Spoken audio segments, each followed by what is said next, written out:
Morning, the March 3rd, 2026 regular meeting of the Douglas County School Board of Education is now called to order. We will begin with roll call. Director Callahan. Here. Director Densler. Here. Director Geiger. Here. Director Meek. Here. Director Parker. Here. Director Ryan. Here. And Director Thompson, I believe, is online. I think I heard here. Okay, perfect. A quorum is present, so if you are able, please stand for the Pledge of Allegiance.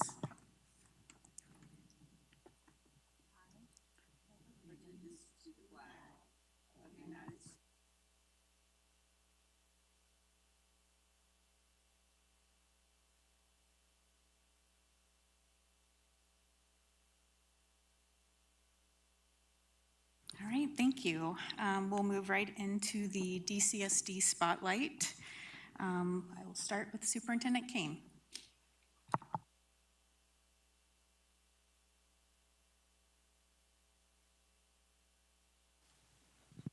Okay, good evening, everyone.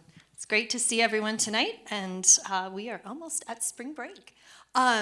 So tonight we are going to celebrate our early childhood team from DCSD, which is an enormous team that does amazing work with our littlest learners. So I'd like to have Lisa Graham, the Director of Early Childhood, and everyone who's here from Early Childhood, come on up, along with our Deputy Superintendent, Danelle Hyatt. I've had the privilege of going to see our littlest learners on the first day of school, and it's just amazing the incredible work happening in our preschool classrooms across our district. And our vision is to just continue to expand our preschool offerings for our families because it's just so important. But tonight we're celebrating our preschool programs for a very specific reason. Our Douglas County School District preschool program scored a Colorado Shines quality rating of 4, up from 3 at our last submission. 4 is the highest rating that we can achieve via the alternative pathway process. And it is actually a really, really big deal to get a quality rating of 4. The incredible amount of work that you have to go through and the incredible amount of paperwork that you have to submit is amazing. It includes observations and all kinds of amazing things. So it's really exciting news and a phenomenal recognition of the committed work that all of you do throughout the ECE department for all of our students and through all of our preschool programs. With that, I'd like to hand it over to Director Lisa Graham to talk a little bit more about what this means for you and your team and maybe tell us who's here. This is an amazing recognition, and it does affirm the work that our teams have done for many years and implementing our creative curriculum with fidelity and welcoming all of our parents and families into the program and just continuing to demonstrate that commitment to all of our students and our families. And here today, we have Annika Barton, who's our Assistant Director of our Early Childhood Assessments, and Julia Battiato-Scott, who is our ECE Coordinator in the Parker region. We have Lee Quintana, who is our Early Childhood Coordinator for the Highlands Ranch region, except Rock Canyon, and Wendy Klein, who is our ECE Coordinator in the Castle Rock region and includes the Rock Canyon feeder, and Megan Olson, who is the Administrative Assistant for our department and did all of that paperwork for our submission. And you're right, it does take a lot of paperwork to do it, but it's a whole team. We are about 275 staff and team throughout the department, and so it's just a recognition of all the work that they've done. So thank you for this honor. Amazing. And I know Deputy Superintendent Hyatt has a lot to say as well. Absolutely, as always. So it is just my pleasure to be able to highlight the recognition and the achievements of this outstanding team in our district, especially for the positive impacts it's having on our preschool age students. And in the school district, we educate every single preschool age student that comes through our doors. And so lots of effort, lots of energy, lots of development goes into ensuring that our students have amazing experiences. And about 3 weeks ago, Executive Director Liza Meyer and I were in this very place with many of our preschool educators, being able to congratulate them. It was right before their PD day, and they were engaging in PD that was focused on early literacy, because that's what we're doing in terms of alignment throughout our whole system. And it was just a great opportunity, as I said, to just thank them, highlight them, and all of the work that happens every day within our preschool classrooms. It's no easy feat to educate those littlest ones, although they are adorable and cute and fill all the buckets. There's a lot of things that go into it. So huge thanks to this team who's been leading some tremendous work and change with the implementation of UPK in our district over the course of the last several years. So just really proud. Enrollment is now open, so you are welcome to send your 3- and 4-year-olds to us. Come on. Bring on the babies. We need lots of babies.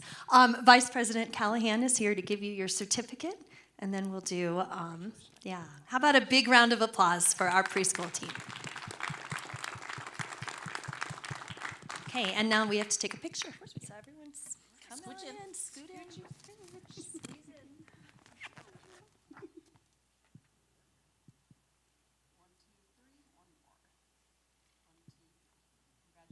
Terrific. Thank you so much for all of the hard work you do, and congratulations again.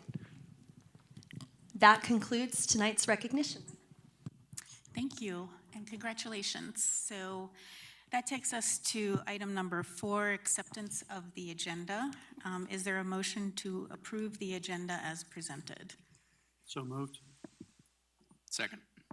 Right, it's been moved by Director Callahan and seconded by Director Ryan that the board approve the agenda as presented. Any discussion? Seeing none, I will call roll. Director Callahan? Aye.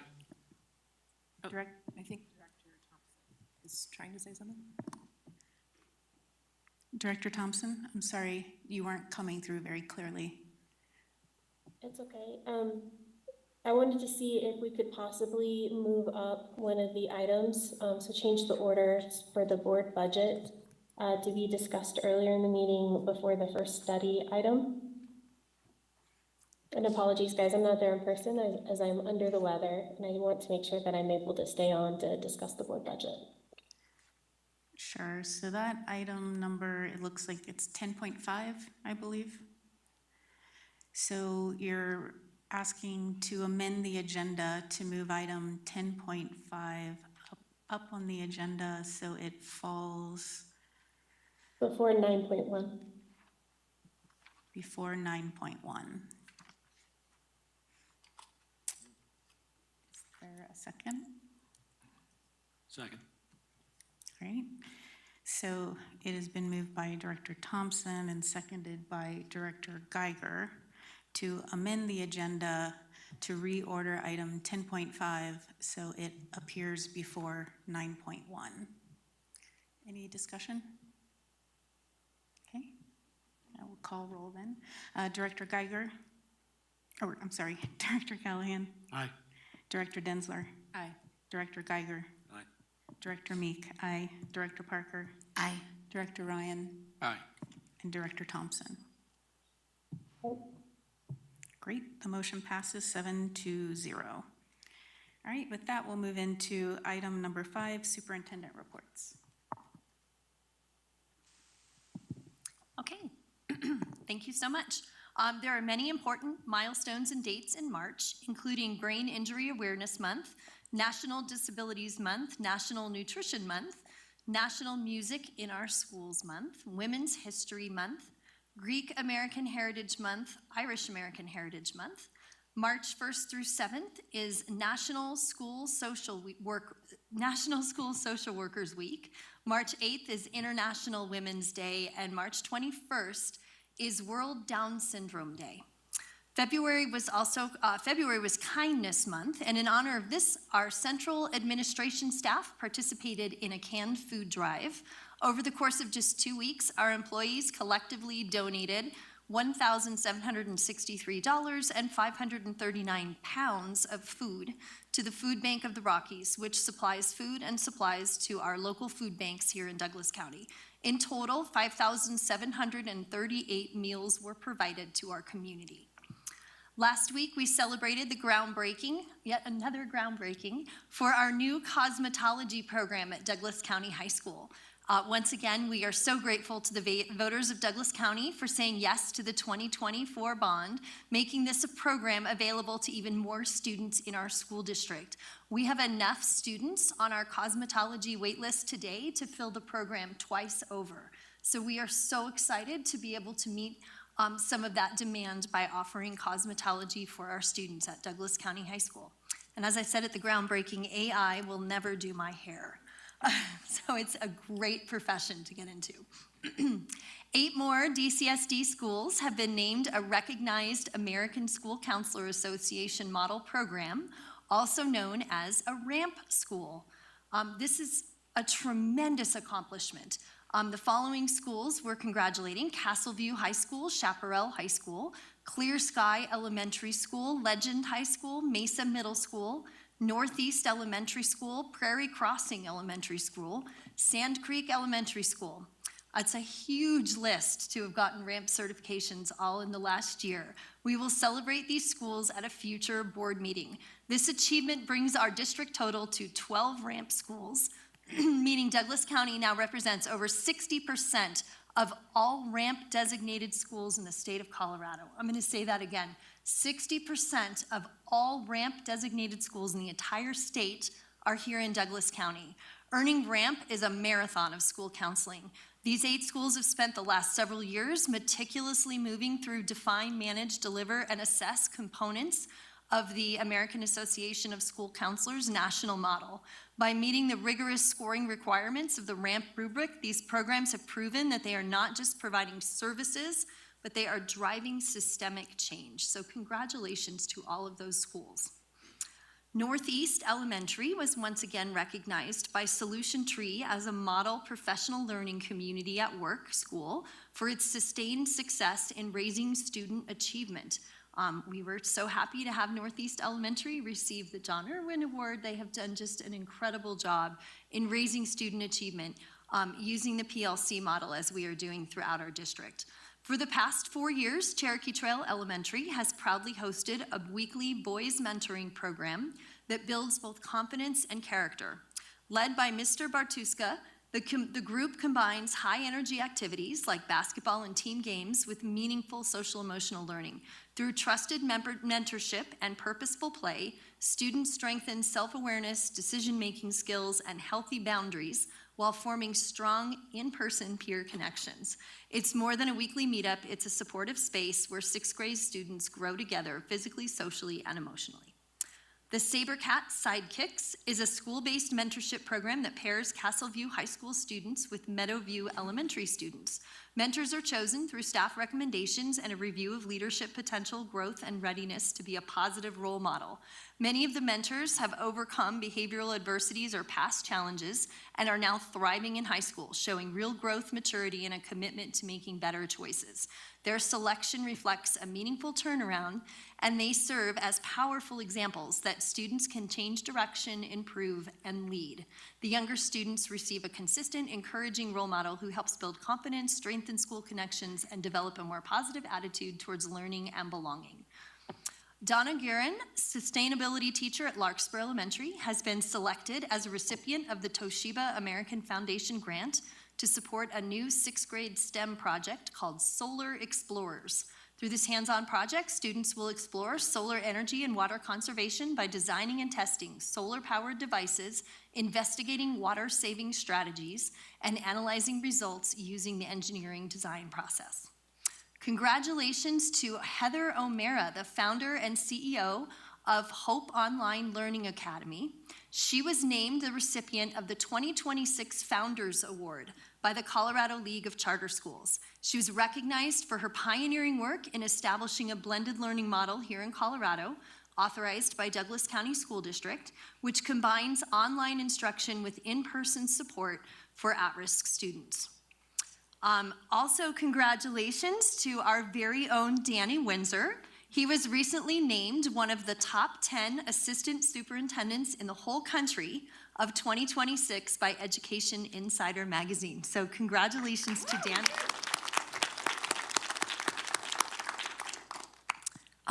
Just two more things, save the dates. DCSD retirement ceremony is May 2nd at the Legacy campus. It's an amazing event to honor the people who've worked so hard for so many years for our kids. State of DCSD, the April 9th is the VIP breakfast, and May 4th is our community event. The bus rodeo, if you have not seen bus rodeo, you are missing out. Bus rodeo is April 25th at Ponderosa High School, and you can see the amazing work of not only our bus drivers, but also our mechanics. And then the Perseverance Golf Tournament is July 27th at Plum Creek Golf Club. Spring break is shockingly less than 2 weeks away. We wish everyone a safe and relaxing break, and we know that once students and staff return from spring break, the rest of the school year goes by like that. So happy spring break, everyone, and make sure that you enjoy the time with your family. Thank you so much. That concludes superintendent updates. Thank you, Superintendent Kane. All right, that takes us to item number 6, public comment. And as a reminder, public comment is an important part of our democratic process, and the board values hearing from our students, families, staff, and community members. Each registered speaker will be allotted up to 3 minutes to address the board. To support a respectful and productive environment, we ask all speakers to address comments to the board rather than to staff, individual audience members, or guests. Keep remarks appropriate for a K-12 educational audience and refrain from discussions of all personnel matters which are more appropriate for executive sessions. Just as a reminder, public comments are public records. All board meetings are recorded and posted on the district website in accordance with open meeting laws. And if you wish to keep personal information private, please do not include it in your comments. Board members do not respond during public comment portion of the meeting. Board-related matters may be followed up by the board president at a later time, and operational matters may be referred to the superintendent for appropriate follow-up. So at this time, if you're here to give public comment, please make your way down. It takes a little while to make your way down to the front here. And when your name is called, please come forward, adjust the microphone so we can hear you clearly, and begin with identifying yourself by name and whether you're speaking for yourself, another individual, or group. I will call speakers 3 at a time, and we will start with Matt Smith, Sean Benson, and Jennifer Iverson.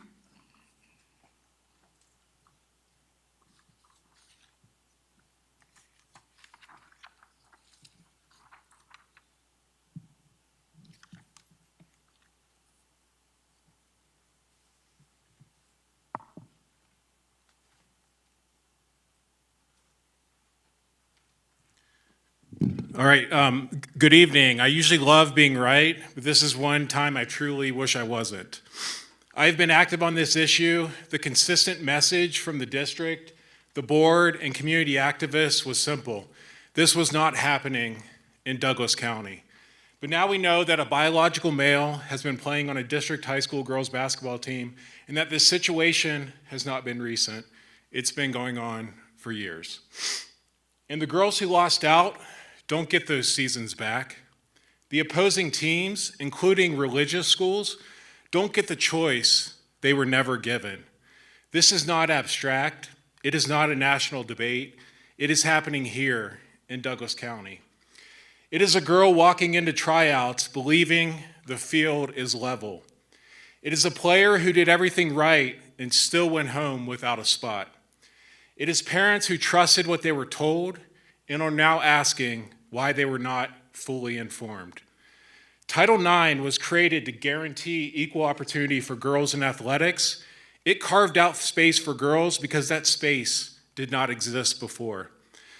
Now that space is being redefined in a way that shrinks opportunity, the very students it was meant to protect. When families are told something isn't happening and then discover that it has been happening for years, trust erodes. When girls lose opportunities, concerns are brushed aside, fairness erodes. This board owes families clarity, not silence, not ambiguity, clarity.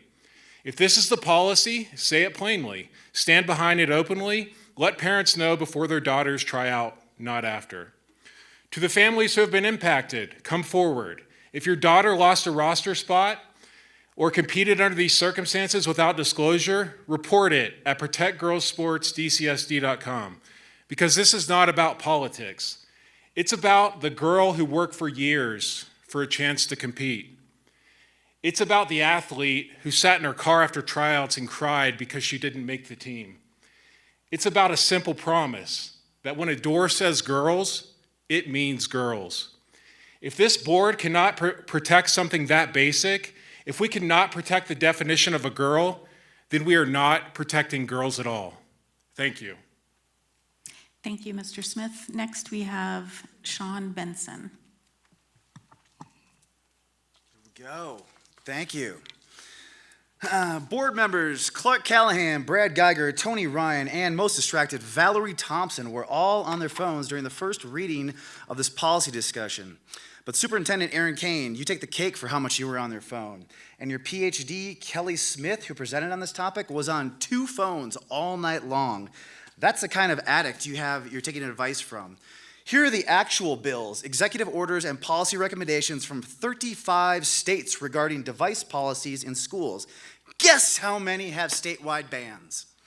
1, you are being misinformed because no one here has actually read any legislation that was passed. I have. If you want to know what an actual ban looks like, get a job inside a SCIF. There's no exceptions there. We're talking about putting cell phone restrictions on our kids while the addicts in charge can't make it through this meeting without that dopamine hit. Remember that time you were ready for bed and you looked at your phone before you turned out the light and you couldn't go to sleep? Same thing is going to happen between classes for distracted kids before taking tests. It takes a monster to make a monster, and not having a bell-to-bell ban will create more monsters. Your digital smack addiction has turned you into soldiers recruiting our youth who are deceived by you burying the truth. You don't own your phone, it owns you. It has ultimate control over you. When you only allow addicts to get their fix between classes, you don't change anything. You just force mass consumption in short bursts. Rather than have kids actually socializing between classes, you will have phone zombies roaming the halls. And the phone isolates them from the real world, and you'll never see the real PTSD in isolation. That drug in your hand is how we die.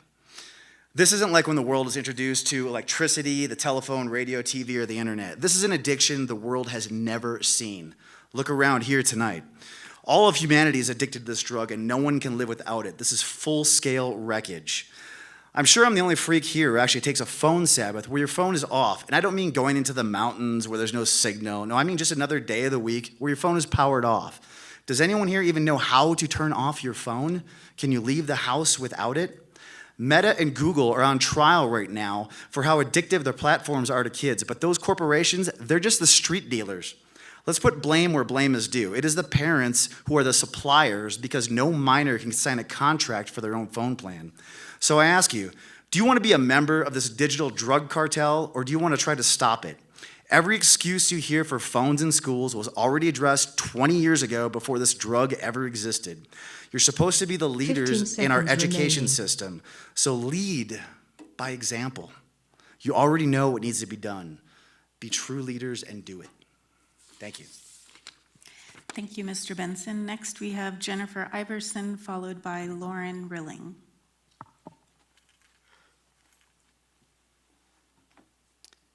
Well, my name is Jennifer Iverson, and I speak tonight on behalf of Douglas County parents, parents who believe deeply in the promise and ideal of public schools. Let me begin with something we all agree on. Parents have the absolute right to decide how their child is educated. That right is sacred.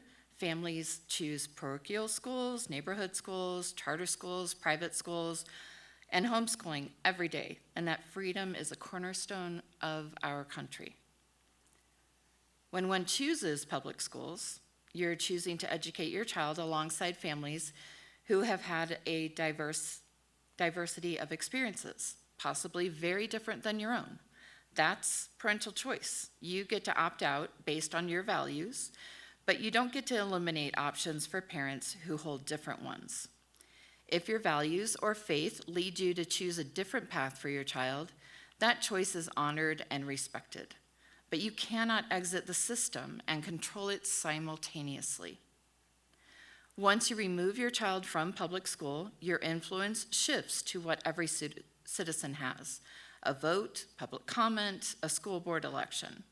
No one is entitled to reshape a public institution funded by all, serving all, to reflect their worldview at the expense of every other parent's enrolled child. Please, because public schools belong to every single one of us. They're funded by all taxpayers, every race, every background, every zip code. They serve every enrolled child and answer to our collective constitutional framework, not to any single moral or ideological trait. Public education is not built to make money. It's a service, an investment in our future. Yes, our tax dollars should be spent with intention, but the return we're looking for isn't money. It's the continuation of our society and the progress of new ideas. It's preparing the next generation to solve problems we haven't even imagined yet. The 14th Amendment guarantees equal protection. IDEA ensures children with disabilities learn alongside their peers. Title VI protects children regardless of race or national origin. Title IX protects them regardless of their biological sex.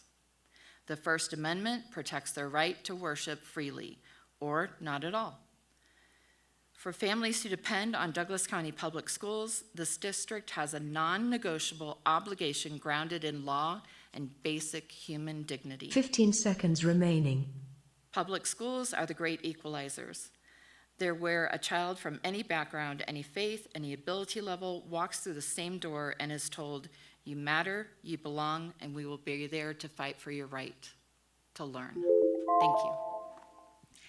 Thank you, Ms. Iverson. Next, we have Lauren Rilling, followed by Heather Gonzalez. Hello, I'm Lauren Rilling. Members of the board, I've read the district's audited financial report, and I watched on February 10th when you voted unanimously to explore another mill levy. I'd like to connect some dots.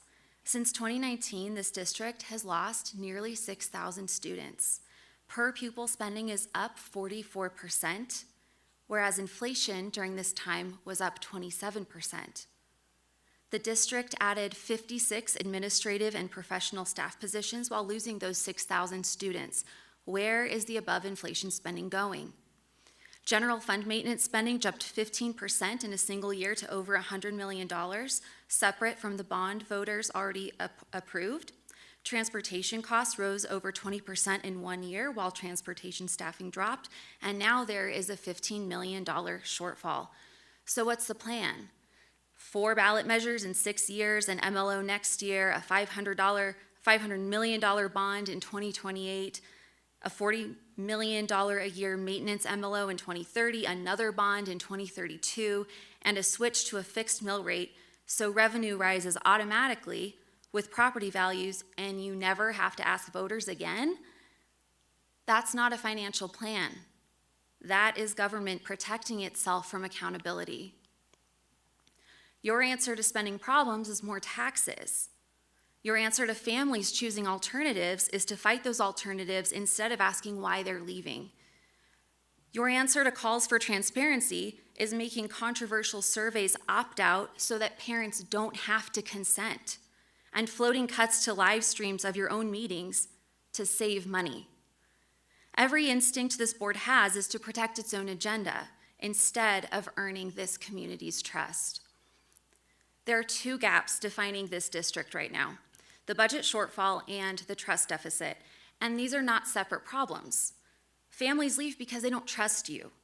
When they leave, they take their funding with them, and you strong-arm the community into filling the gap with higher taxes that make living in this country this county, even more of a financial obstacle. The right answer is to compete with the charters by doing better. Lead with real transparency, explain where the above inflation spending is going, work with parents instead of going around them. Give families a reason to choose this district because right now you're not giving them one. Thank you. Thank you, Ms. Rilling. Next, we have Heather Gonzalez, followed by Lacey Gansey.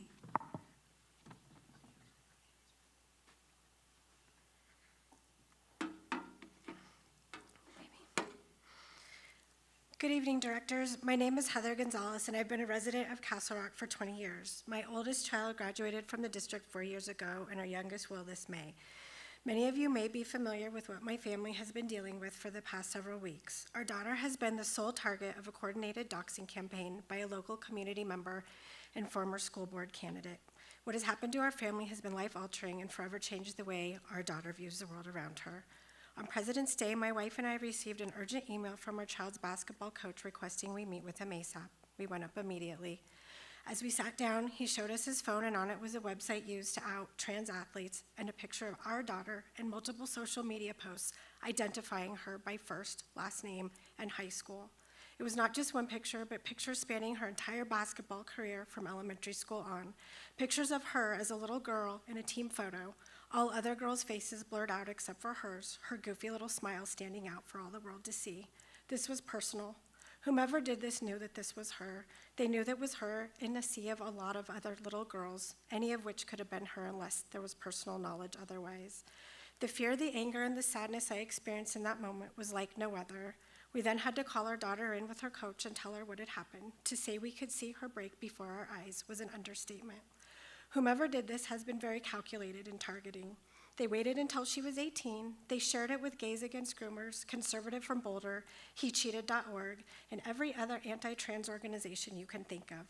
They shared this information with the colleges she's applied to. They created a Facebook and an X page targeting her. They have called for her genocide, for all transgender people, for our daughter to be murdered, to be beat up on the court, erased, and jailed. Her last two basketball games of her career were surrounded by police, a security team, and the entire admin team of her school. Senior night was spent with our heads on swivels looking for people to do harm to her. She was robbed of a normal senior night, something she'd been waiting for since 4th grade. In the days since, we've spent hours cataloging screenshots and recordings of all things that have been said against her. And I can tell you, a mom's heart is not built or made for such things. I am broken. Last week, our daughter took to the basketball court for the very last time. The pain and sadness of watching her scared to play to her ability as to ensure she didn't become a false narrative to someone else's hate was heartbreaking. There are daily posts made on social media platforms about our daughter. The harassment has not stopped. There are threats of lawsuits, not so subtle reminders by community members as to where she goes to school, and calls to take action against her continue. My family is grateful for everything the school district has done to keep her safe. 15 seconds remaining. I'm here tonight to ask what can be done to keep her safe when the bullying is originating from an adult and a DCSD parent. If this was a student, I'm sure action would be taken, but it is an adult, and our daughters had to learn that the ones that are supposed to protect girls are also the ones that want to hurt them. Thank you, Ms. Gonzalez. Last public commenter is Lacey Gansey.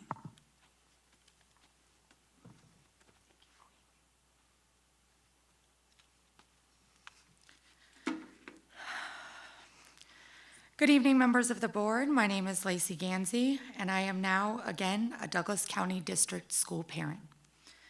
My children are currently enrolled in DCSD schools, and not one of them, but two.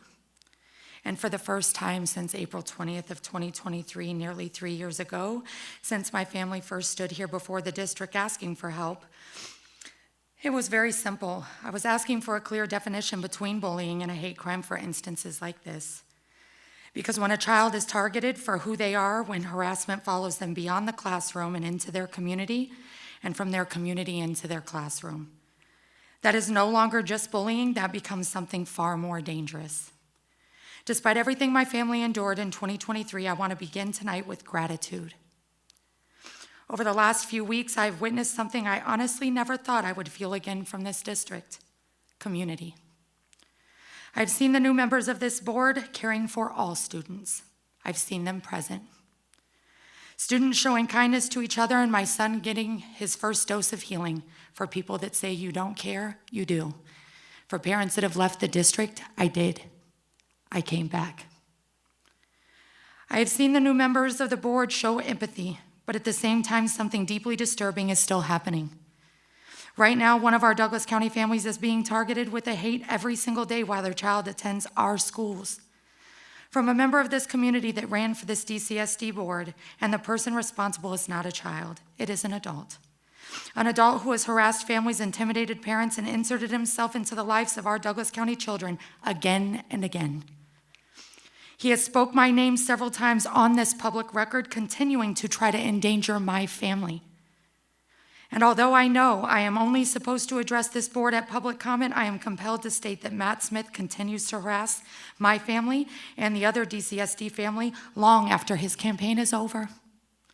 I say this out loud because families like mine know exactly what it feels like when someone like him continues to circle our schools, our girls' sporting events, and our community. He's attacking families while claiming to stand up for our children. It took 3 years for my family to begin to feel safe again anywhere in DCSD. And yet, here we are again. Where's the line between bullying and hate crime? Because when harassment follows the children into sporting events, and when adults drive around girls' athletics targeting families, when intimidation becomes a daily reality for students, that's not ordinary bullying anymore. That's something this district must take seriously. Tonight, I'm asking this board for a final time. Create a clear definition between bullying and a hate 15 crime. seconds remaining. We need to implement tools like restraining orders for stronger safety measures so children can feel safe in schools. Adults are bullies as well. I'm here tonight because my son deserves protection and this family does as well. I am here, I am back, and I will not stop till every family is protected. Thank you, Ms. Gansey. That completes public comment, and we will move into item 7, adoption of the consent agenda. Is there a motion to approve the consent agenda? Move to adopt the consent agenda. Second. Okay, it's been moved by Director Geiger and seconded by Director Callahan that the board approve the consent agenda. The motion is now open for discussion. Hearing none, I will take roll call. Director Callahan? Aye. Director Densler? Aye. Director Geiger? Aye. Director Meek? Aye. Director Parker? Aye. Director Ryan? Aye. Director Thompson? Aye.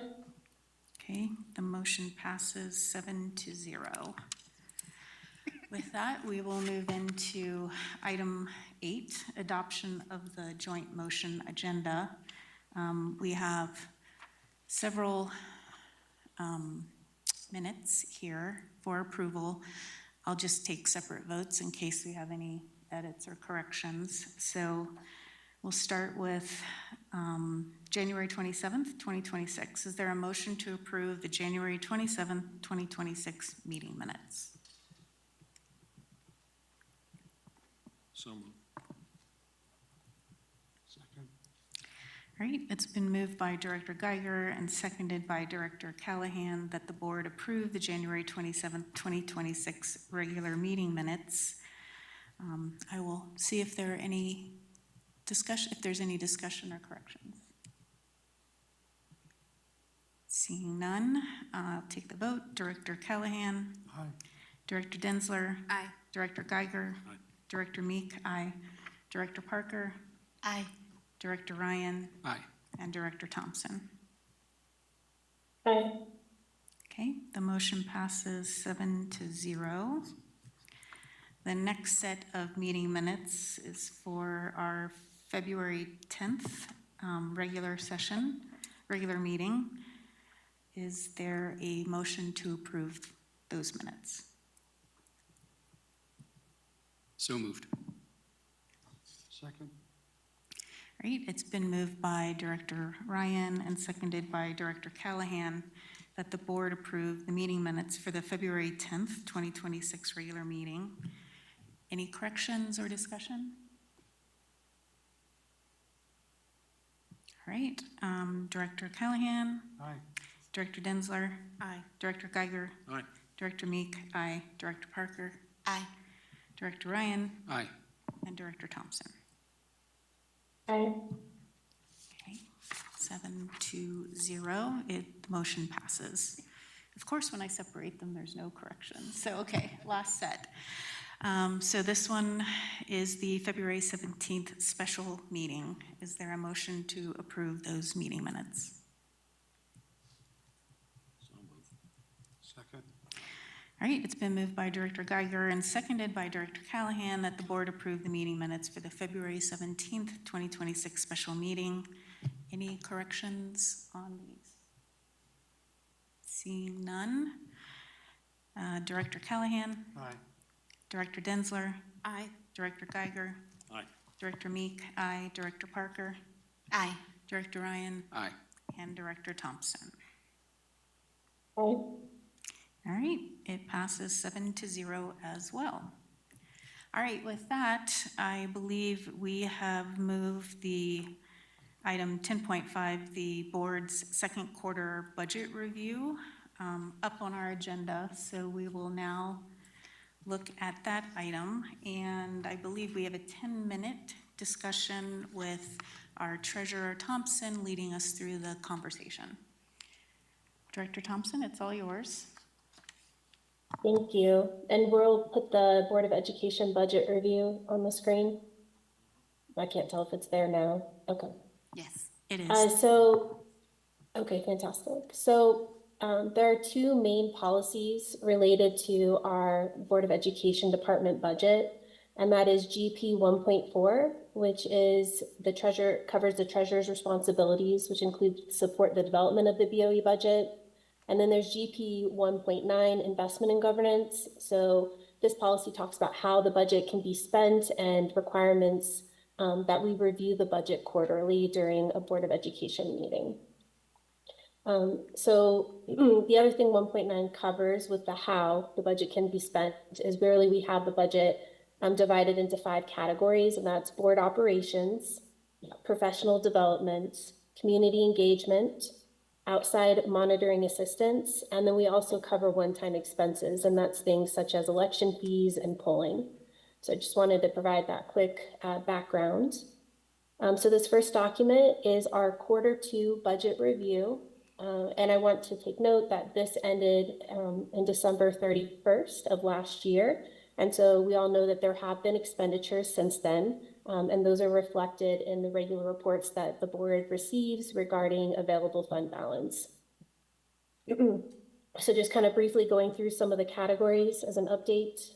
So if you look, the first one is election fees, and the variance is pretty high. We did overestimate election fees, and staff is working to see how we can better estimate this in the future. But all election fees have been paid to this point. For this year. The next category is consulting services. And for consideration here, this is where our polling expenses would fall. The next category is audit. As you can see, we underestimated the cost of the audit. It ended up coming in a little over $5,000 more than budgeted. Dues and fees. The current actuals put us now at around $28,000 available.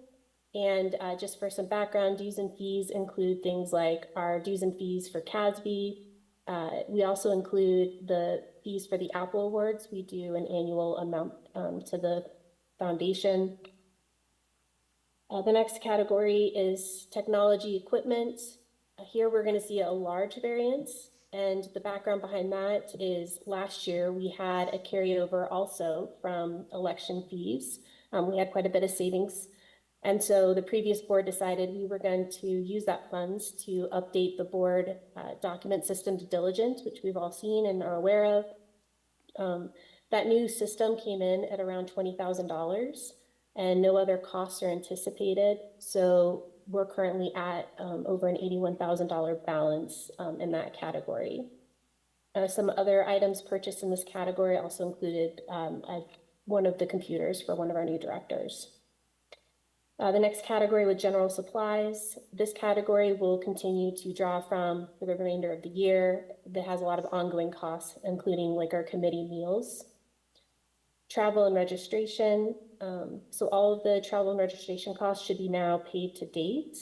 And then technology services, we don't really have anything showing this year, but we did have a payment to arbitrage compliance. We typically label that under technology services, It just happened to get labeled under consulting and wasn't fixed before this meeting. Mileage, that's our director mileage reimbursement. And then we have extra pay and para. That's annually budgeted as needed. For facility rentals, in the past, we've rented space for CASB for our board retreat, and this year we held it at a district building, so there was no expense. Printing and binding, those are things like our name tags, business cards, etc. Advertising, those are anytime we have to do required notices in the newspaper. So an example that was provided is like our district budget. And then the mail charge category is just postage charges. So this year, the board does have a few items that we need to consider for our budget. And the first one is live streaming considerations. There's been conversations that everyone wanted to bring back up when we had the budget conversation to see, if we have money in the budget and if live streaming is a cost that we want to incur. I do want to make note that the technology category, that's a high amount, and that's this year only. That because it was a carryover from a previous year, so that's not like an ongoing budget that we typically have. So I would like you guys to keep that into consideration. Additionally, when we get our board available fund updates, you might have noticed a couple of months ago, the format changed.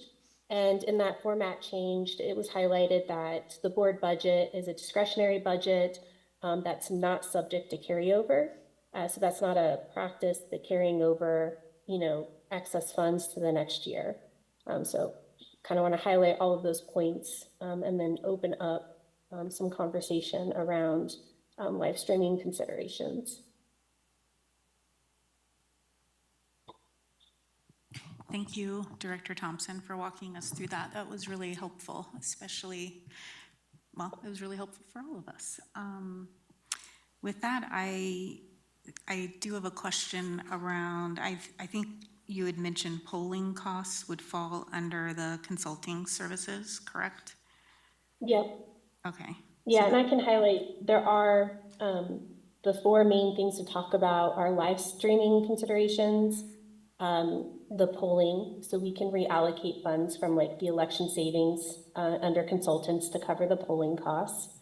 We also have the Colorado School Finance Project, membership dues to discuss, as well as a technology solution for our board meetings to assist individuals who are hard of hearing. So those are the four topics to cover regarding our budget still this year. Great. With that, I will maybe ask, do we have additional cost information for the fourth item that you mentioned, the tech solutions, and then also what the CSFP membership? So I think seeing what those dollar amounts are would help us then kind of go into conversation. Yep. So for CSFP, the amount is $24,740. I do have a little write-up here I can present on what the organization is, and I can provide like what types of services are provided through the membership benefits if we're ready to have that conversation. And then for tech solutions during the board meetings, we have, I've worked with Shauna a little bit, and she's done a little bit of outreach to see what some of those tech solutions might look like. It is pretty low cost, the solutions that we have looked at so far. So it's not finalized with the full dollar amounts, but that would be on the lower end. All right, thank you. Are there other clarifying questions from board directors on this topic? All right, so we have a couple of minutes left in what we've allocated, and I don't think we're looking to take a vote this evening, or is that something you were hoping for, Director Thompson? So it would help to have at least a little bit of consensus about, so again, the budget isn't carryover. So if we're wanting to spend money towards live streaming, that's gonna hit a certain threshold. So it would need consensus from the board. I think the polling could be a quick consensus that'll be covered and we can reallocate funds. And then for the CSFP, we just need to determine if we want to pay the invoice for this year, and then would it be included moving forward for next year's budget? Thank you, that was helpful. So let's start with the polling. We know the polling is happening, and we know that cost we need to find in our budget. So it sounds like Director Thompson has, suggested that perhaps the technology equipment that has 80,000 amount that is available could be a place where we could transfer that to the consulting services line item. And I'm looking at board directors to see if there's consensus on that. And I see a lot of head nods. So I think that takes care of the polling. The CSFP membership, are there questions on the background on this?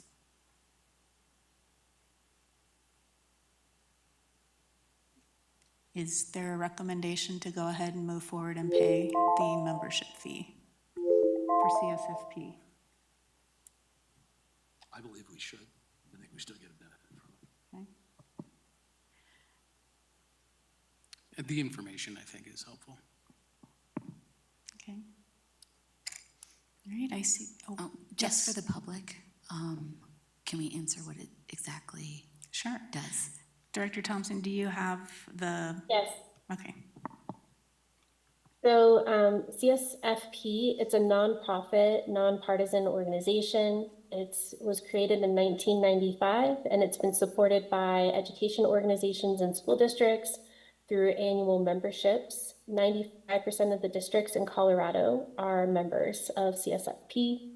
Our director of budget, who has since moved to a different organization, Colleen Doan. She participated in their advisory committee for several years. And some of the membership benefits include we get regular emails with educational content, state updates around finance. They also provide district-specific data and reports around finance. They provide strategic budgeting supports in partnership with the CDE. We can attend as directors their monthly advisory board meetings where they have educational presenters each month.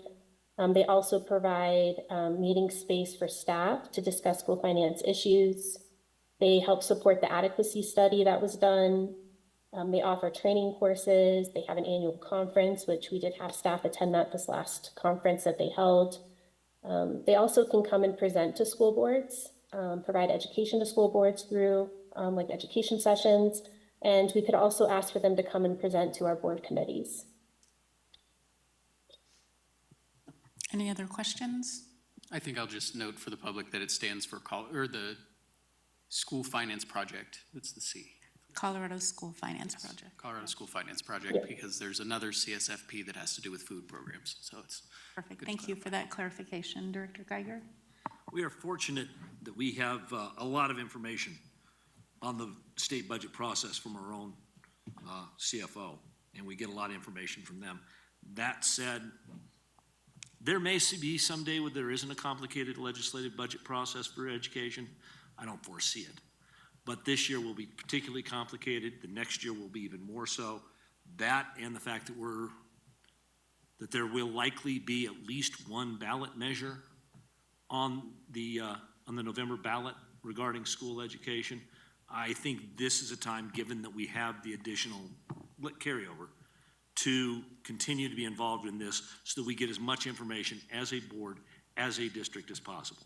And I want to make it clear again, I think we get great information from the administration, but having another party involved in that, especially to explain some of those issues, I find to be helpful.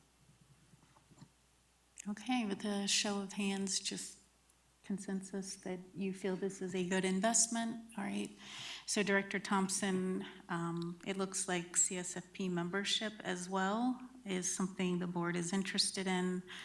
So that really leaves two topic areas: the live streaming, which thank you to staff for pulling together a memo for the board on this topic that I know we asked for information.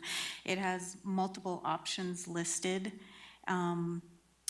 We are now almost 4 minutes over, and what we've allocated. Do we want to dedicate more time to talking through these options now, and then also the technology solution options, or do we want to schedule that perhaps for the next study session to dive into?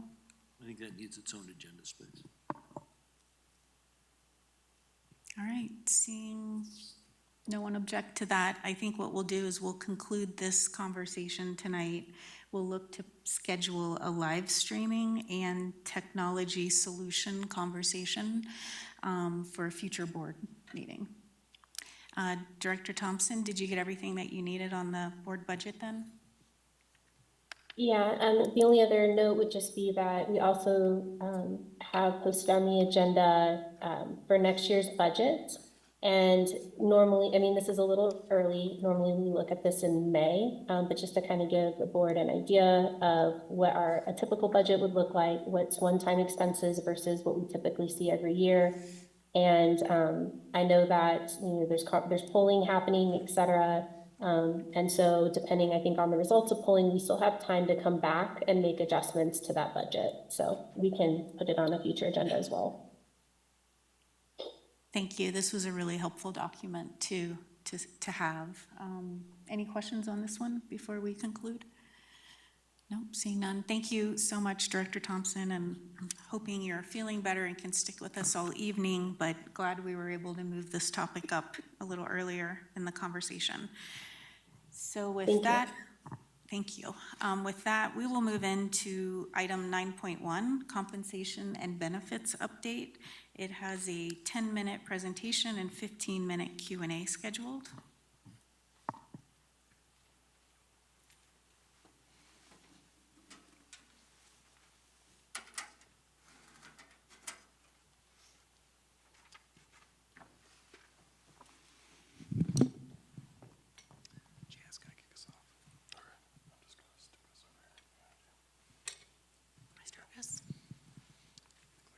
Start us?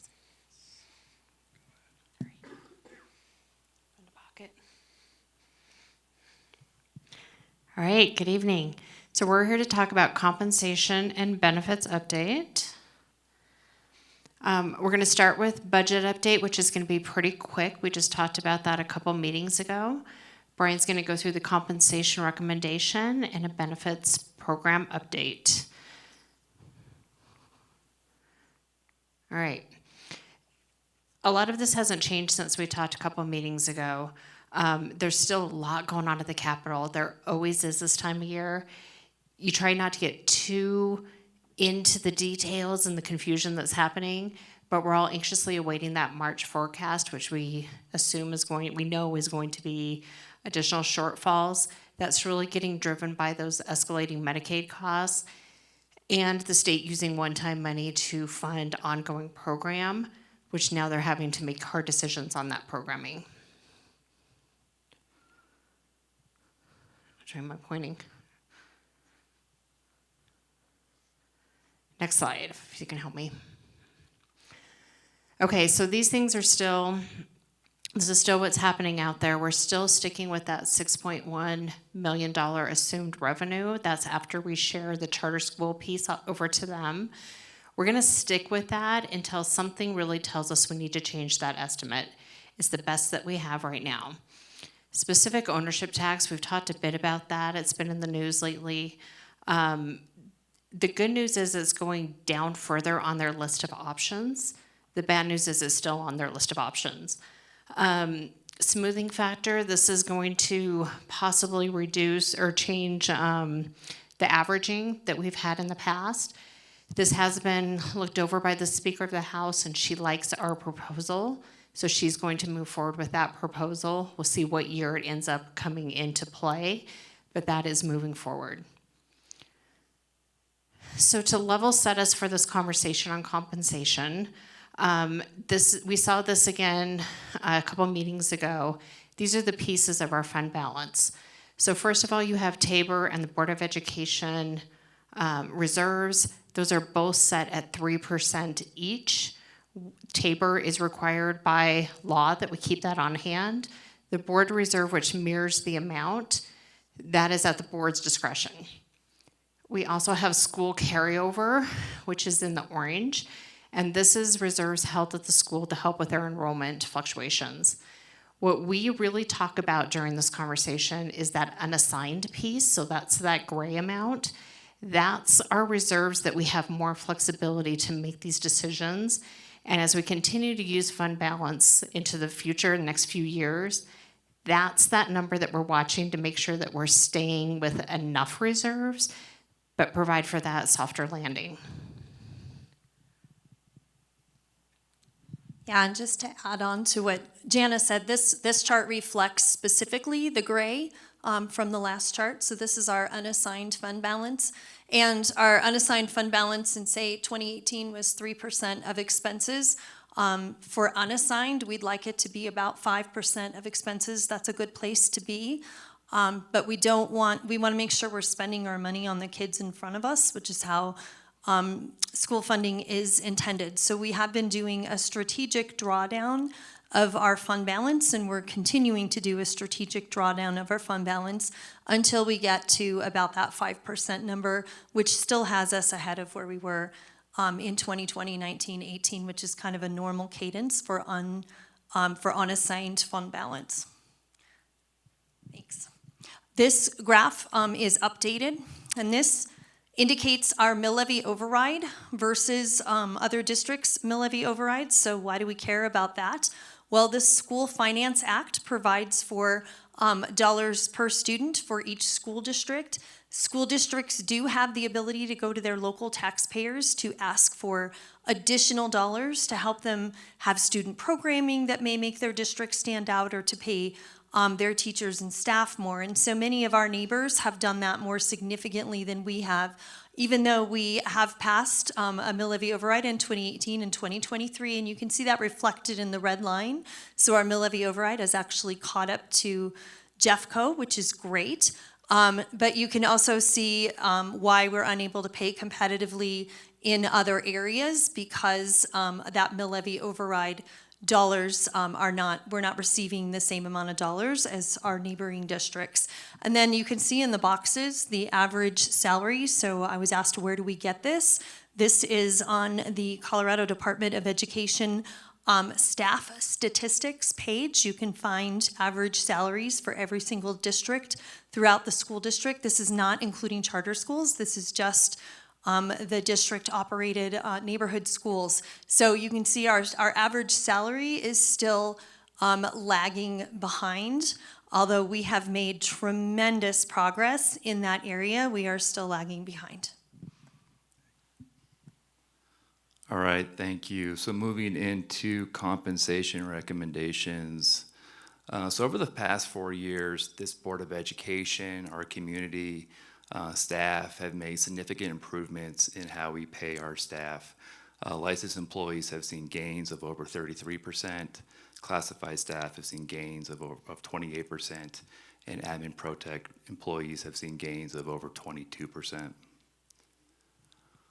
Looking at this table, this is a comparison of where we are from a licensed starting salary perspective, 22-23 to today. You can see at a weighted average, our starting teacher salary is nearly $55,000 today, but it's important to note we've made some significant gains, but at the same time, we remain 7% below our market.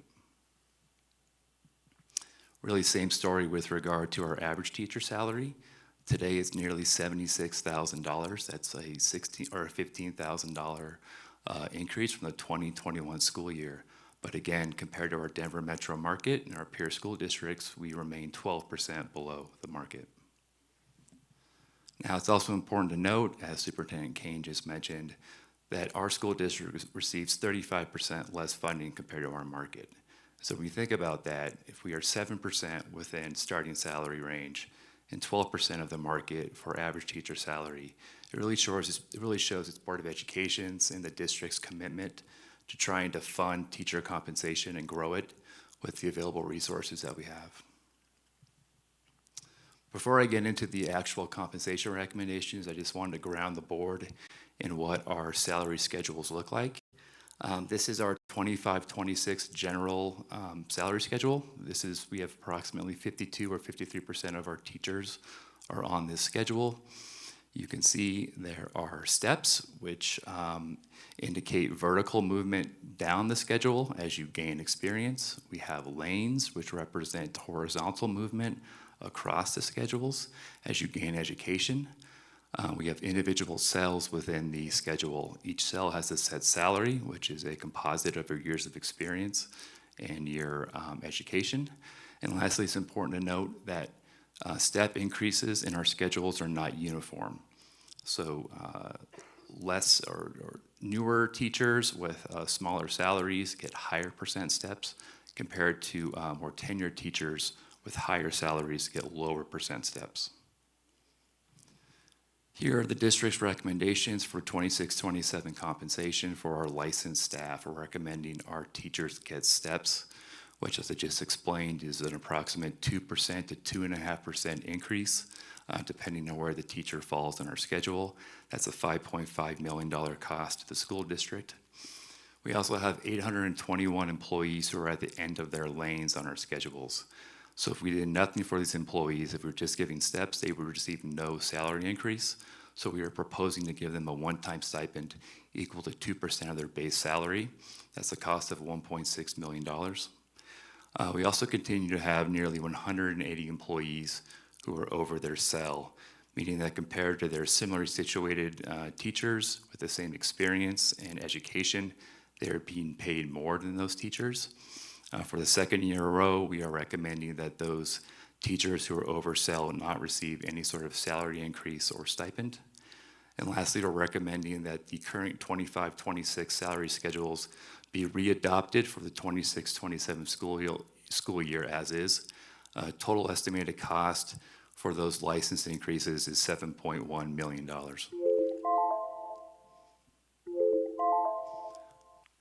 Moving into non-licensed compensation recommendations, we are recommending 2% increase to base salary for our non-licensed staff, estimated cost of $3.2 million. We also have a number of employees who are at the end of their salary ranges. For those employees, like our teachers, we're recommending they get a one-time stipend equal to 2% of their base pay. That's a cost of $130,000. And finally, we have 14 employees in the non-licensed ranks who are above their salary ranges. We are recommending those staff members receive no additional increase or stipend. Total cost, $3.3 million. Total compensation increase cost between licensed and non-licensed is $10.4 million. I'll quickly get through the benefits section here since we're nearly out of time. We're very well known here in the area for having very competitive benefits. Our benefits consultant, Mercer, benchmarks our benefits compared to our Denver metro market. And as you can see, from a premium perspective, we have lower premiums compared to our market. And from a deductible perspective, we also have lower or below market or in line with our market for every one of our medical plans. DCSD on average pays 84% of the medical premium for our medical plans. The metro average market is 70%. So this is a real value for our employees. And over the years, we've done a lot of great work in protecting take-home pay for staff. As Superintendent Kane has mentioned, we are going to have benefit cost increases this next school year. The very bottom right-hand corner, you can see here, we're going to be seeing increases of nearly $5 million. That has all come from increases from our UHC plans. Kaiser was really a flat renewal this year, but for 26-27, our estimated benefits costs are going to be nearly $76 million. So our plan in terms of benefits is to absorb the full cost of those increases of $5 million. And again, we look at this as a value to our staff to protect their take-home pay. And we're also making minor plan design changes with regard to our one UHC plan and a couple of Kaiser plans.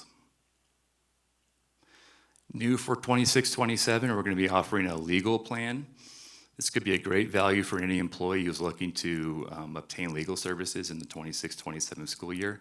So for the low cost of $17.50 a month, you can gain access to a licensed Colorado attorney for such issues as estate matters, civil matters, so on and so forth. So really, any employee who's interested in getting legal services in next school year, this would be a great benefit to look into.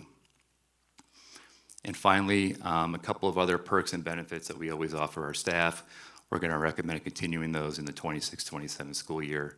Horizontal lane advancement, tuition assistance, additional compensation, schedules A and B, free lunches, and base daycare discounts.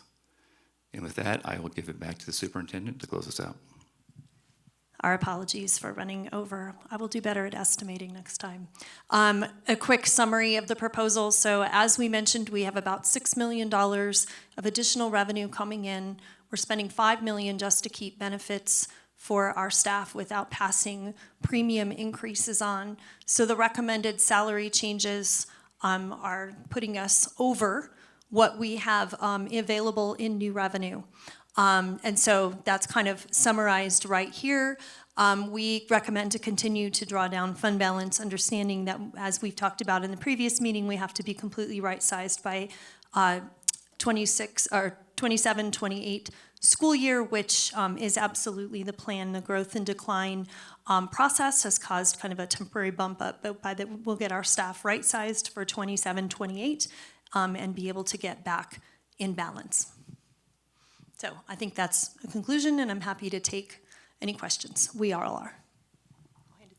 All right, thank you very much. That was a very informative presentation and really important presentation. So we have about 15 minutes or so to go through Q&A, and we also have a resolution to pass. So we'll cover the clarifying questions first, and Director Geiger.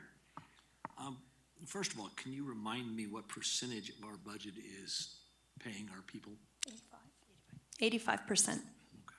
And so when somebody cherry picks increases in our budget over the last few years, that's primarily because the voters told us to pay our teachers more, right?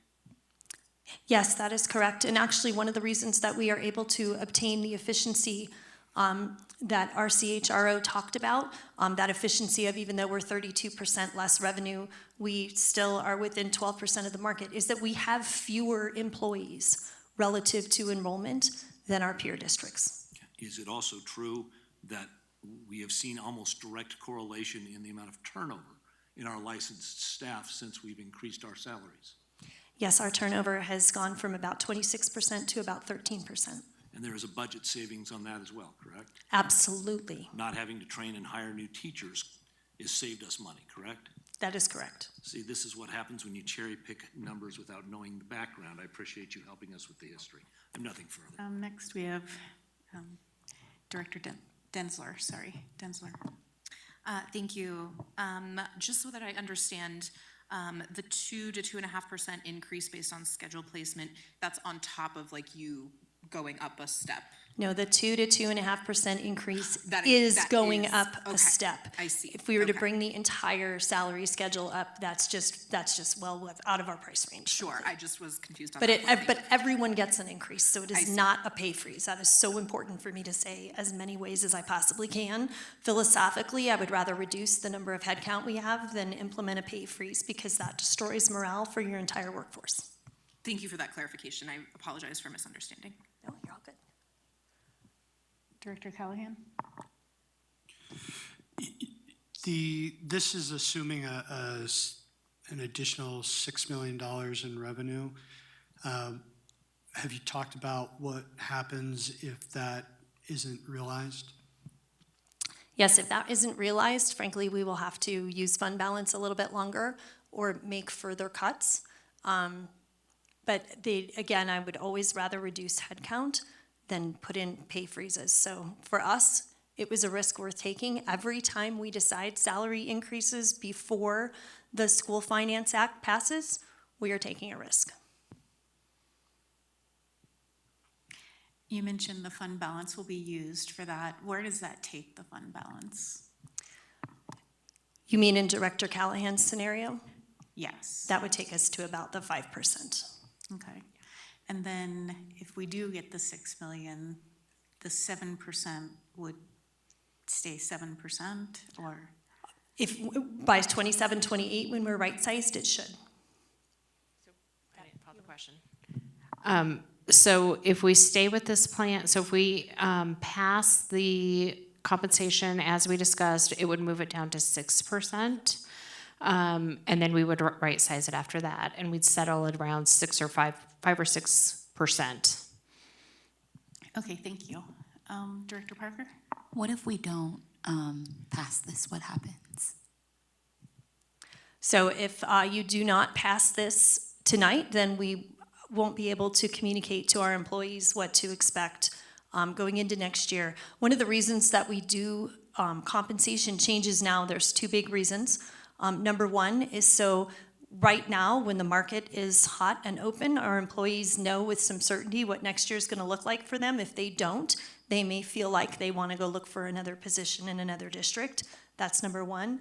And number two, we need to know what our schedules are as we're hiring new teachers into our district. Anything you want to add? That's correct. No, that's great. Director Ryan, do you have a question? Just to be clear, the benefits rolling over, that's not part of the resolution. The resolution is just for the salaries. Correct.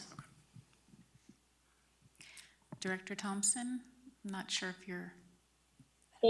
Thank you. I might have missed the clarification, Aaron, but when you're talking about would rather reduce headcount, I'm assuming that we first mean open positions, correct? Vacant, yes. What was that? Correct, yes. Yes, Director Thompson, we'd be looking at eliminating vacant positions first before actually, yeah. Okay, are there any other, Director Callahan? What did you all use for your cost of living? What percentage did you look at for the cost of living adjustment when making these recommendations? So I'm not sure I follow. We're not making a cost of living adjustment per se. We're doing, this is the absolute best that we can do. The cost of, we're nowhere near the cost of living, frankly. Got it. I think that's an important note for the public to understand that this proposal is not keeping up with cost of living. That is correct.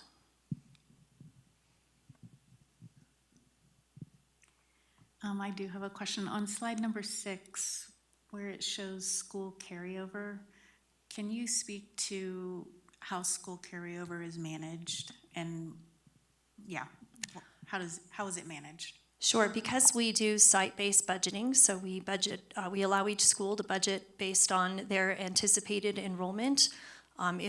We true it up in October, so our schools often keep a little bit of a cushion that they don't include in their budget in case their enrollment comes out lower than they anticipated.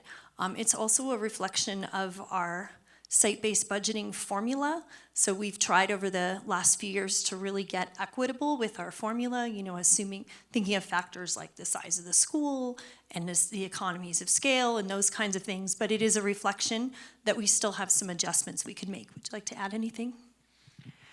This is something that we're really looking at next year are there adjustments that we need to make to that site-based budget to make sure that are some schools getting a little bit more than they need because of their number of kids that are in that school, so they have really large economies of scale, and some of those that are pretty small that maybe we can do a little bit better at allocating the right amount to make sure they have the right resources at the right time.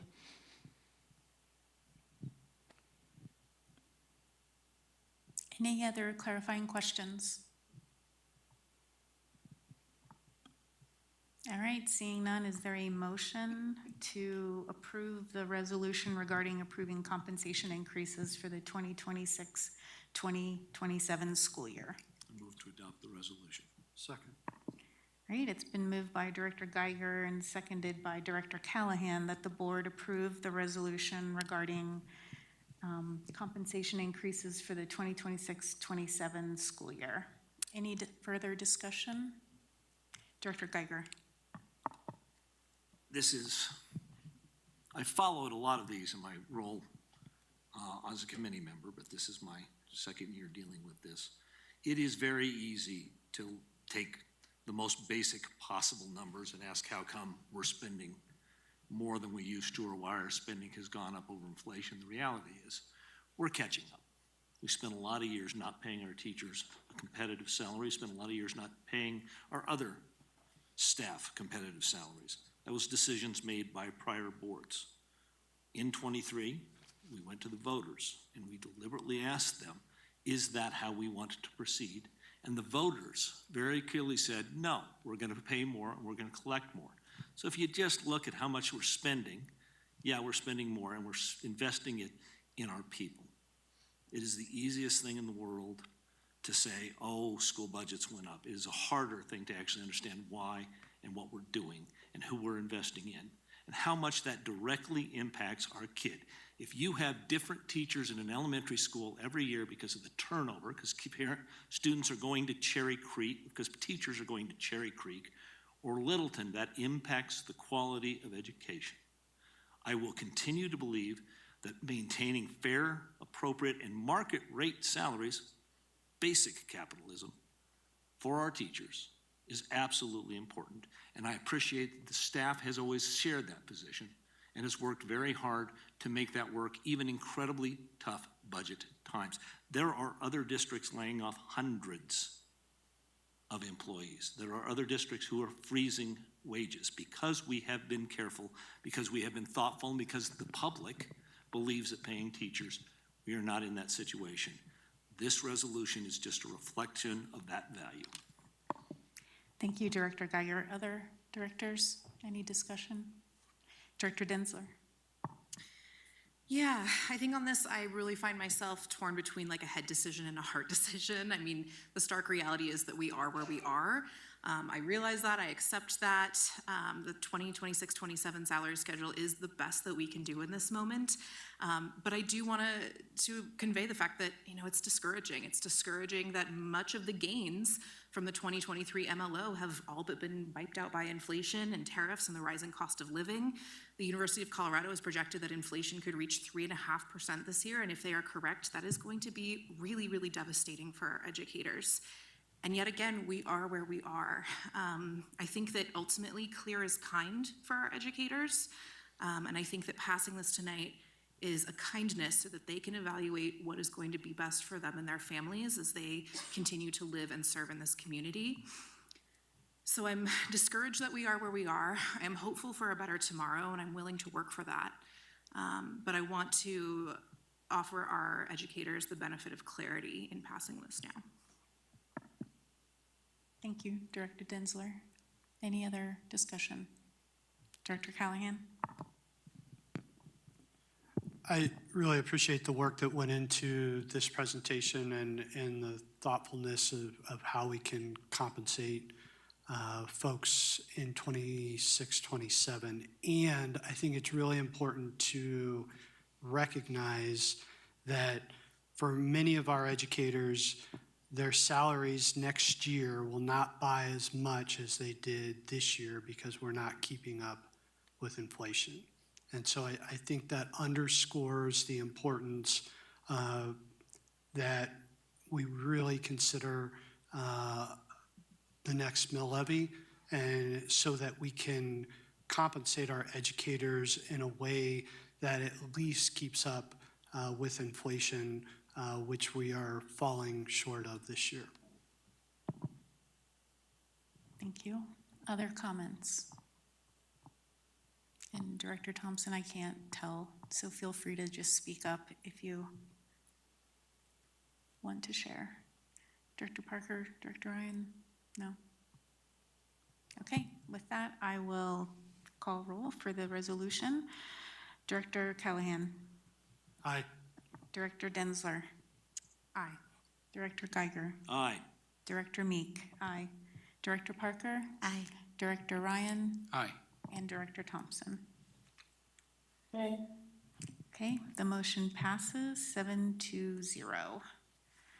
And with that, we are running ahead, so we will move into a 10-minute recess.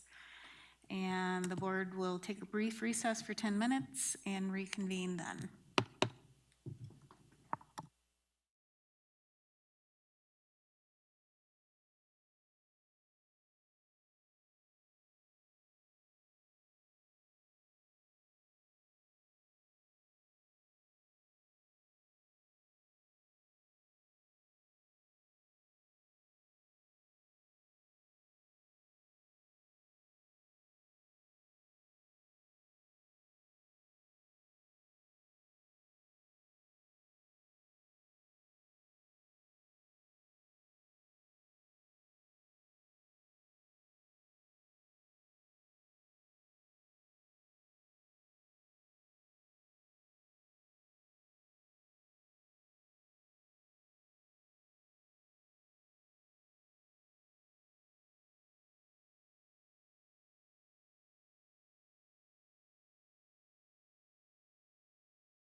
come back to order, and we are now reconvened following recess.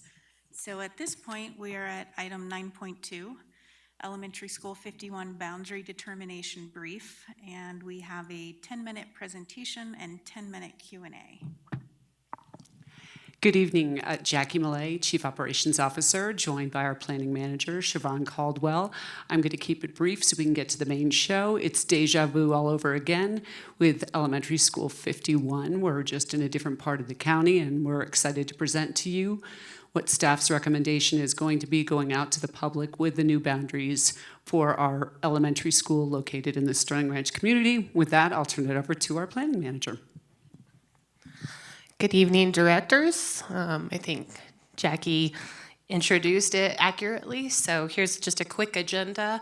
I'm going to go over background of this project, the process and work to date, show everybody our recommended boundary scenario that we propose taking to the community during our outreach and engagement, go over that outreach engagement plan, and then we have a couple of appendices that I'll go over really quickly.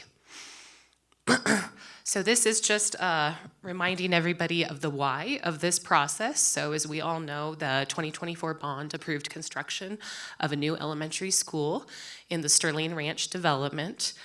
We are aiming to have a boundary decided and adopted by June 2026, so we can notify parents over the summer and they know what enrollment and transportation options are available to them when they start to go enrolling for the 2027-28 school year in November 2026. And then the why for this process that we're going to present is that we are proposing to do the analysis, internal vetting, and outreach and engagement that will inform the final boundary option recommended to the best of our ability. This is a reminder of the why, the need for Elementary School 51. Just at a very high level, there's about over 17,000 entitled units in the Chatfield Valley area between Sterling Ranch development and the Solstice development, and we're about a quarter built out right now. So we have under 4,000 occupied units of that. So we have a lot of development to come and a lot of kids to accommodate. This is an overview of the process. We are here at the February-March area where we are getting ready to do outreach and engagement. We have vetted the preferred boundary alternatives internally. We want to vet them externally now. So the plan here is to work with the internal planning team, which is a team made up of about 30 staff members, the long-range planning committee, and cabinet to perform this outreach and engagement and incorporate input and feedback as we work through that process. And then to come back to you in the May and June board meetings with what we heard from the community and what adjustments we were able to make to the proposed boundary. Here's a reminder of the criteria that we evaluated the boundary options against. These were determined in conjunction with the long-range planning committee and that internal planning team. We ended up finding about 6 really overarching themes. This shows what that theme, what that criteria is on the left-hand side, gives a description in the middle of how we're interpreting that, what that means, and then on the right-hand side are the metrics that we use to evaluate how these different boundary options stacked up against these criteria. And then I'm gonna pause and spend a little time here just so everybody is oriented. What you're seeing here is Highway 85 is the main thoroughfare that's going north and south there.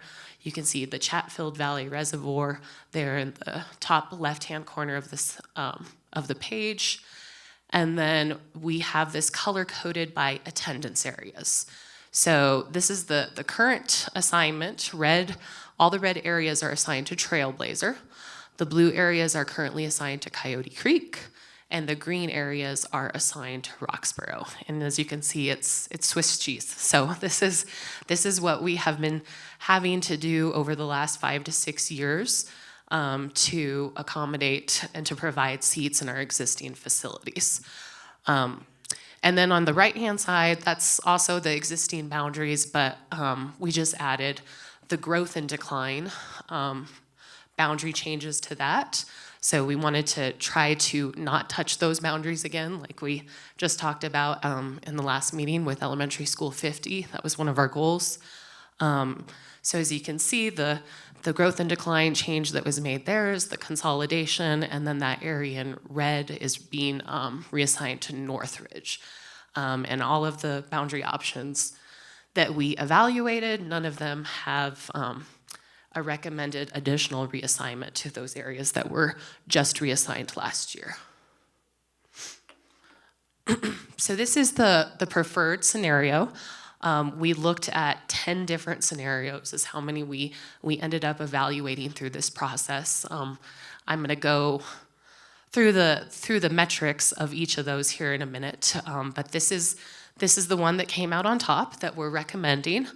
In summary, it is assigning all known areas of new residential development and to the new school, to Elementary School 51.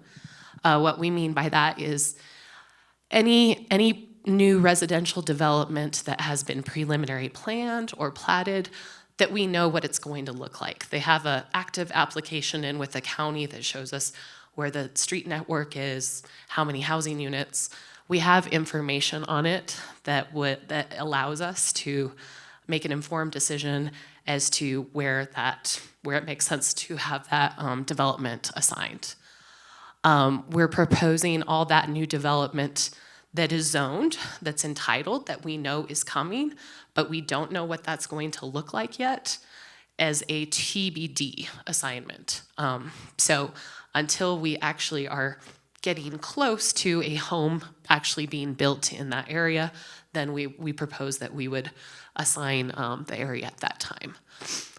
Additional areas east of Highway 85 that are in closer proximity to Coyote Creek are reassigned from Roxborough to Coyote Creek. Areas west of Kendrick Castillo Way, we're proposing are reassigned from Northridge Elementary to Trailblazer Elementary. And I'll talk about why we're proposing that here in a minute. And then those areas directly east of Chatfield Reservoir, but west of Highway 85, we're proposing be reassigned from Roxborough to Trailblazer, just because it does not make sense for them to be assigned to Roxborough. They're way closer to Trailblazer. I did want to point out, I did say all areas of new residential development assigned to Elementary School 51. That is with the exception of one area of new development that is within the 1 mile walk zone of Roxborough School. We would not recommend assigning that to a different school as it's in the 1 mile walk zone. And then this is just summarizing. We started with looking at enrollment, trying to identify the fatal flaws in these scenarios, just knowing that it is not an option for us to drop the enrollment of any of our existing schools down below 300 if we can help it.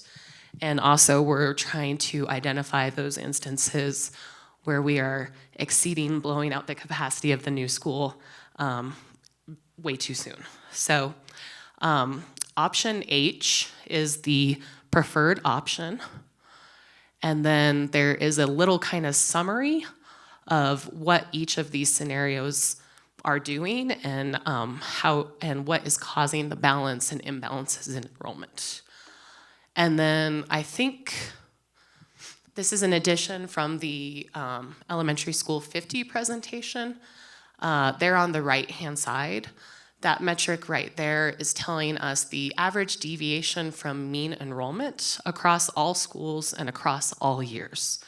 So basically, the lower that number, the better, and the more balanced enrollment. And I did want to point out, as you can see, H is moderately balanced enrollment, is how we explain it, in comparison to some of these that have very balanced enrollment with the metric in the 20s.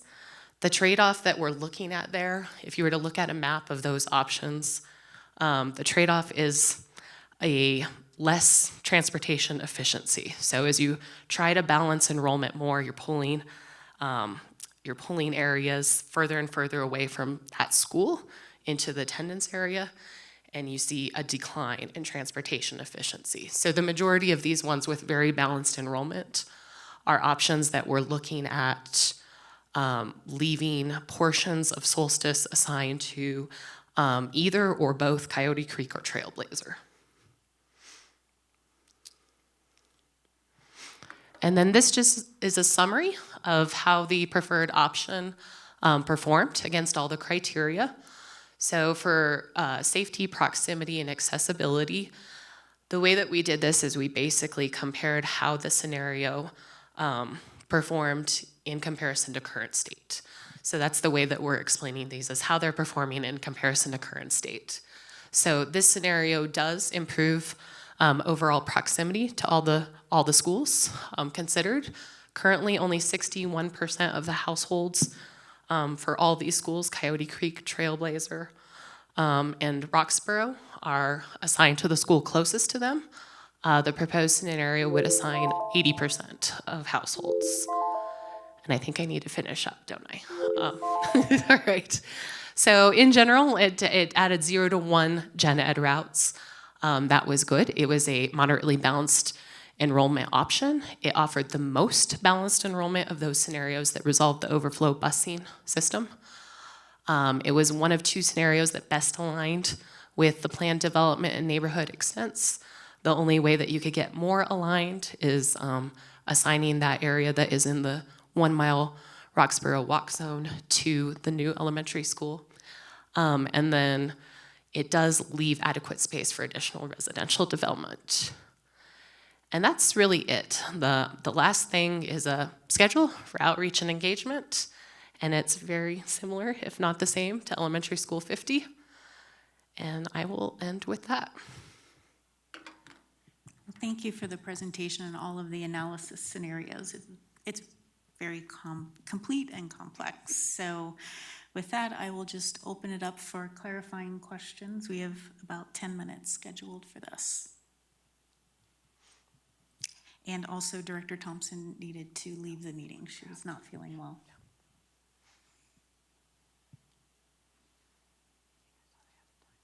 Everyone's shy this evening. It works for us. Do you want to put the map up? Yep. Maybe since there aren't a ton of questions coming out right away, I know the end of the presentation had the outreach schedule. Maybe it's worth just speaking to that a few minutes. So we would like to, once we get your feedback tonight, launch a website, get a web presence up, and start planning a town hall type in-person and virtual option to be held in March. So that would be our main kind of primary way of reaching people. And then have a second one in the April timeframe before we bring it to you in May and June. So town hall type options, virtual options, notifying everybody within the project area. So that would be everybody in the attendance area of these 3 schools, 4 schools. And that's about it. Would love suggestions from the board. SAC and PTO also presentations would be on there. So just to confirm, this would come back to the board in June for a vote. And essentially, it's not taking place for the next school year. It would be the following school year that it would take place. Yes, fall of 2027 when the school opened. And the other thing I think is worth noting is that this has been vetted through the Long Range Planning Committee, and this is their recommendation as well for the preferred scenario. Director Geiger. It is an understatement to say that this has been vetted through the Long Range Planning Committee. We first started the discussion about rebounding in West Highlands Ranch in 2017, perhaps 2016, as opposed to my concerns about the rebounding on ES 50. We tried to make it clear, very clear, as we were talking about consolidation in that area, particularly Saddle Ranch and El Dorado, is that other changes were going to be necessary. Long Range Planning has for years noted that the building of a elementary school in Sterling Ranch, as necessary as it is, would impact other schools. I think the vetting of this has been extraordinarily detailed, has been done with a great deal of care and concern. I know that it has considered the input of the Long Range Planning Committee and people who've been on that committee for even longer than I was. So I appreciate all of this. I will be very fascinated to see where the feedback comes from. We have some extraordinarily vocal people in Sterling Ranch who I'm sure will give us some input. I suspect we will hear from Northridge as well. So for me, it's an appreciation that we are approaching a resolution on an issue that was identified many, many years ago. And I think doing it in a way that is thoughtful, considerate. It will not prevent disruption, but it will minimize it, and I appreciate that.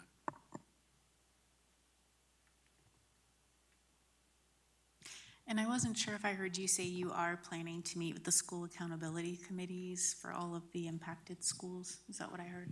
Yes, I'm looking on here and realizing that it was on the elementary school 51, but missed on here. But yeah, that would be an additional layer.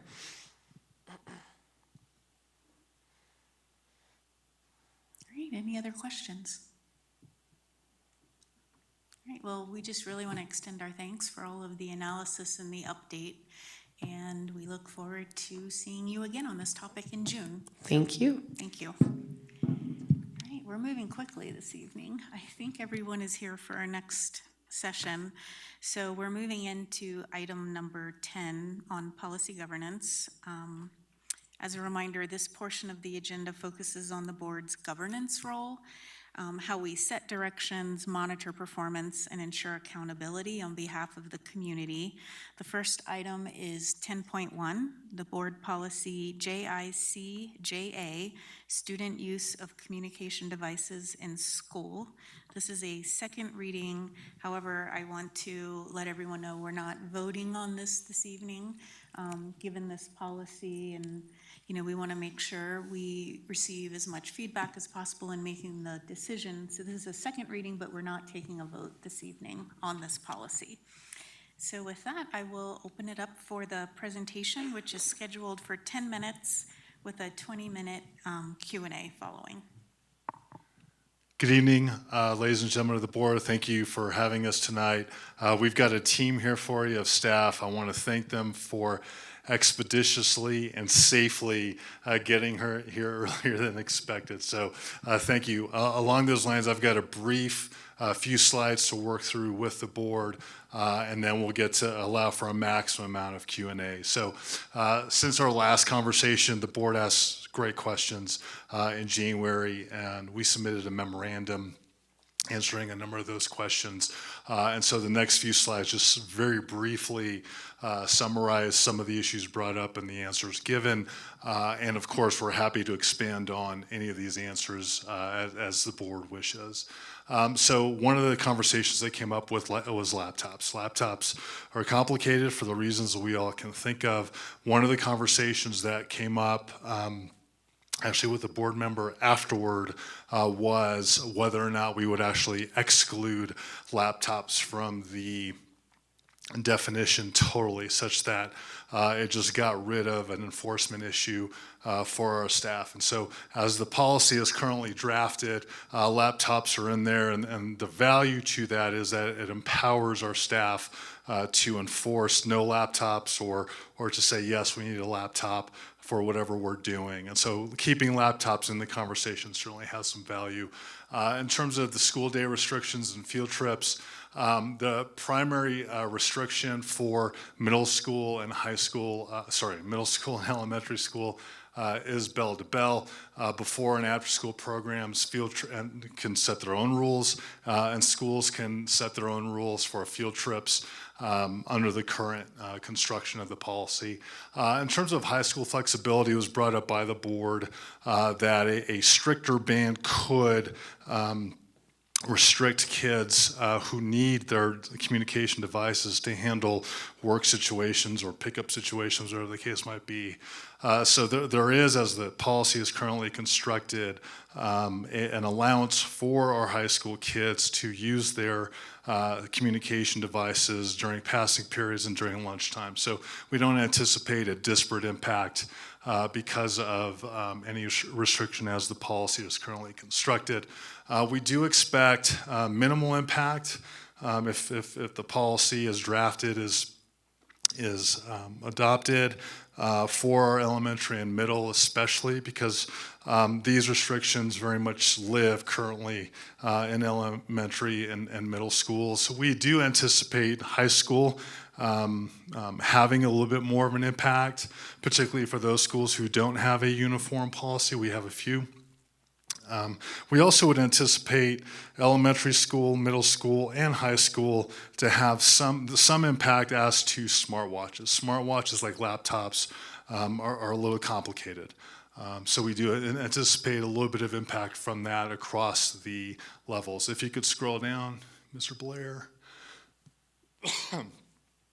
The policy currently allows for a decent amount of discretion for school to decide things like where are communication devices stored, including discipline. But the board asked a great question about sort of standardization or a fairness to discipline across our schools. JICJA, currently constructed, just like a number of our student-facing policies, would go through a process that it would find itself into our behavior matrix, which typically the behavior matrix, there's a behavior matrix team, which consists of district administrators and district specialists.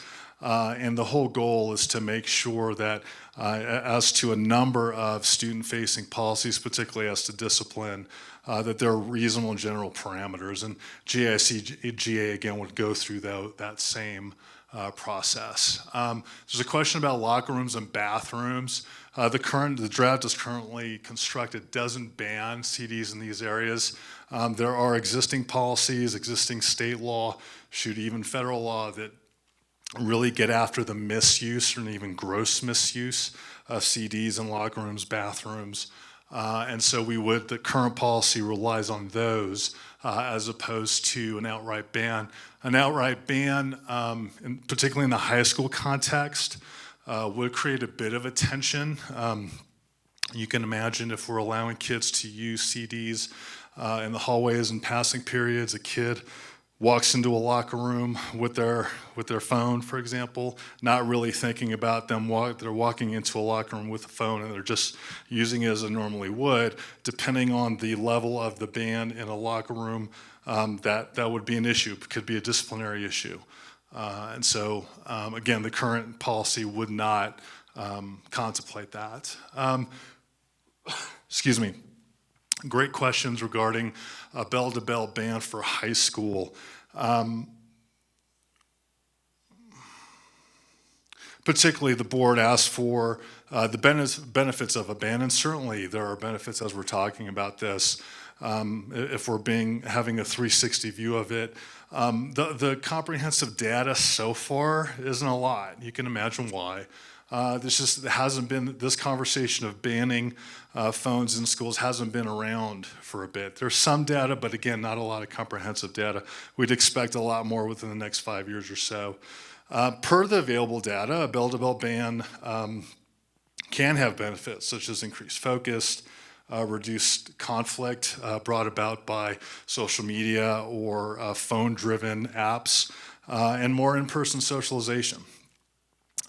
There have been instances where test scores have gone up as well. The really important caveat per all of the available data to this point is you only see those benefits if implementation is done with fidelity, which then tees up buy-in and a whole host of other related issues. So we just want to cover that as well. If you could scroll down. Oh, okay. Let me just cover a few more questions that have come up very, very briefly. How are we going to communicate the policies to families? And very reasonably, our families are wondering Our families get a lot of communication. I think we all know that. As a parent myself, where I'm very much in that world. So the question is, once the board passes a policy, how is that going to be communicated? And we would go through our typical channels through the district.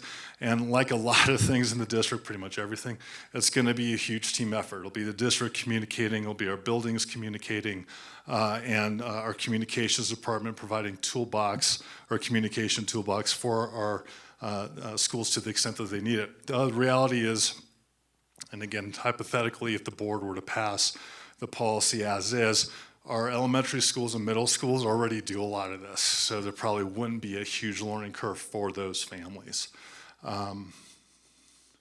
The other question we got was, who decides the exceptions regarding an urgent situation? What's the standard used to assess, and how would we interpret urgent situation? Again, really, really good questions. So just for context for anybody watching, the policy as drafted empowers staff to allow students to use a CD for instructional purposes, or if an IEP/504 allow for it or dictate it.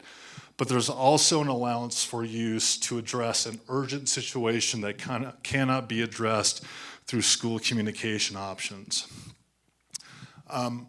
As with a lot, and you know this, for those of you who've been around education at all, we've got phenomenal professionals at the building who make judgment calls all day long, minute by minute on a whole host of issues. And JICJA would be no different. They would make that judgment call as far as what is an urgent situation that can't be addressed through a school communication option.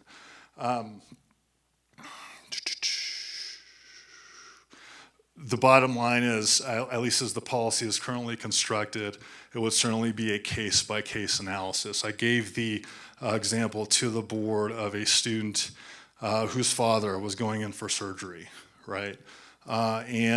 She would know what time dad's getting out of surgery, and so during that class period, she would go up to her teacher and say, hey, listen, it's really wearing on me that my dad's in surgery.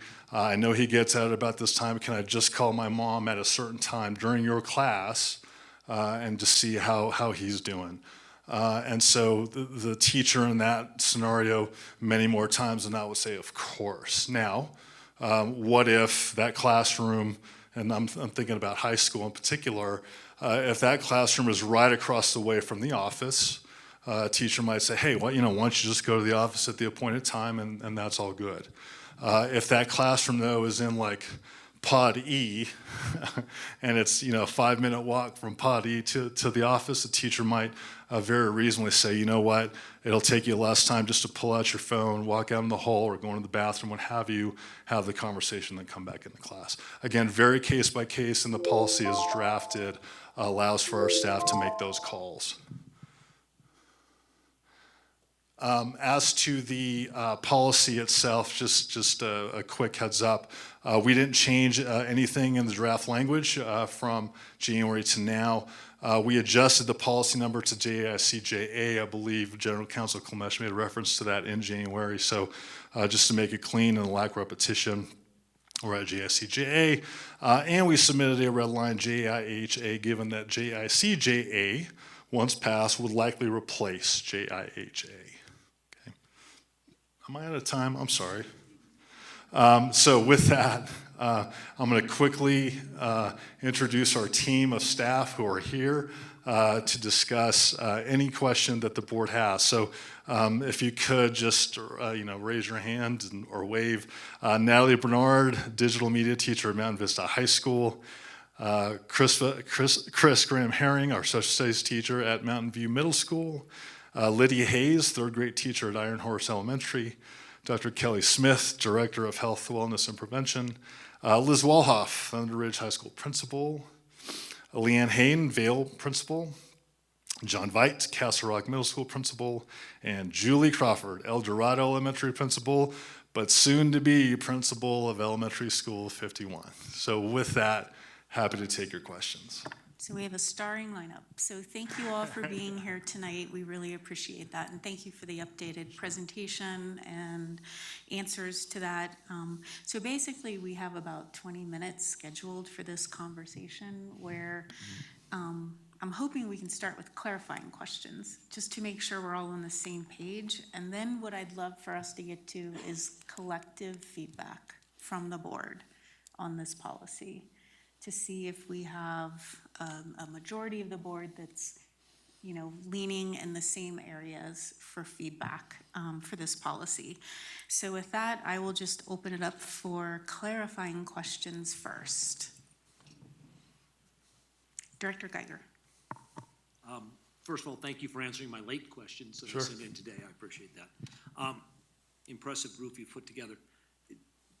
Back when I was in school, if parents needed to contact somebody, they called the school office. I foresee that if we limit cell phones in middle and even high school, that will restart. Have we talked to staff about their ability to handle more calls each day, more considerations? Whatever policy we want, I want to make sure that we are warning our office staff and have fully supported them on handling that process. Has that been part of the consideration? So I've not been part of that conversation per se. However, and I'll allow my high school and middle school crew to weigh in here. Middle school now, all of our middle schools have a bell-to-bell ban such that our staff already has that work to do. In terms of high schools, I'm happy to, if you want to. Thank you. It's nice to meet you all. I'm looking forward to working with you on this. To me, that's a non-issue. If they have access during passing periods and so on, they'll just take care of their own business. If they had a more comprehensive ban, we would figure that out too. I do think that there are some things that aren't completely analogous between when you and I were in school and when our kids were. When our kids are in school right now, in terms of more flexible scheduling, off periods going between schools and so on. Those are things that, at least in my high school experience, weren't a thing so much. But in terms of stress on our office staff, we're going to be fine no matter how this comes out. Okay. Other questions? Director Densler. I don't know if anyone can really answer this question, but I think one of my concerns that I've expressed is that policing cell phones is going to become an unpaid duty for teachers, which I really am concerned about. Like in Cherry Creek School District, I had 47 minutes and I could either police cell phones or I could teach for 47 minutes and I could not do both, right? So I'm just wondering if any of you can speak to how this policy feels like it either will help you in, I don't know, self-executing this policy. That doesn't make any sense. We'll give you guidance, the guidance that you need in order to effectively implement a cell phone or communication device policy, or whether this is a little bit too vague and might essentially become an unpaid duty. I don't know if that makes sense. If I may, Director Densler, before handing off the mic, just provide some context for anybody watching. So as currently constituted, the policy has a bell-to-bell ban for elementary and middle school, again, very consistent with what we already do. And so I suppose in theory, my colleagues will weigh in. That's already baked in into their workday. And then high school gets a little trickier. So I'll just go down. Oh, hey, I'm fourth grade teacher, not third. I got to put that on record, okay? That's a great question. So I'm elementary. We do already have our procedures in place. It's bell to bell, essentially. Some teachers say just keep it in your backpack. I have 2 little boxes. One was for just phones, and now there's another box for watches and all those cool gadgets. And my kids put it in there in the beginning of the day and get it at the end of the day. That's also in my sub-plans. I don't feel like this policy would impact me in elementary, but we've also had those conversations in our building. Yeah, at Mountain Ridge, we've been bell to bell since COVID. And I counted today, I stand outside my classroom. I asked 2 kids to put their phones that I could see were in their pockets in their backpacks. And then I started class. I didn't have to do anything else. It took seconds to do that. So it's not, once you have it going, the expectations are there. It's not hard to do. So I'm at a high school, and I don't think it's going to add, at least to me, it's not going to add anything. briefly, what I do at the beginning of the year is I tell the kids to put their phones on their desk, turn them up, turn the notifications on, and they all look at me like I've lost my lid. And then while I'm talking, they're letting me know. That was just a Snapchat, that was just an Instagram, and I'm making tally marks. And then I take pictures of those and I send them home to the parents and say, I introduce them to my little phone hotel, and I don't have to police anything. The kids know when they come in the door, that's where they go. Because it's, even by the middle of class, I have high schoolers going, Miss B, can we just turn this off? But it's a great conversation, because then like, this is why you're not gonna have your phone in here. I think the biggest problem that I see happening is there needs to be some sort of structure that says, this is what we're doing. Because I think that's the hardest part right now, at least where I am, is that some of us are like, no, this is my time. For me to have you learning, listening, talking to each other. And then there's other teachers that don't give a flying hoot. So I think that there needs to be something that says, this is what we're doing. So the only thing that maybe I shouldn't bring this up, but I will anyway, because as a former yearbook advisor, the kids use their phones to interview. So that's a bridge for, I guess, somebody else to figure out. But that's the only thing that, as we were sitting here talking. But in terms of extra for me, and I don't think it should be extra for anybody, if the expectation is decided in the school and followed, which would mean admin support, I guess, but I think that then it's not extra policing. And my kids actually talk to each other. It's kind of weird. I think to your question, Director Denzler, the answer is yes. And it's already happening, right? So we're already policing it. I think the idea behind this that I really can appreciate is that with consistency, it's less about individualized policing, because we can all say, this is what we're doing, this is what we're committed to. I think where the policing, if you will, comes to a point of conversation is just, where does that come from, right? Because I think in policing this, we can unpack it, and there's always some kind of reason. I always believe behavior is communication. And so when we're making these choices, is it because we have an external circumstance? Is it because we have some anxiety because of past trauma? Is it because I am addicted to my cell phone? There's 1,000 different answers to the question. And so I think with a consistent policy, it will help us have better conversations, as opposed to just a widespread, constantly triaging the situation. And then when we can understand where that comes from, my hope is that we can do a better job of supporting our kids with what they actually need. Hi, good evening. Can you restate your question? I feel like we've gone down a path with all of our different answers. I think it was more of a comment, to be fair. It wasn't a great question. I'm just concerned that, this would become like an unpaid duty for teachers. No, and like Leanne was saying, it's already that unpaid duty that we're doing anyway. And so it's not changing anything in that regard. What it does provide us, though, with that clarity of the bell to bell, to me, you asked if it was too gray. I think it kind of establishes a line that we're able to say, nope, from here to here, it's just not there. And so whenever we can make things like that concrete to our middle schoolers, it really helps us out, so that there's nothing to argue. There isn't anything to debate when it comes to the phone, the AirPods, the watch, any of these different pieces that the kids, I'll use the word addicted to. It takes that gray area out, and it's like, nope, here's that line in the sand, here's the time, and from here to here, it's just not there. And so I actually really appreciate the clarity that we get from that, so that we can then act as a school and there isn't any question about that. But it does also open up, like, also as a former yearbook advisor, like having kids do those things and be able to use their phone and leave that open to that, allows that little bit of freedom that the teachers would need to be able to kind of engage those different pieces. But they're not going to be happening all over the building. It's going to be here and there type pieces, and to be able to open the door just to have those little bits there is great for us to use as well. So I think that's beneficial with the policy the way it's written also. And I can just speak, I have 2 high schoolers, and so I asked them, read them the policy.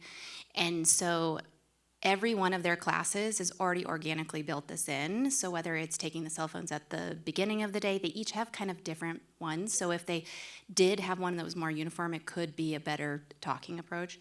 But then the nice thing is that they're not constantly thinking about their phone.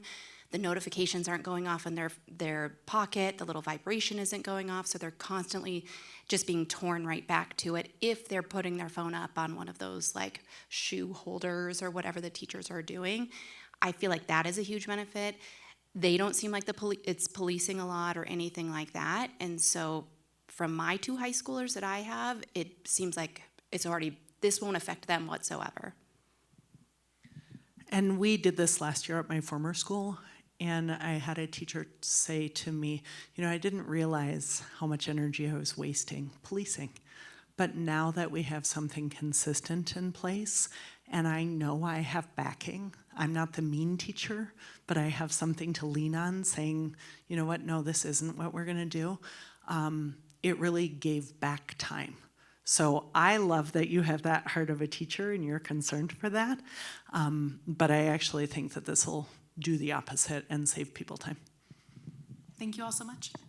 Director Callahan. Two questions. First, can we go back to the locker room kind of portion of the policy? And could you just talk through that piece again around why there wouldn't be an all-out ban for phones in a locker room? And I guess the piece that I would, I'm just concerned about phones being out in locker rooms. I think like if somebody walked into the locker room with like a camera around their neck, like I think people would raise an eyebrow at that. And I think that there's a cultural expectation if you're in a locker room at a rec center that, oftentimes you'll see signs that ask people to keep their phones away, and just help me understand why there wouldn't be an all-out ban for phones in a locker room. Sure, if it's okay, Director Callen, I'll start and then again I'll hand it off to my colleagues. The policy as currently constructed doesn't have an explicit ban for locker rooms or bathrooms, and as we mentioned earlier, I think again as it's constructed, what we're really contemplating and what the policy really gets after is the misuse of CDs, of a cell phone, and so we have policies as to misuse of cell phones in terms of discrimination, harassment, privacy violations. Again, we have state law on that even. And so that's one rationale. The other rationale is if, let's say in high school, you're allowing kids to have their cell phones, use their cell phones during a passing period or at lunch, it's entirely likely that you have a student or 10 who, not thinking, walks into they've got PE, let's say right after a class, they walk into a locker room and they're just using their phone. They're not really thinking about it. They're not misusing it. They're just using it, and then they're done and they put it away and on they go. Depending on the ban, that use, just walking in, could be a violation. So there's a lot more conversation to be had on that, depending on where the board wanted to go with that. So with that, I'll hand it off to whomever. Raise your hand, whomever. Yeah. As I process through that, like I haven't given the locker room piece as much thought, so I've, processing that right now. I'm logistically, I don't know how with the students, their phones are off and away and in a backpack with them because I'm not storing them centrally when they're off and away. They wouldn't be able to take their backpacks into the locker room, use the lockers, be able to put that in there if they're not allowed to take them in there at all. And so I'm logistically trying to process where they would be if they didn't take them into the locker room with them. And I don't have an answer to that given this 2 minutes of conversation. I feel like we'd run into a logistical piece. I don't know, Liz, if you want to add on to that. I think to your point, we've got the locker room side handled. I feel like, we already had that when cell phones were first coming out on like, hey, you can't use it in this way, you can't use it in this way. We already have disciplinary procedures for that. I'm not super worried that we need to add more to this. Most of our students, when they're coming in, they're thinking about where do they want to put it because they don't want anybody to do anything with it. They don't want to drop it, any of that. I can see somebody walking through the door, but usually they're put away within moments. And if they are misusing it, we have law or other policy that takes care of that. So it's not something, again, that I've spent a lot of time thinking of, but I think for us, the time to deal with what are we going to do with cell phones in locker rooms came out a while ago, and we've already figured that out. In one person's opinion, for me. I'm just saying, at Mountain Ridge, we don't change out for PE anymore, so locker rooms are pretty much locked. So kids don't really have that access during that time period. Okay, I'm gonna move to Director Parker. I have a clarification question because I'm following along, but I'm always thinking about the people listening in. And so we're talking, I think we're using bell to bell in different scenarios. And so I just want to clarify, bell to bell in elementary and middle school is the beginning bell to the afternoon bell when school is dismissed. But bell to bell in high school is the moment class starts versus the moment class ends throughout the class. And so I wanted to just make that clarification because we're using bell to bell in both scenarios, but it's a little bit different. Sure. So the draft policy contemplates bell to bell only, and you're right about that definition, for elementary and middle. For high school, we explicitly say during the class period. Yeah, is that what we're meaning Correct. when we're saying bell to bell here? Yeah. Yeah, I just wanted to make sure that we were following along there. Just to make sure we're all on the same page, for high school, we're not calling it bell to bell. We're calling it a classroom ban. Is that During the class period. during the class During period? the class, okay. Yeah. Okay, I was just listening to the conversation and I think it got a little intertwined, so I wanted to just clarify that. Sure. And I can give you 5 minutes on how we got to during the class period. It's totally uninteresting to everybody except me, but it was a long conversation with our staff, so in any case. Director Ryan, do you have a question? Yes, and this probably is more directed to you, Chief of Staff Kalela. You used the word fidelity when you talked about when bell-to-bell bans have been used in high schools for these studies that are just coming out recently because it's fairly new. Yeah. When you say fidelity, other than adding a bell-to-bell to the current policy, what other things in the policy would need to be taken out for that to be fidelitous? So sorry, you're talking about high school. Yes. I'm not following the question. What would we have to take out? Yes, so I'm assuming when you say fidelity. With fidelity, yep. Yeah, with the exceptions for, say, yearbook, say, other classes, does that interfere with these studies when you're talking about it needs to have fidelity to have the desired effect? Gotcha. No, I think I'm tracking now. So with fidelity is in reading what we've read and having all the conversations we've had is ultimately building leaders and staff following the policy with fidelity. So in the context of a hypothetical bell-to-bell ban in high school, it's building leaders and staff within that building, making sure that the rules are followed. And that does, and the rules as we currently frame them contemplate exceptions like instructional use, a pressing matter, an IEP 504. So all that can live in the same world. I hope that's clear. And then a second question that's a little different. You talked a bit about consequences being school by school and the reasoning behind that.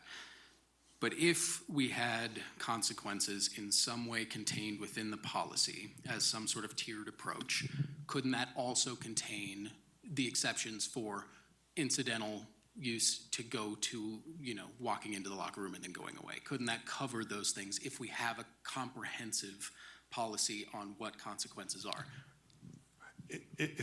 Go ahead. Assistant Superintendent Windsor. I think it's a great question. I think as we kind of balance the policy versus regulation side of things, from implementing it, what does that look like? I think We do have structures, obviously, within our behavior matrix to provide guidance. I think the challenge with sometimes in each of these scenarios with cell phones is how do we make sure we understand the context? If there is an emergence need, that it's not an immediate response of it will be this for discipline purposes. I think the big part which we try to navigate as a system is put these behavior matrix plans in place. We actually have a team, as you probably heard from our last bullying prevention, of a behavior matrix team that actually evaluates some of this. And so how do we get multiple levels of perspective in this feedback as well? And then also progress monitor over the year, and are we seeing more extreme situations happen? And so it is something we'll absolutely bring back in, but we do have a team of folks at a variety of levels that actually help in that process as well too. Thank you. Directors, real quick, do you mind if we give others turns and then we'll come back? I know we're kind of at our time allocated, but are we comfortable going over another 10, 15 minutes if needed, right? It's an important, I know there's a couple others waiting. Director Parker and then Director Callahan. Are we prepared for like the 504 increase, or what would that look like? Because I'm just thinking as a student, I want my phone. I was thinking about it as me, right? And I would be like, well, I take notes sometimes on my cell phone. I have to move my back a certain way. So, you know, I have a legitimate reason, and then I do that. And then everybody else in the class will want to do that too. And so what do we think the implications of this in the 504 IEP situation is going to be?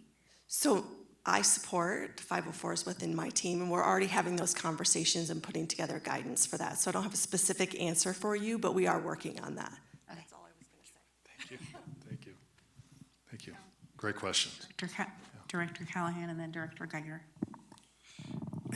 Have we considered, have there been any funds allocated to providing teachers with resources, whether it's a phone tower or places to plug it in, or phone hotel? I've heard a lot of different terminology, but are there funds that that we've set aside to assist with that?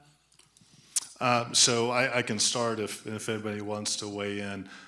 Typically, those funds would come out of SBB, and to the extent that any building needed more funds for phone towers, whatever the case might be, we'd certainly work with them on that. It's true if you go into, and we've been lucky enough to go into a number of buildings, a number of classrooms we've walked into already have that stuff. So to the extent that there was a need for it, then we'd certainly work with our leaders on that.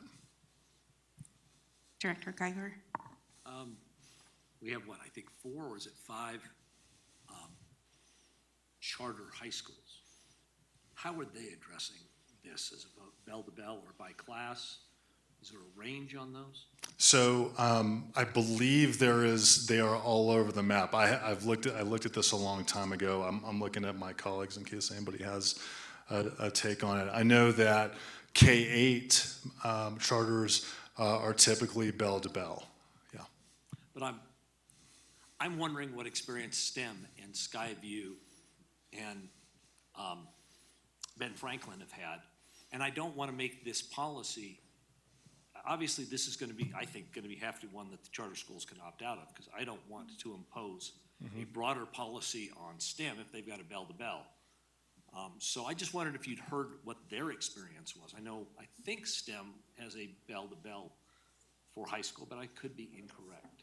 I don't have any insights on that. And again, if any of you do, feel free to. Okay. Yeah.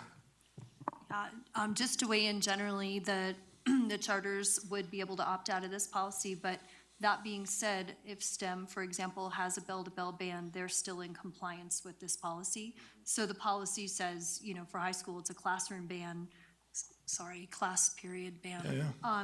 Yeah. But all individual schools are welcome to go further if they want to. Thank you, Superintendent Kane. That really is the answer. The restriction, the policy is currently drafted. The restrictions are minimums.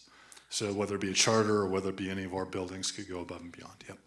And that's an excellent point, and I would be fascinated to see if one of our large public high schools decide to go more strict. That can be an experiment they choose, but I would like to hear at some point how those schools who I think may have addressed this earlier are dealing with their particular plans. Okay. Great I'll move suggestion. Thank to you. Director Densler. For Chief of Staff Colella, I'm wondering if there are any plans to kind of like gather data within the first year of implementation and then revise as needed, if we can all, come back to the table in a year or so and figure out, from our staff and from our stakeholders, the community, the students, what works with this policy and what doesn't, because I do want this to be a continuous improvement process if possible. Great question. The existing R policy that's associated with this policy, the last paragraph actually says we'll come back in 2 years to the board with an assessment of how things are going. That'll include surveys, there'll be conversations with our team, with our various staffs. Great question. Yeah. Director Ryan, I know you've been waiting. Thank you. For the folks, the elementary and middle, who are already dealing with a bell-to-bell ban, obviously family emergencies emerge no matter how old you are as a child. Especially middle school, I think, is probably more appropriate. How are you dealing with those sort of situations? So the parent in surgery. Sorry, Director Ryan, you said middle and high? Or? Middle and elementary, the ones that have bell-to-bell. So I'm elementary, and I've been in Douglas County for over 20 years. So technology is great. I am now also using an app called Talking Points. And so parents have access to me through that. And I make it very clear in the beginning of the year, I think our whole school does, that emergencies do happen. And we have to take care of our human needs before worrying about long division. And so I think our school has a great policy of parents usually reach out to us. Something is going on. We are going to put the puppy down or something like that. That just actually happened recently. And so they call the office, they email me, they can send me something in Talking Points as well. In my 20 years, I feel like I have a classroom phone, I have a cell phone, I have my laptop, I have my pulse on things that are happening, and parents usually just call the office and then call down to me. So I feel like any emergency, I can help right away, my teammate can help, a sub, if they're in the classroom, can help as well. That might be different for middle school, but I feel confident on elementary that we have that locked down. I would add that our parents know they can always call the school. We have peer counselors who can run messages up within a minute of getting a message. We also have an intercom system, a phone in our classrooms, our own cell phones, and our computers. I always tell students when we are practicing lockdowns and things, I always have my phone. And so there's always a connection to the outside world. And that seems to be fine. They are accepting of that. So I'm back at the high school level, but so I taught for 10 years. Then I was fortunate to take some time off and raise my kids, and then I came back, and it was like a culture shock because this phone thing was not a thing. I developed my little thing that I do on the board after I had a parent call their high school young man to tell them that they just put their dog down. And at that point in time, the phones were just, I was still trying to figure out how to get my feet back wet. And all of a sudden I had this high school kid sobbing in my classroom. So when I look at this and where it says up there, the loss of opportunity for students to practice, I think we're also gonna be training parents because, it was the worst thing ever. So, yeah, anyway, I just wanted to share that I think we're gonna have to train parents too. Yeah, this is something we worked through. You would be surprised at any time I see a student with their cell phone out and then they say, well, I was texting my mom. I heard that multiple times today.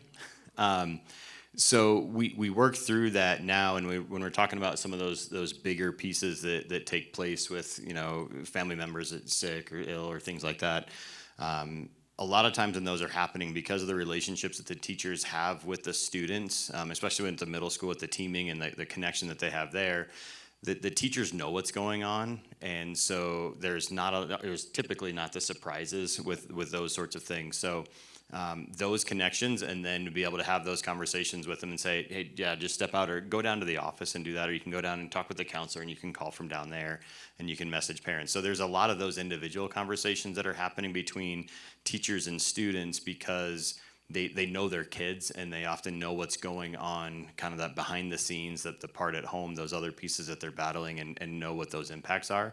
And so that plays a big role in working through when they need to be able to have those connections and be able to make those calls. And to your point as well, I think the other part is really identifying what is considered that kind of emergency piece, and helping train parents as well. Hey, please don't just text your kid during the day. Call the school, we can get them a message. We try to encourage that. Obviously, it's so hard when, as a parent, you pay for your kid's phone and you just want to be able to send them that message and not go through these other pieces.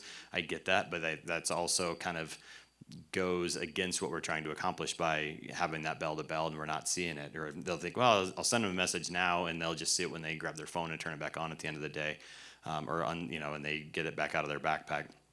But I think there's going to be that parent communication that goes along with this to help encourage, let's use the means that we've had forever in our schools to be able to get messages to kids.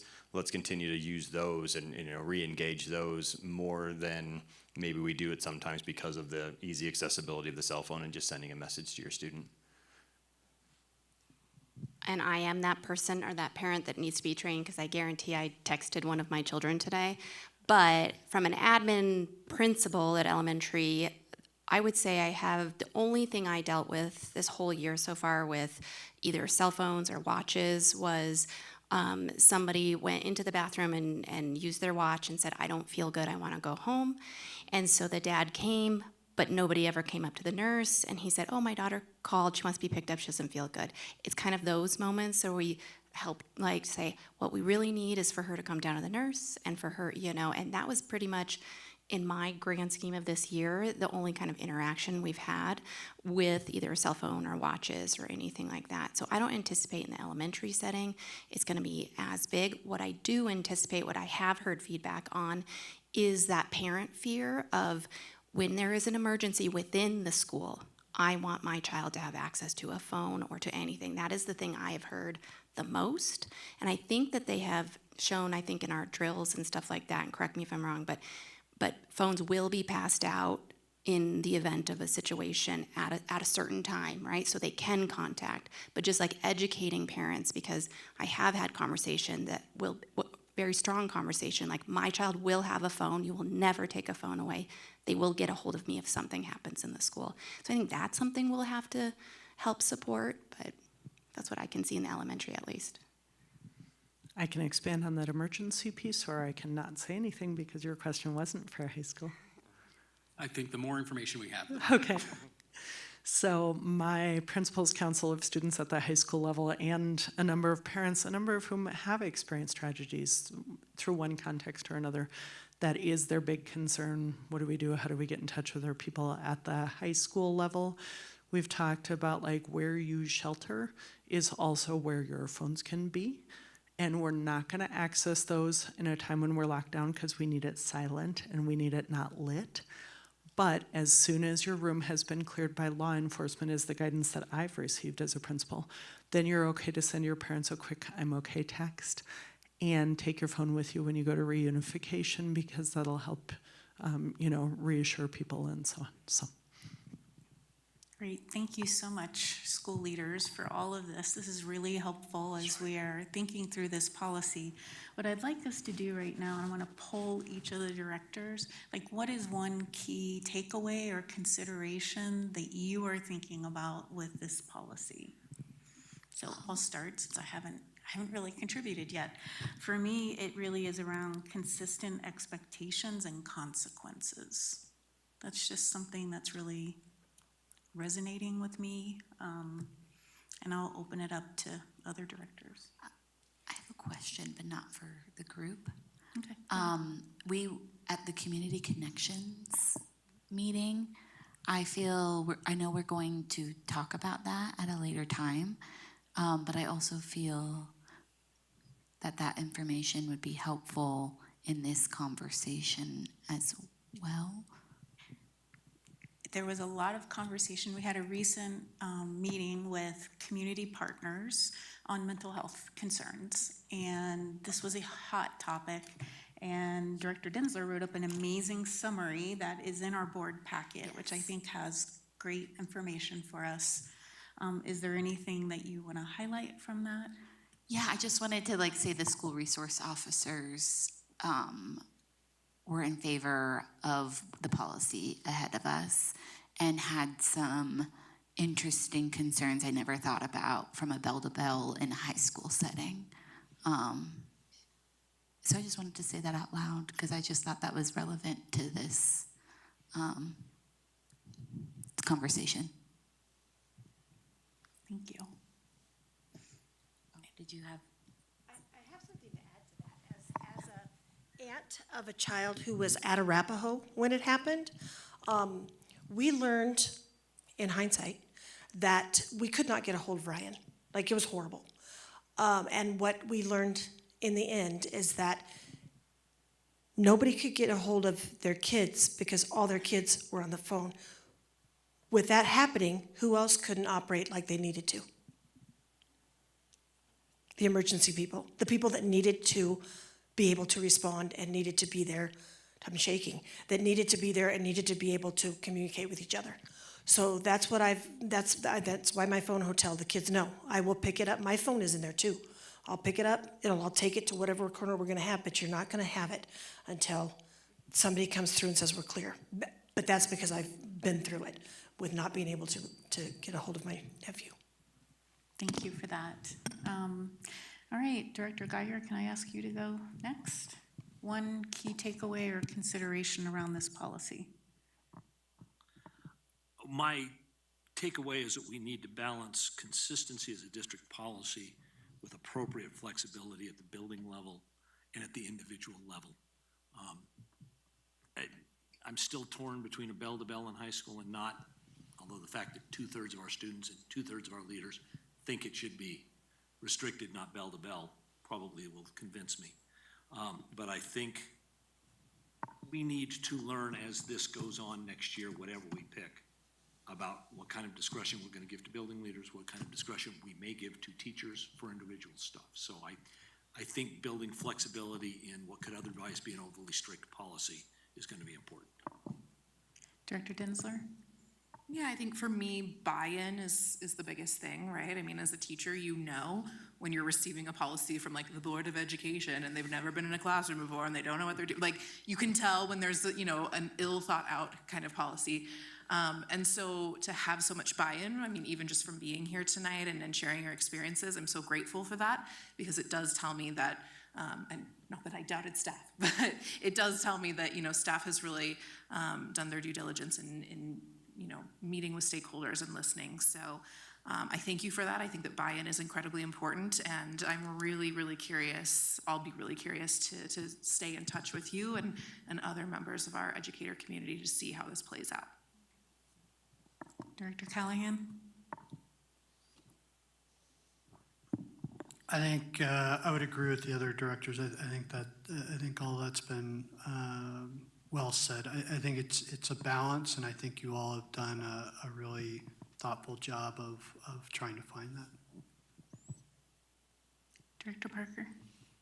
Yeah, buy-in and consistency, I think. Anything to add, Director Ryan?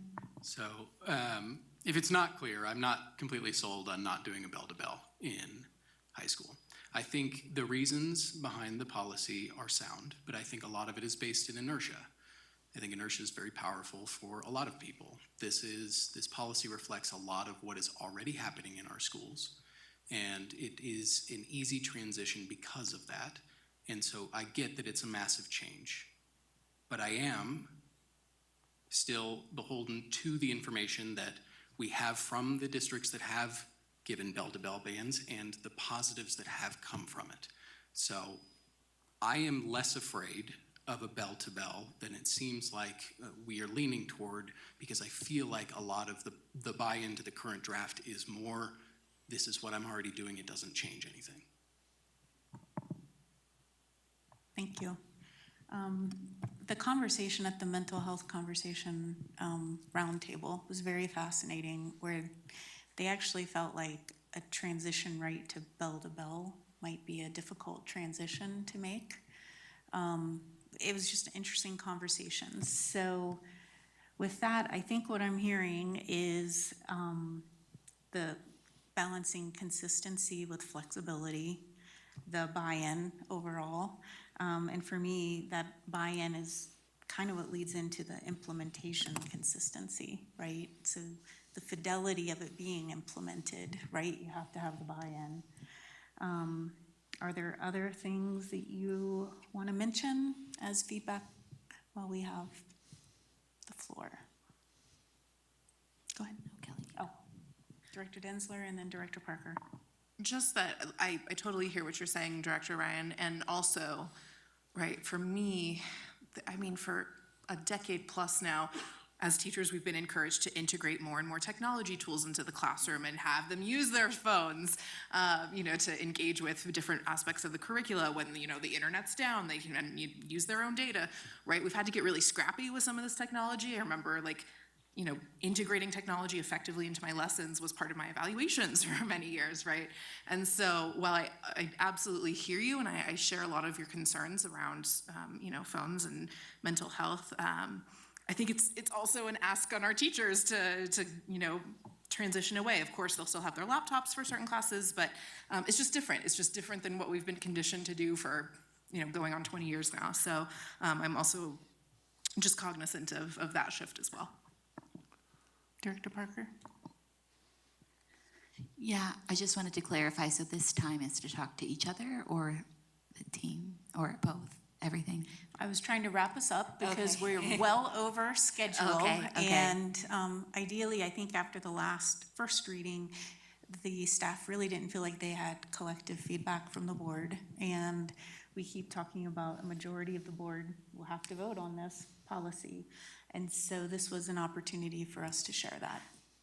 Okay, I have a question, even though we're trying to wrap up.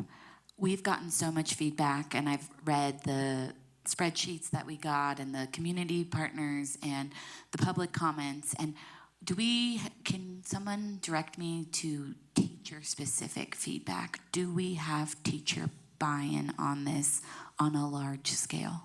So one of the surveys that you'll find on the digital literacy webpage is a staff survey. Yeah. And I believe there are about, I believe I'm right on this, about 650 staff who weighed in, the vast majority of whom are teachers, and the breakdown, I saw the breakdown, actually exists too. So the vast majority, I believe, are teachers. Okay.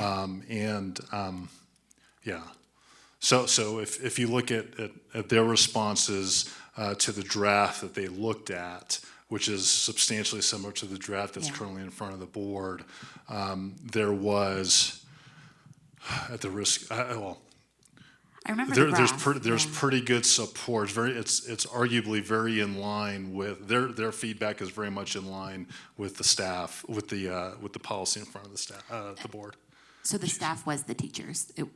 So staff is, we pulled everyone. Okay. So the responses were about 650. The vast majority of those responses were teachers. Okay. Yeah. Okay. I don't have that exact number in front of me. No, that's okay. I was just making sure, because staff is a lot of people. So Yeah, sure is. I was just curious about teacher specific. Yeah, huge team effort on this, like a lot of things, yeah. Superintendent Kane, when do we expect the third reading? That's entirely up to the board, but I would definitely give you a strong recommendation to consider the third and final reading in April so that our families have sufficient notice of what's happening. And that being said, to the point made earlier, this isn't a drastic change for most of our schools, and so we don't expect shock waves, but we do want to make sure we give our families time. I have one more clarifying question. If I was him, I wouldn't know what to add to the policy because we want buy-in and consistency. Is there like a special ask from the board that we're wanting to put in the policy? Does anyone have specific language to the policy that they would recommend? Director Geiger. I would clarify in the policy, and let me pull it back up again, that building leaders can make exceptions to the policy, or building leaders or their designated representatives can make exceptions to the policy for individuals facing unique circumstances or for academic use as requested by an educator. I think that would probably be sufficient, but you know, I don't have a problem with leaving it to the building leaders and their I don't know that we need absolute consistency in personal exemptions. I think our building leaders dislike cell phones as much as we do. Superintendent Kane and then Director Callahan. Yeah, my one caution of that would be that our high school building leaders have about, 2,000 kids. And so they can't be the one that somebody's tracking down every time there's an urgent situation. So I think that the policy as it's contemplated right now is that the teachers would have that ability to make that exception for a student. So I just wanted you to be conscious of what you're asking of our building leaders times And I 2,000 said, building kids. leaders are the designated representatives. If the building leader wanted to assign it to their teachers, that would be the buildings. If the building leader wanted it to be the AP and add that to his or her duties, I would have no problem with that either. If I may very quickly, I will, part of the clarity that I think Director Meek you had mentioned is contained in the our policy. So next time we'll re-bring back the R policy so that the board has both of those juxtaposed, and obviously the board can pull from one and bring it to the other if they like. So. The regulation? Yes. The R okay, yes, if that's perfect. okay. Yeah, I think that's a great idea. Director Callahan? Just a point of order. Yes, Director Callahan. We're 29 minutes over, and Yes, we are. I've been trying to wrap us up. All right. Sorry, yeah. I think I'm not seeing any other burning questions, clarifying questions. So thank you all so much for being Thanks, here crew. tonight. You're awesome. This- Thank you. Oh, Superintendent Kane. I'm sorry, I just want to make sure we have clarity. So there are no changes from the board to the second reading as long as we address Director Geiger's comment in the R. Okay. I mean, That I'm is not the involved in consensus. policy, but I'm one Right. director, so. Yeah, get used to it. You're in the, yes, no big changes. I think what I would just caution is, do we still have the feedback form up on the website? Are we still taking feedback on the policy, or is that closed? We will do, our process would be that we would do another round because it isn't finally approved yet. So we'll just put the same form and give them an opportunity to weigh in on the same policy they weighed in on last time. Great.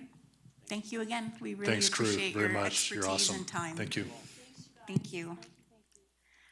All right, and thanks for pushing us forward, Director Callahan. So with that, we are on to item 10.2, Community Connections Debrief on Mental Health Discussion and a preview of our licensed classified educator discussion that is scheduled for this Thursday. And with that, I just really want to thank Director Denzler for all of her work in pulling together the conversation that we had recently. The summary is on the board packet, and maybe just open it up for any clarifying questions first on the summary. And our goal tonight is really to talk through those key reflection questions at the end. So hopefully everyone's had a chance to read through the summary, but does anyone have questions on the summary? And if I may, President Meek, real quick, do I need to move to amend the agenda if I want to include a discussion about the questions for the senior citizen community connections No need session? to, no, Okay. because it's on here as the preview. Just to make sure, I apologize for the oversight on that. No, that's fine. So the way this process typically works, after we have an engagement opportunity, the board has a chance to debrief. And there's some key questions that we cover at the end. Director Denzler, do you want to walk through those? Do you want me to walk through those? It's up to you. I would love for you to take the reins on this as the more seasoned community connections director, All but I'm right. happy to chime in at any point. All right, and then Director Denzler will compile what we share tonight based on our reflections. So if there are no questions about the engagement itself, the first question really is around what insights have we gained from this engagement opportunity? And I'll get us started with a few that I prepared. Just really the importance of the cross-agency partnership really resonated with me, especially around mental health concerns, with it being really a societal challenge and it impacts all of our students.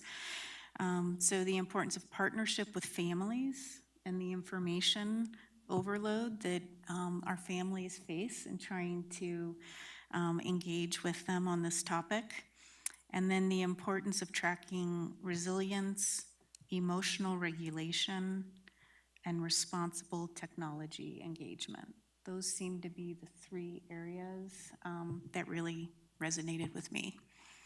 Others? Director Geiger. One, I was struck by the breadth of our respondents.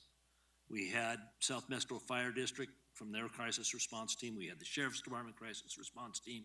We had CASA, Douglas County Mental Health, 2 other mental health providers. I have a list somewhere. And the depth of thought that they had put into this, most striking was that the single largest served population of the crisis response team is children under 17. It is our kids who are dealing with crises, who are dealing with issues. There were interesting discussions about when that happens and how that happens, but it was very clear that from all the reporting and everything else that our kids continue to be facing some really significant issues.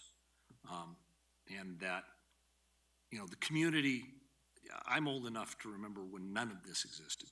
And the community is working very hard to come together to help with this. And I was also very much struck that every single provider indicated that they had a good partner in Douglas County Schools. And I thought that mattered a great deal. And that is a great deal of compliments to our staff and our people. Anyone else want to? Director Parker? Sure. I just loved hearing the community's input on the cell phone bans, and I thought that was really helpful to know, because I think when we think about cell phone bans, at least I think about crisis. Will it hinder or help our kids? And so hearing what both police, firefighters, and mental health professionals said was quite interesting. It surprised me, to be honest. And we heard from them not just in their professional capacity, but as parents in the district as well. Anything else you would add, Director Denzler? No, I think that kind of, they've stolen all my ideas. No, just I really appreciated the conversation, has been said. Great. And Superintendent Kane, thank you for being there as well. And I hope you can chime in if there's anything you want to share as well. Thank you so much. I really appreciated the conversation. Director Denzler, thank you for your leadership in doing that. And I too was actually, just like Director Parker, I was very interested to hear their positions both in their professional capacity, and most of them were parents of Douglas County School District students, and so they also had that perspective, and I thought their positions aligned really well with the policy that you all just looked at. Great. I will move us to the second question. Are there cautions about how we should generalize this information? This usually speaks to, is the group representative for the stakeholder that we were trying to speak to? Again, I was struck by how broad the contribution was. And these are the frontline providers. I guess it would have been interesting to hear from the treatment providers as well more, But other than that, I think there is valuable information, particularly about how we're dealing with kids in a crisis in school. And I think if we take it with that lens, I think we got a very good impact from the people that we had. I think I would just say that, of course, these are the providers in our community that are seeing students in crisis, right? So I think that if we have a caution about generalizing this information, it's that they might not be working with our entire population of students. I think that that's just important to keep in mind, that the issues that they see might not be affecting all of our students, although I tend to err on the side of, or align with Director Geiger in saying that I think that this was a pretty broad constituency group, and I think that a lot of their insights are applicable to all, if not most, of our students. Any other thoughts on this question? If not, I will move us to the next question. Does this information suggest the need for any new or revised ends? So a big part of this process is looking to see, are we learning anything that should help inform our ends? What our, goals are that we're trying to achieve? And as people are thinking, I'll share, for me, it was really ensuring that the monitoring indicators under our ends too, which is coming up, meaningfully capture mental health and well-being trends. I think they fit pretty well under that ends too. And it's just something that I'm thinking about with the language. I don't know if the language needs to change, but I do think making sure we're getting evidence that supports those trends in mental health needs. And I think to add to that, I don't know that this would necessarily be in and of itself an end, but I was just really struck by the SROs talking about, pulling vape pens off of first graders, right? And also talking about the fact that there's really not like a program to inform first graders on, the dangers of vaping and things the way that there are for older students. So I don't know that I'm exactly answering the question, but I think that it's important to view our ends and remind ourselves that they are for all students and not for just the older students, especially when we're talking about mental health trends and, potential exposure to substances. And I would agree with both directors. It was a consistent theme that we are seeing problems that we used to associate with adolescence in children who have not yet reached adolescence. Problems with cell phones, problems with bullying, problems with online bullying, problems with drug usage.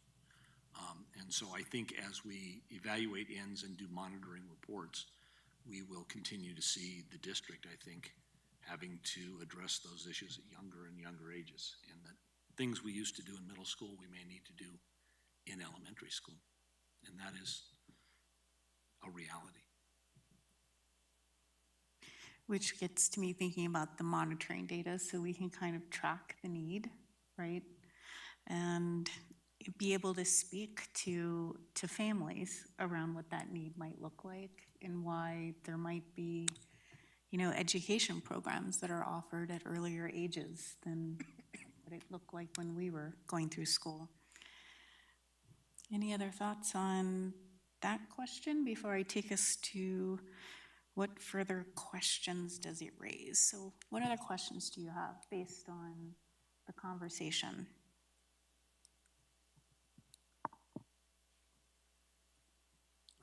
If I may. I think both further questions and what's next steps is,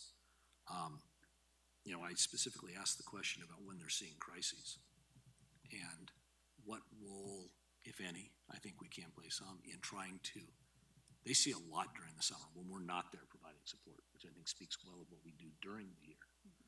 But I think we can continue to explore as a district in what ways we can support kids when they're not in our building, how we can perhaps inoculate them on their way, how they can deal with those issues. It is very clear to me that we are doing a great deal of work to make our schools places to help with that. And while we are not technically responsible while they're home during the summer, I think there are things that we can work with the mental health providers. Or I would hope. I'm not an expert, but I would love to hear from experts about what more we can do to support those kids throughout those 3 months when they're not out harvesting the grain like they used to do. I think for me, it raises the question, what more can we do with our community partners? I'm thinking specifically of the Douglas County Youth Initiative. I know that there are other agencies that we all liaise to. And I know that we have a lot of community stakeholders that want to help and are looking for ways to help. And so for me, it's just, what other possible opportunities are there to partner with external agencies for more wraparound services or whatever the need may be. We actually added a poll question around the community's interest in partnerships with law enforcement and other agencies to help address some of these areas around education and substance abuse and different things. So it'll be really interesting to see what that feedback looks like. And for me, I know you probably all get so tired of me talking about monitoring reports, but I'm always asking about, like, what are the metrics, right? So what are the metrics that we should be looking at? And, CRT data, the safe to tell trends, adult mental health indicators, substance use data, some things that weren't mentioned that I do think also relate, like around attendance and chronic absenteeism, discipline trends. These are all indicators that I think if we can look and disaggregate across grade levels too, to identify trends could be really, really helpful. And for the edification of the listener, CRT in this instance means crisis response team. Thank you. Yes.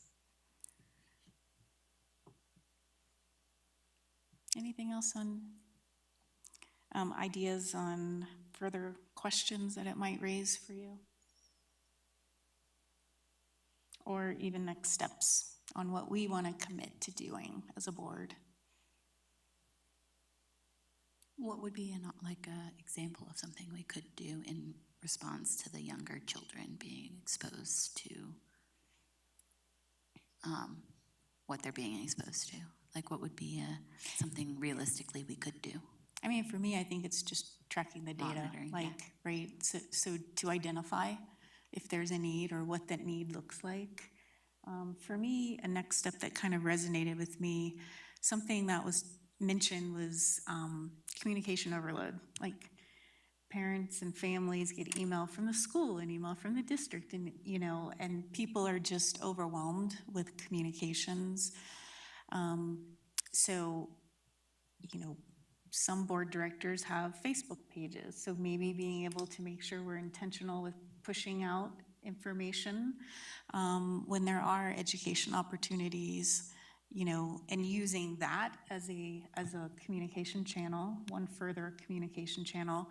We have across the board. Across the board is very specific, right, to just explaining what the board has covered and what votes have looked like, but it's our communication tool. If we want to choose to try to expand it in any way, I mean, that's a possibility for us to consider. But really, that communication kind of resonated with me in the conversation. So that was just one idea that I had. I think for me, what I left thinking about was if we could potentially invite some of these partners to come present at a board meeting about some of the data that they're seeing. I think that might be interesting as long as they're willing to do it. I think that hearing from the SROs and hearing from some of the community partners, the CRT teams, can be really beneficial because, again, like as a parent, like I didn't know that some of these things were going on in younger and younger kids, and it's everywhere, right? It's not in Douglas County. I want to be really clear about that. This is not a reflection on our community. This is a reflection on the broader societal shifts towards children having to grow up, younger and younger, in large part thanks to social media. And so I think that it might be beneficial for our community to hear from some of these partners at a board meeting if we're able to invite them to present. I know I heard terms that I had no idea what they were at the meeting, like the tobacco pouches or whatever they're called. Any other thoughts on this topic before we wrap it up and do a quick preview? Director Geiger? Just wanted to thank the organizers for getting a good group of people there, having a good representative group. And I thought Director Densler did an excellent job leading the way. But it was a very free-flowing discussion. I don't think anybody felt unwilling to talk. I think they felt very appreciative to have the opportunity and are looking for continued partnership. So it was a wonderful opportunity, and thank you, Ms. Roush, as well, for all of your support and pulling that together. It was very well done. Yes, I wanted to thank staff, in particular Ms. Roush and Shauna and Debbie for all their work to pull that together. It's a huge undertaking to have so many stakeholders and to manage invites and everything, and to take my frantic calls being like, wait, am I forgetting anything? So a big thanks to staff. All right, so we have about 3.5 minutes left to preview questions for the upcoming session that we have. And do you want to just give a big overview and Sure, discuss what that yeah. looks So like? we have 3 Community Connections meetings coming up. And our next one is actually this Thursday night. We have classified staff. And Ms. Roush was amazing in getting so many classified staff invites that we have over 40 people who have RSVP'd that they will come. We currently have, I believe, 2 school board directors who have said that they will come on Thursday. If you are at all available, we would love to have more. We are likely to do some sort of round robin scenario just because we have so many stakeholders from the classified staff community that would like to be heard, and we want to give them that opportunity. So if you are able to come Thursday, it is a caucus night, but if you are not caucusing, I would implore you to consider coming and having a wonderful time at the Community Connections for classified staff. We will then have one for licensed staff after spring break, and then in the middle we have, or between the two, we have a Community Connections breakfast with our senior citizen community. So my immediate asks tonight are, we need to decide on questions for our classified and licensed staff. We want to use the same questions with both stakeholder communities so that we can look for trends or compare and contrast data. For our senior citizens, we have, and actually for all of our constituencies, we have past questions that have been used. So I just want to double check and see if we are happy with those questions. So before I tell you what the questions were for the past, especially with regard to senior citizens, because I don't anticipate much change there. Are there any particular questions that come to mind that you would like us to discuss with classified and licensed staff?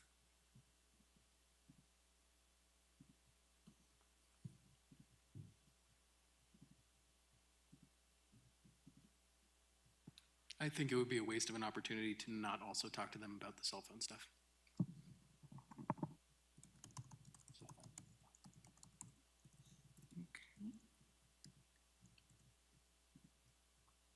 So specifically speak to the draft policy that is in the second reading going on third, okay? The original thinking this year for these engagements really was around alignment between the board's end statements and the new strategic plan, with the new strategic plan rolling out. And then does this new strategic plan proactively address those biggest challenges you believe the district will face in the coming years? And then the other question that was out there was, what makes you feel heard, seen, and valued in your interactions with the district and the board? So those were the original questions that were out there for you to contemplate as we're thinking through this. And those are the questions for the senior citizen community as well. I'm comfortable with those for the staff. I think generally we can probably put the cell phones in the strategic plan discussion because it directly addresses the use of technology.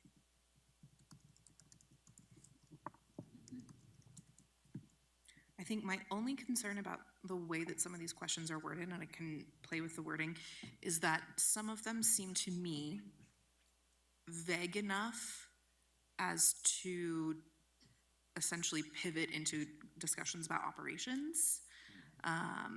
So that is a concern that I have. I don't know, I mean, again, you all have more experience with community connections than I do. I think that my instinct, if we're asking about ends in the strategic plan, would to maybe be to tailor the focus or narrow the focus a little bit, so that we stick with the board's purview. Superintendent Kane, was that something you were going to speak to as well? And then I'll open it up. Yes, I was going to a little bit repeat what Director Densler just said, as the strategic plan has been operational work to get to the board ends, but also I would love an opportunity to remind them what the strategic plan is and share that with them, because we certainly have communicated it out to the system, but they're buried in a million things every day, and they might not be familiar with either the ends or the strategic plan. So I might need to give them an overview if that would be appropriate if we're going to be evaluating the strategic plan. And I wonder maybe if one of the questions is, what is your understanding of the strategic plan? Like, how would you articulate it? I wonder if that might be an avenue to understand that without looking at the words.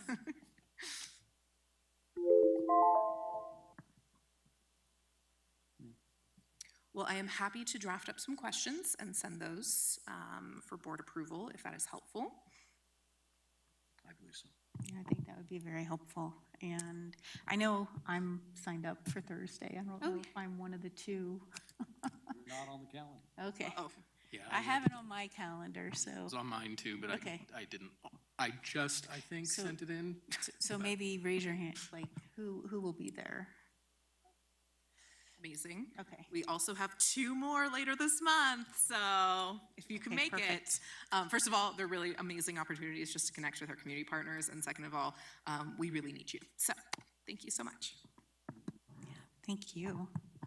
All right, moving on. We are going to go into item 10.3, Board Policy BE, School Board Meeting, second reading. And we have a 5-minute discussion on this, and then we are planned to take a vote. And with that, I don't even know if there is a presentation or if I just want to open it up to see if there are any questions on the policy, the proposed updated policy. Maybe we can put that up. Thank you. You're reading my mind. Superintendent Kane. Yes, whoever just brought up the policy, if you could bring up the red line version, that might be easier for the board. Thank you so much. And the red lines simply reflect the feedback from the board during the first reading.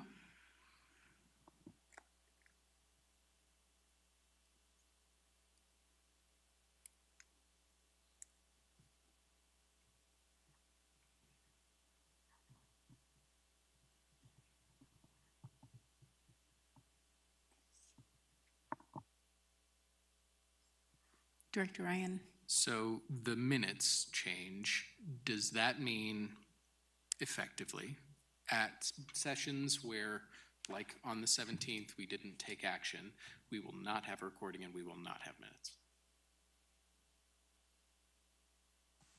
Okay, the provision related to minutes is included, and it is consistent with our policy on minutes.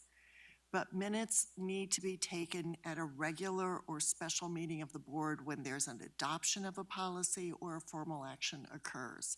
So that's like the baseline standard. We want to make sure that our policy reflects when minutes must be taken.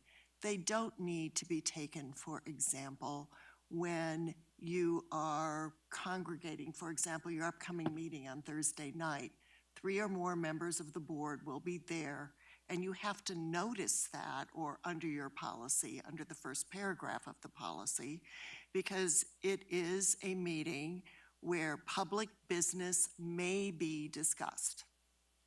And so that is required to be noticed, and it's not just about when formal action is taken. Minutes under the Open Meetings Act only need to be taken when formal action is taken, and logically that flows from the fact that we need a record of when formal action is taken. Our minutes policy is very specific, and based on the comments that were reflected, and I shouldn't say reflected, shared by board members at the last meeting, there was, I think, a suggestion that there be a link to the other policies in the B section. And there is a very specific policy regarding minutes in the B section of the board governance policies. And I inserted the minutes for the purpose of identifying when minutes need to be taken under the Open Meetings Act and under the school code, so that it was clear to the public and to the board when minutes need to be taken under the law. I also made a revision on the cross-references, which was also suggested by the board, to provide cross-references to all of the other policies that relate to school board meetings. And those changes are reflected in the red lines as well. And then with respect to the first paragraph, that was revised to reflect and explain what a regular meeting is, what a special meeting is, as there appeared to be some confusion and lack of particularity with respect to that in our policy. Superintendent Kane? Thank you so much. Council Klemesh, the quick answer to your question is this policy would not suggest that we had to take minutes for the board education session that took place last week. What I will highlight is we have started adding those to the calendar so the community can very readily see those meetings. So if you look at last week, we had the community connections added to the diligent electronic calendar, as well as the bullying prevention session that we held last week. So those are two examples where minutes are not taken, but we are posting and they're transparent and it's open for the community to see. Director Ryan? Yep. I guess what I was trying to highlight is the 17th was more of the concern, where it was us talking about how we wanted the monitoring reports to look. We do have minutes for those, but the policy doesn't require it. I think that just further underlines the needs that has been brought up before, that there needs to be some sort of recording of those kinds of sessions. If it's not minutes because it's not required, if it's not live streaming, if it's not video, if it's not audio because it's not required, I am not comfortable with that. I just want to make sure. I'm fine with the policy. I just want to make sure that that is something we have as a goal going forward. So February 17th was a work session of the board where we did take minutes, right? Yes, but the policy did not require it, or this policy would not require it, correct? I would need to look specifically at the minutes policy, but this reflection relates to, this specifically does not suggest that those are required because adoption of a policy or formal action did not occur at that meeting. This section was to, this addition was to identify when they are mandated under the law and to assure that was being done, so that was included in our policy with a cross-reference to our minutes policy noticed in the cross-reference section. Director Ryan? And I'm sorry, I do have that also pulled up. Just to be clear, BEDG, our minutes policy, says minutes of any board meeting at which the adoption of any policy or formal action occurs or could occur shall be taken and promptly recorded, so that would not require it either. That's correct. It doesn't mean that they aren't going to be taken, however. And so the practice of the board could be different.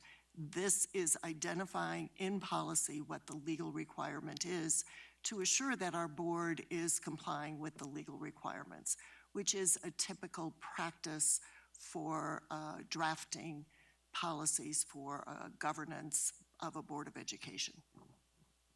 Director Parker? So if we add minutes to this BE policy, we will be out of compliance in our minutes policy?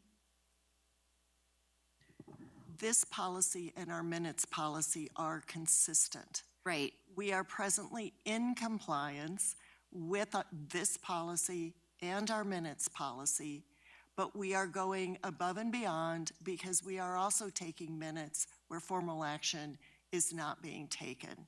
Yes. At our meetings, such as the work session, which occurred at the last board meeting. And so I guess my question is, though, if we would add minutes, which we're not, but if we would add minutes into this policy that we would have to take it every time we were at a work session, we would then be out of compliance with our minutes policy. Yeah, that is the concern that would be very real for this Board of Education as well as the board secretary, because there wouldn't be a clear line as to when minutes must be taken.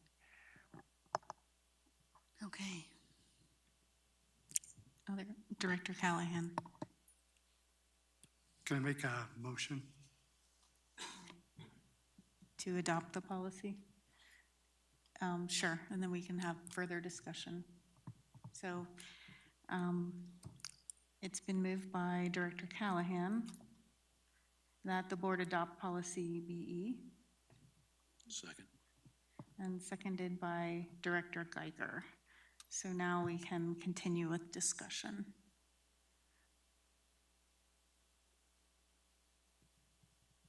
Director Ryan? So I know I brought up the issue here.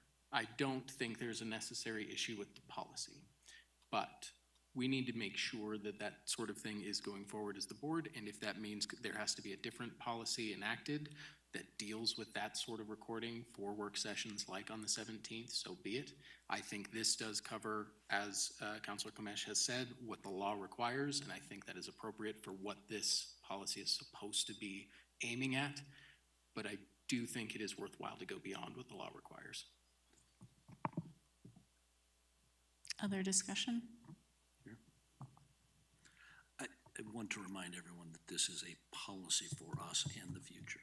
If these 7 people think that we should have more consistent feedback to the community, I'm in favor of that. I think the feedback from the mental health, I think our community corrections feedback, all being in the process matter. But I think this policy setting a minimum is what we need to do now. Future boards may have future requirements. I may not agree with those, but I think this policy works as it does now to set our minimum, and then we can decide if other meetings should have minutes or other kinds of feedback out. I don't like saying minutes because that is a specific type of report out, and I think setting this policy as to the meetings, I would like us to publicize meetings more. I would like us to live stream meetings more. We have issues with that. I think this policy right now sets our appropriate minimums, and then we're going to continue to explore practice that expands beyond this.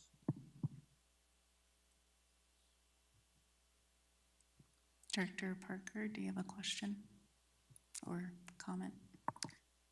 Yeah, I just don't like the minimum. I just don't think it's enough. Do you have a recommended amendment at this point in time? I would like to put that, I know that we have it in the budget to do live streaming. We have a memo. I would like by a certain date in the policy that we live stream our work sessions, like give us a deadline. Superintendent Kane. Yeah, you can 100% live stream any board meeting that you want. It just has to be in this room.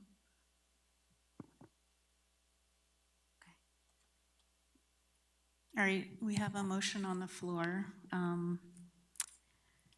to adopt policy BE. Are we ready to take a vote on this policy? Is that a motion to amend? I don't know.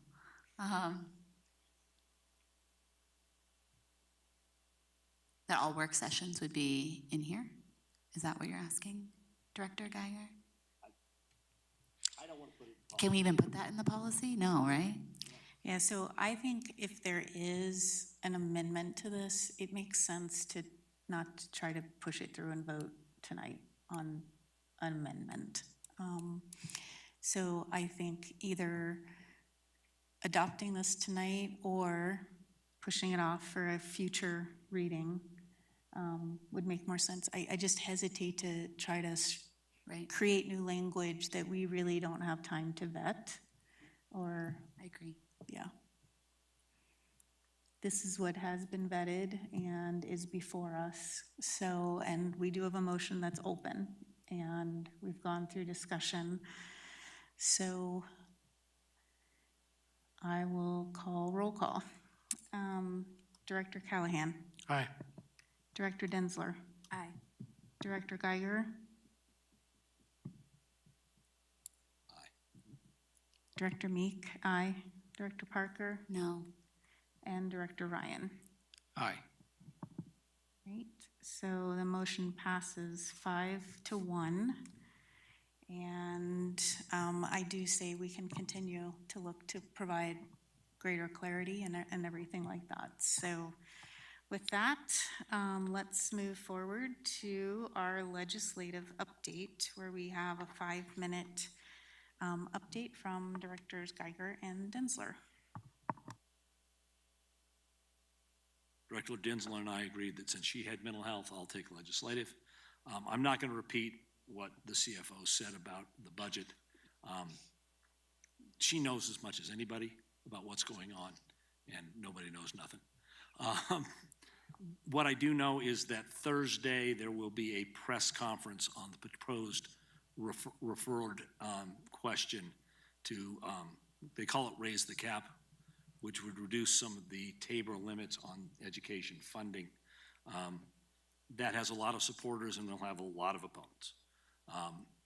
CASB has not taken a position on that because they don't take positions on bills before they're introduced. I will have more information about what's in that for you by our next meeting.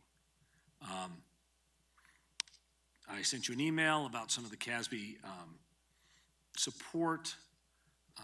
The most important one there, which would be one which modifies teacher evaluation programs to allow districts to formally evaluate non-probationary teachers every 3 years rather than annually.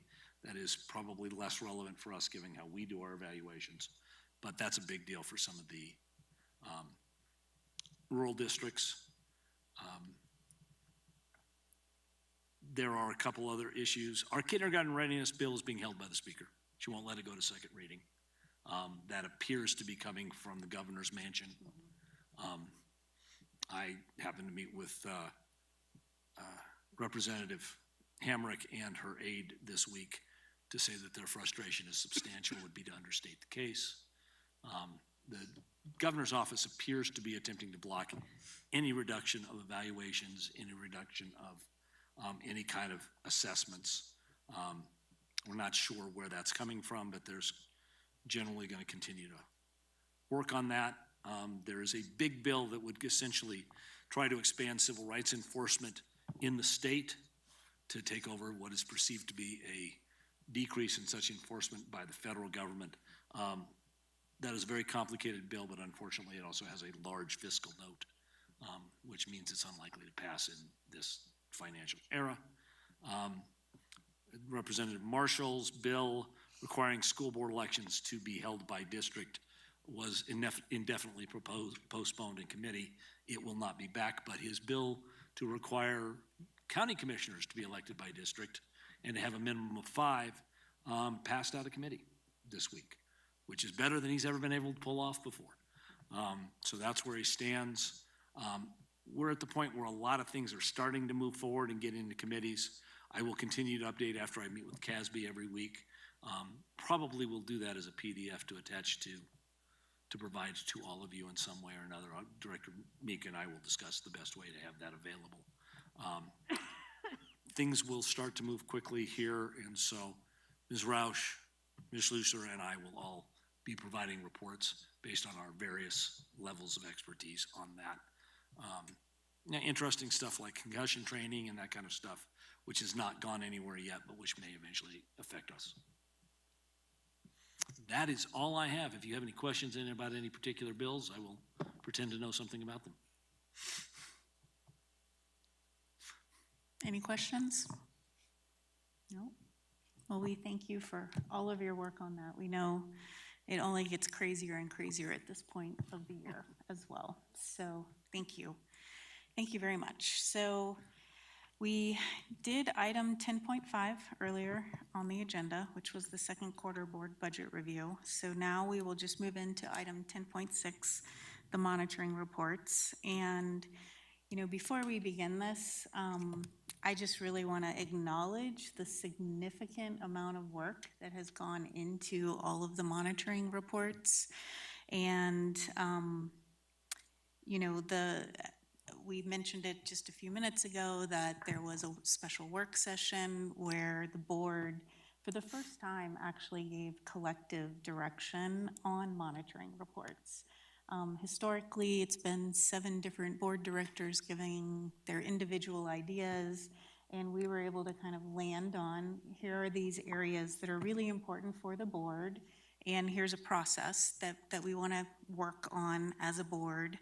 And so the inclusion of the very clearly defined interpretations in this next round, the measurable indicators of compliance, the rationales, all of this was very noticeable in the updated monitoring reports. And basically, we held a meeting, gave that kind of guidance, and within 10 days, those reports were posted, which is pretty amazing. And just want to thank and acknowledge the staff for all of that work.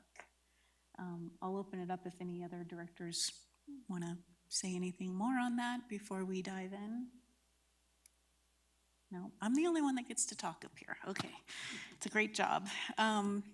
So again, thank you very much for all of the updates, and we'll just go in order. Like EL2 is first, and EL2 is the treatment of students monitoring report, and slides were not needed, but again, Superintendent Kane wants to go above and beyond.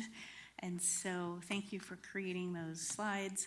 I don't know if you wanted to walk through the slides or if we just want to reference them as we're going through it. I don't need to walk through them. I just want to tell you why I did them.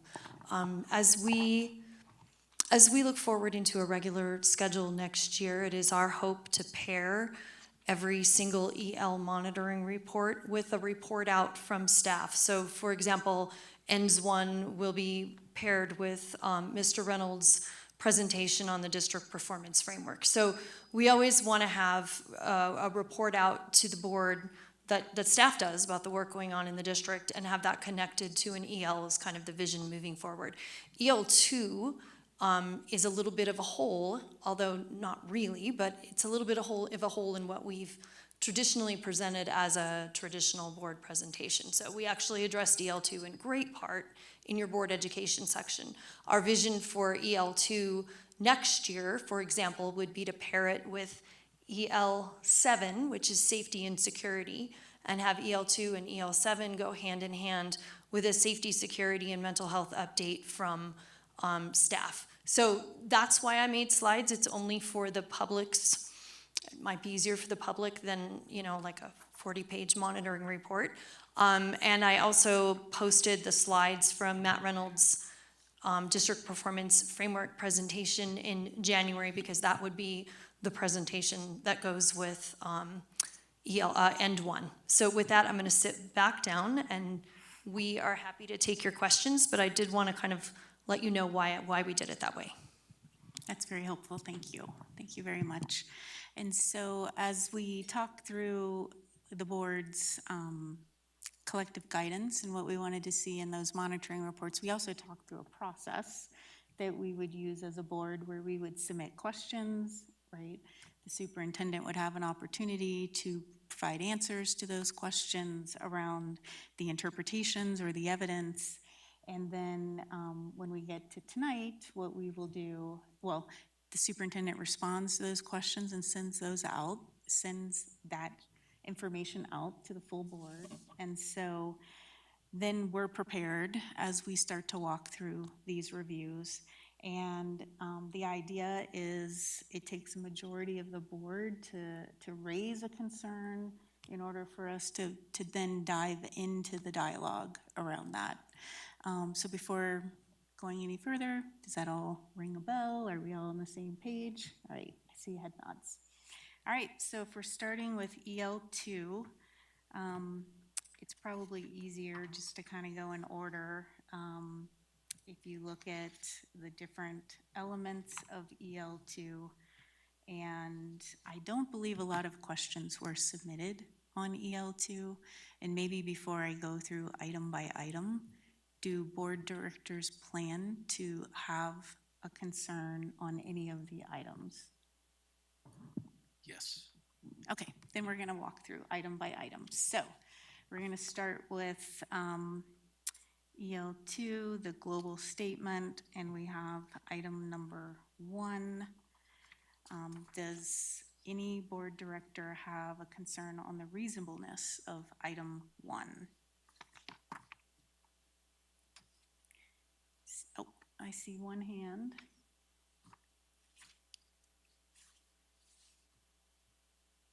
Which is not a majority. So on the reasonableness, we will then continue to look at the evidence and see if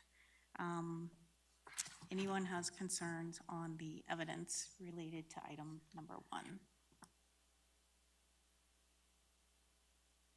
All right, seeing none, then we are going to keep moving to item 1.1, which is permit students to be without adequate protection from bullying and harassment.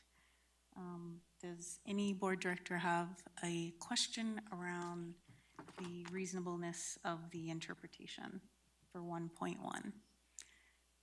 So I see 2 hands,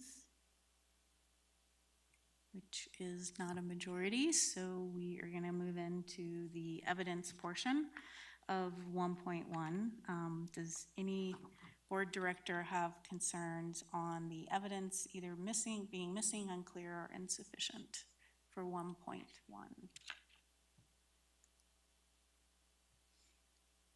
All right, seeing no hands, we are going to move to 1.2. 1.2 is starting on page, the page numbers are cut off.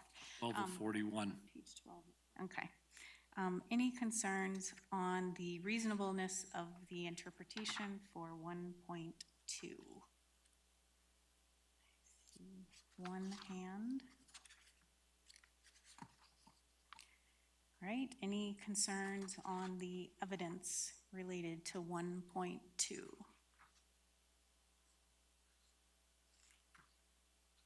Right, seeing no concerns on that. That takes us to 1.3. Any concerns on the reasonableness of the interpretation for 1.3? See one hand. Two hands. And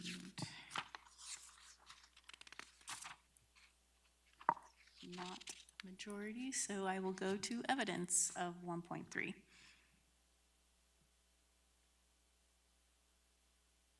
Okay. Now we are on item 2. Looking at item 2, are there concerns on reasonableness of the interpretation?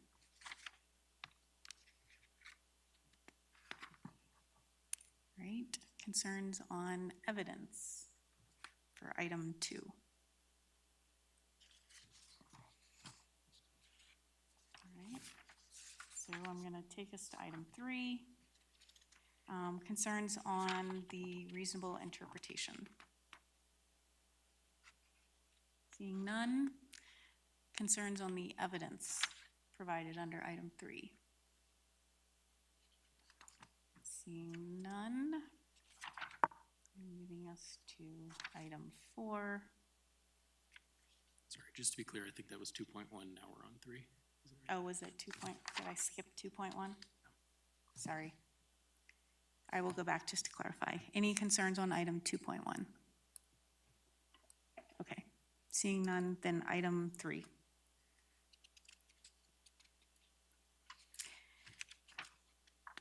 No concerns on the reasonable interpretation for item 3. What about the evidence for item 3? Okay. That takes us to item 4. Any concerns on the reasonable interpretation? I see one hand. All right, concerns, was that 2 hands? Okay, concerns on evidence? And we are on item 4.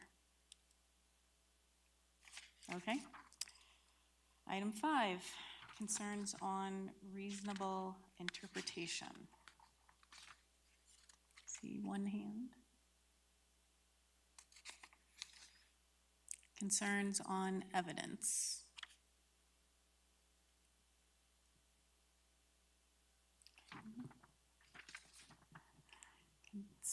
Let's go to item 5.1. Any concerns on reasonable interpretation? Concerns on evidence for 5.1? Okay. Item 6, reasonable interpretation concerns. See, 2 hands, 3 hands. There's 6 of us. Takes 4 to be a majority, right? Okay. 3 hands, all right. All right, concerns on evidence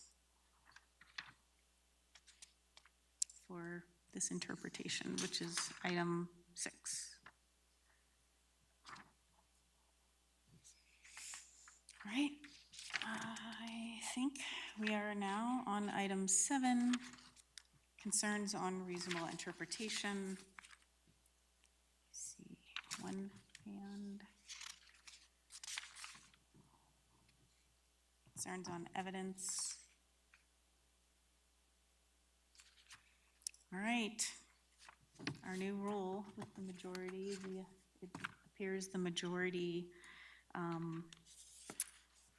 feels like there is a reasonable interpretation and evidence. So is there a motion for EL2 monitoring where the board has reasonably interpreted the board's values and demonstrates compliance? The district has reasonably. Yep. So is there a motion? So moved. Second. All right, it's been moved by Director Callahan, seconded by Director Densler, that the board has assessed the interpretation for EL2 and demonstrates compliance. All right, we got through one. That was a lot of individual points, but what I would say is, obviously there were concerns, just not in the majority, and I think it makes sense to send concerns in writing, right? Just because I think Superintendent Kane had asked for feedback on different monitoring reports, so I think it's important to document what concerns are, just so the superintendent has that feedback.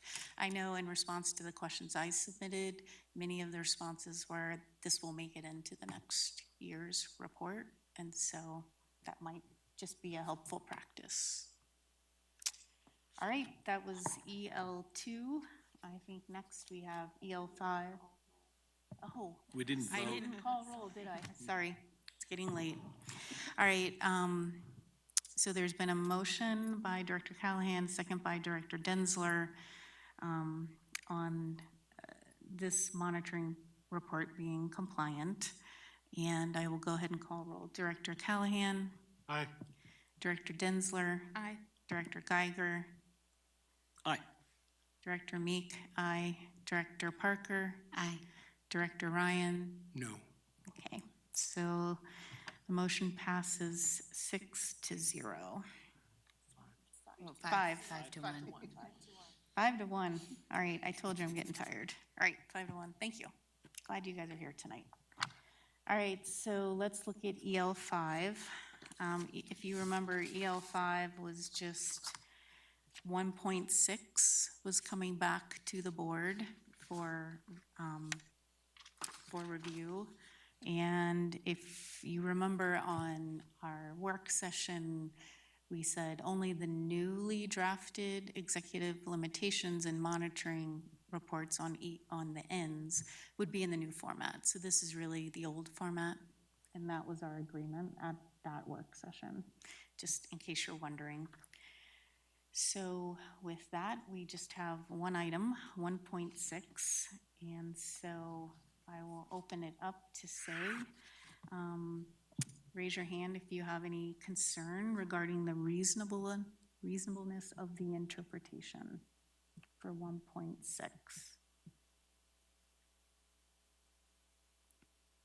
Seeing none, I will ask any concerns on the evidence being sufficient in 1.6.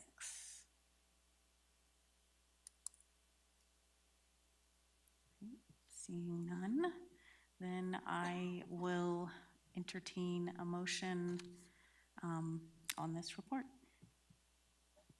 So moved. What's the motion?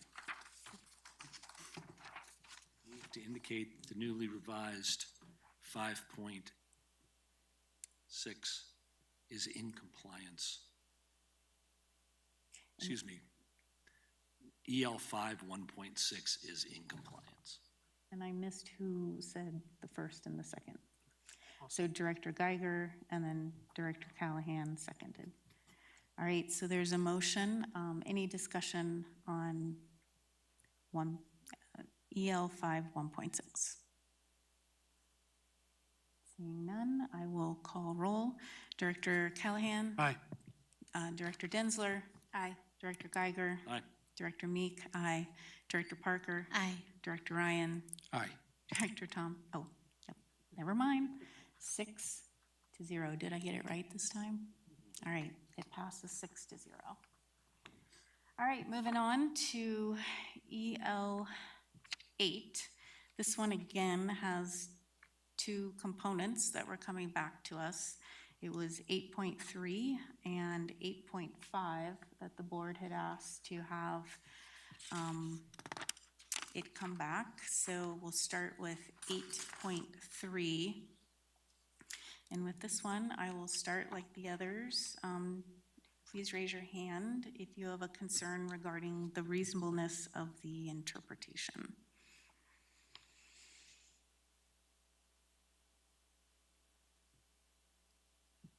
All right, raise your hand if you have a question on the evidence being sufficient. I see one.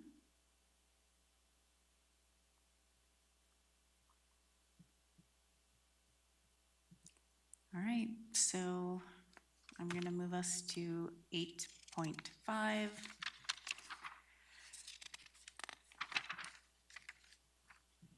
So raise your hand if you have a concern around the reasonableness of the interpretation for 8.5.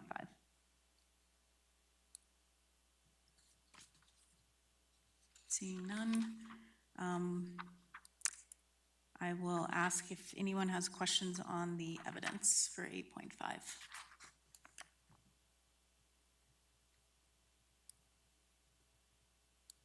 Okay, with that, I will open it up to another motion for the board assessing this monitoring report.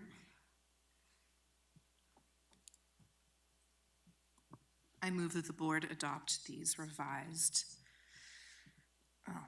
revised 8.3 and 8.5, is it? And finds it to be in compliance. Second. All right, so it's been moved by Director Densler and seconded by Director Callahan that the board has assessed EL 8, items 8.3 and 8.5 and finds it to be compliant. Any discussion? Okay, I will call roll. Director Callahan? Aye. Director Densler? Aye. Director Geiger? Aye. Director Meek? Aye. Director Parker? Aye. Director Ryan? Aye. All right, it passes 6-0. Right, executive limitation 11, asset protection. So this is a new one this month to the board. And so with that, I will open the floor to the first item, item 1 in this monitoring report. Are there any concerns with the reasonable interpretation for item 1? Seeing none, concerns with evidence for item 1.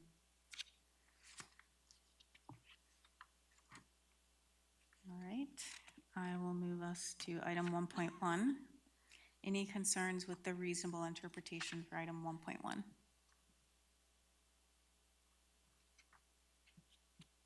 Evidence for 1.1? Seeing no concerns for that, I will take us to item 1.2. Any concerns on the reasonable interpretation for item 1.2?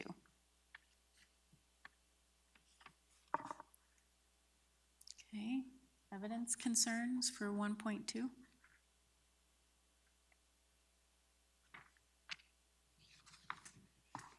All right.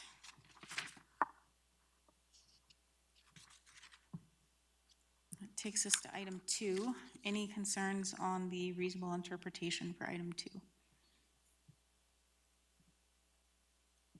Any concerns on evidence for item 2?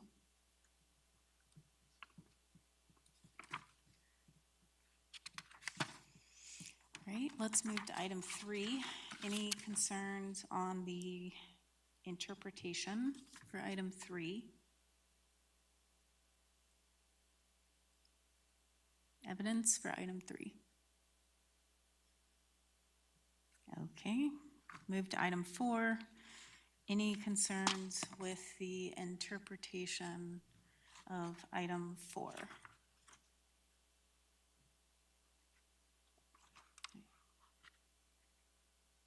Seeing only one. Any concerns with the evidence for item number 4?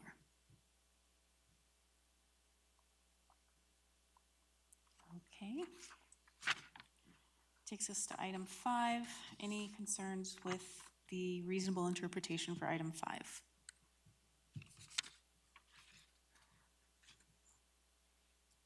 Evidence for item 5. Okay, I will take us to item 6. Any concerns on the reasonable interpretation for item 6? Evidence for item 6. Concerns? Okay. Item 7. Any concerns on the interpretation for item 7? All right, evidence for item 7. Concerns?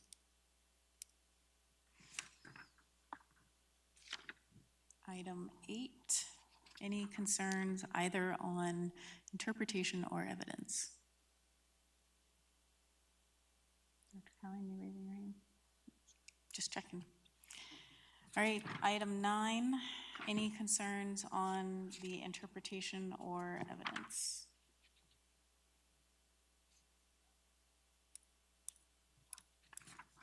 Okay. I'm disappointed we're not in Bitcoin, but I guess we'll be. All right, item 10, concerns.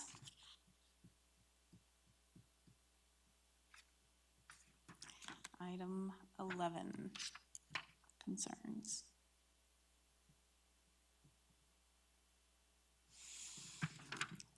That is the end of EL 11. So with that, I'm happy to take a motion on the board's assessment of EL 11. I move that we find that the monitoring report on executive limitation 11 meets criteria.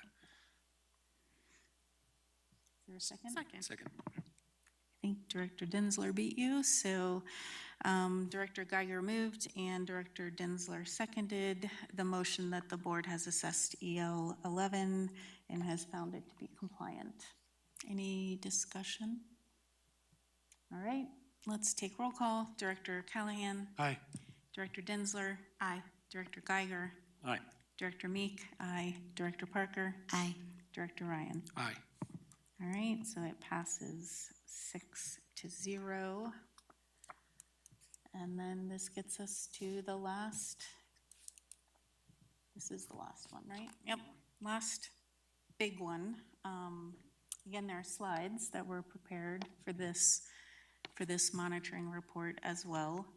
And it's academic excellence and life skills. And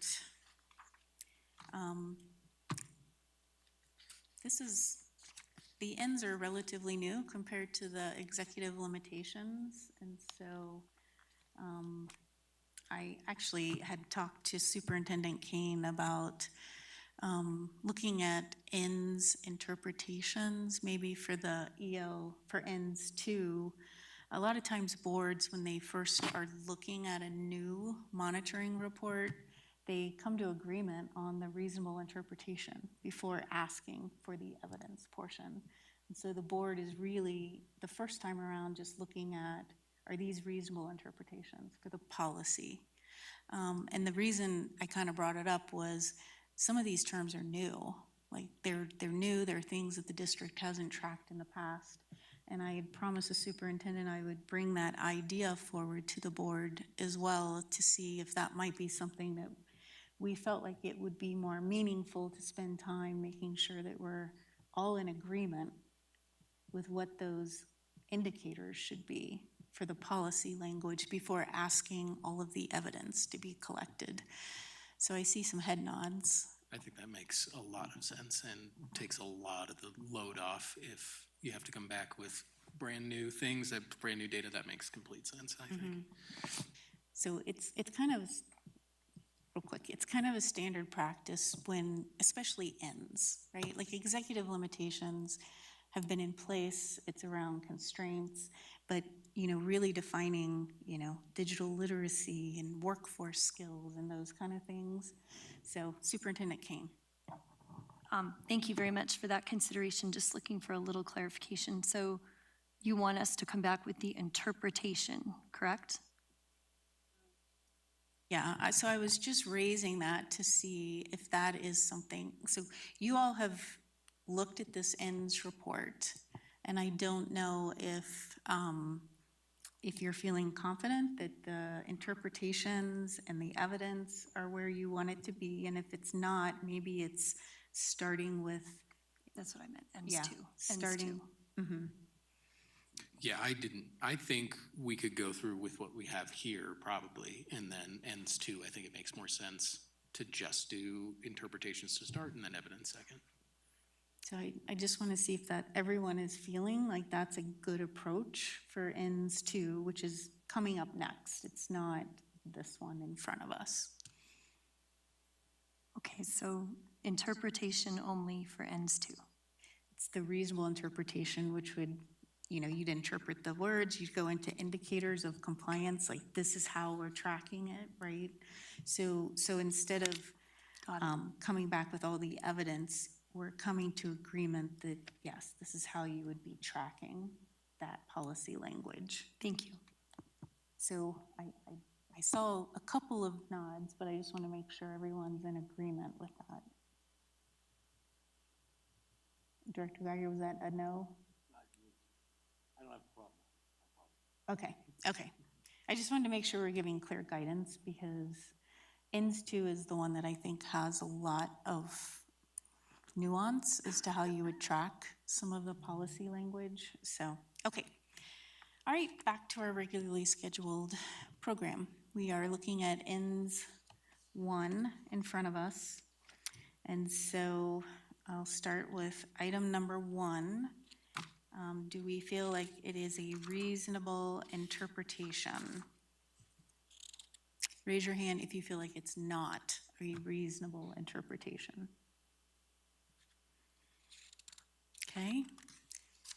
Raise your hand if you feel like the evidence is not sufficient for item one. Okay. So now we're looking at item 1.1. Raise your hand if you feel like you have a concern with the interpretation being reasonable for item 1.1. I see.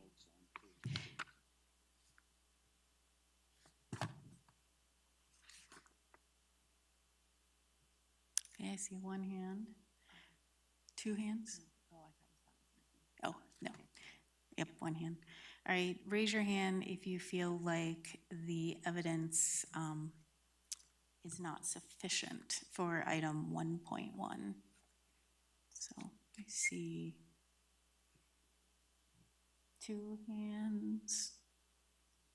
All right. Moving forward. Item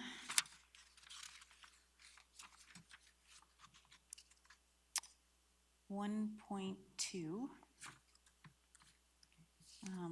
Raise your hand if you have concerns that the interpretation is reasonable.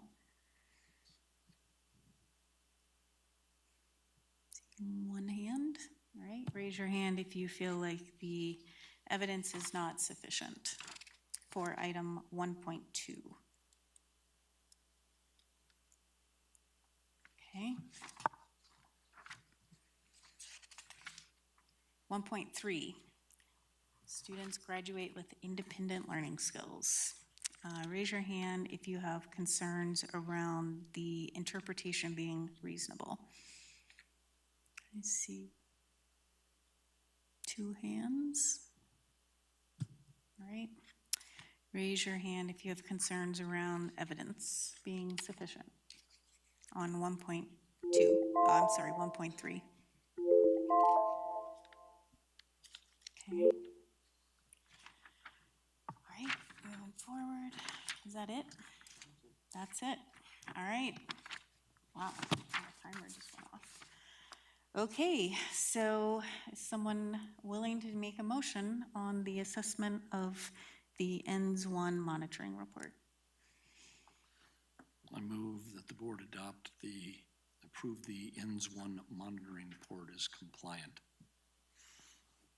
Second. All right, Director Geiger moved and Director Callahan seconded that the board has assessed the ENDS 1 monitoring report and found it to be in compliance. Any discussion? All right, I will take roll call. Director Callahan? Aye. Director Densler? Aye. Director Geiger? Aye. Director Meek? Aye. Director Parker? Aye. Director Ryan?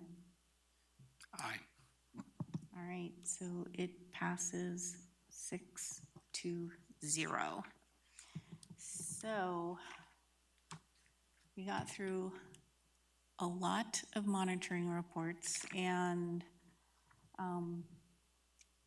this is a new process, right? We are figuring this process out as we go along. And staff, thank you very much for your work on these. It's a lot of work, and I'll open it up to see if anyone has any reflections or thoughts, or if you want to take some time and maybe we can debrief at the next meeting on the process. Next meeting? Yeah. Okay. All right. All right. Okay, that sounds great. Well, thank you all. We got through that fairly quickly, considering the load. So, thank you. Thanks again. So that really takes us to our last item, Board of Education reports. So, that's item 11 on our agenda. And basically, we have our agenda planning session for Thursday morning at 10:30.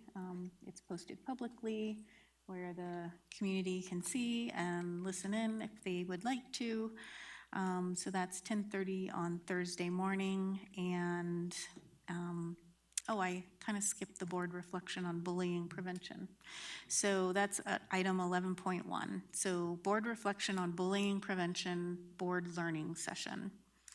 So at this learning session last week, we talked about it briefly earlier.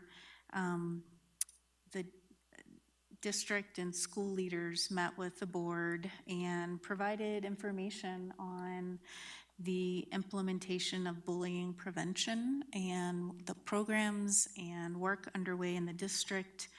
School leaders or leaders from school leadership and legal, health, wellness and prevention, equal opportunity, Title IX, all of these individuals, it was a rather large group, walked us through policy foundations.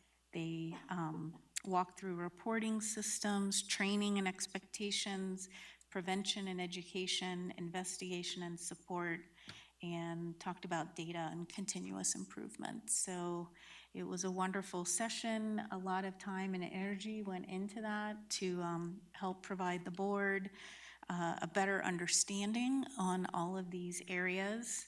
And I personally found it to be very informative, but I'd love to open it up to other directors for their reflections.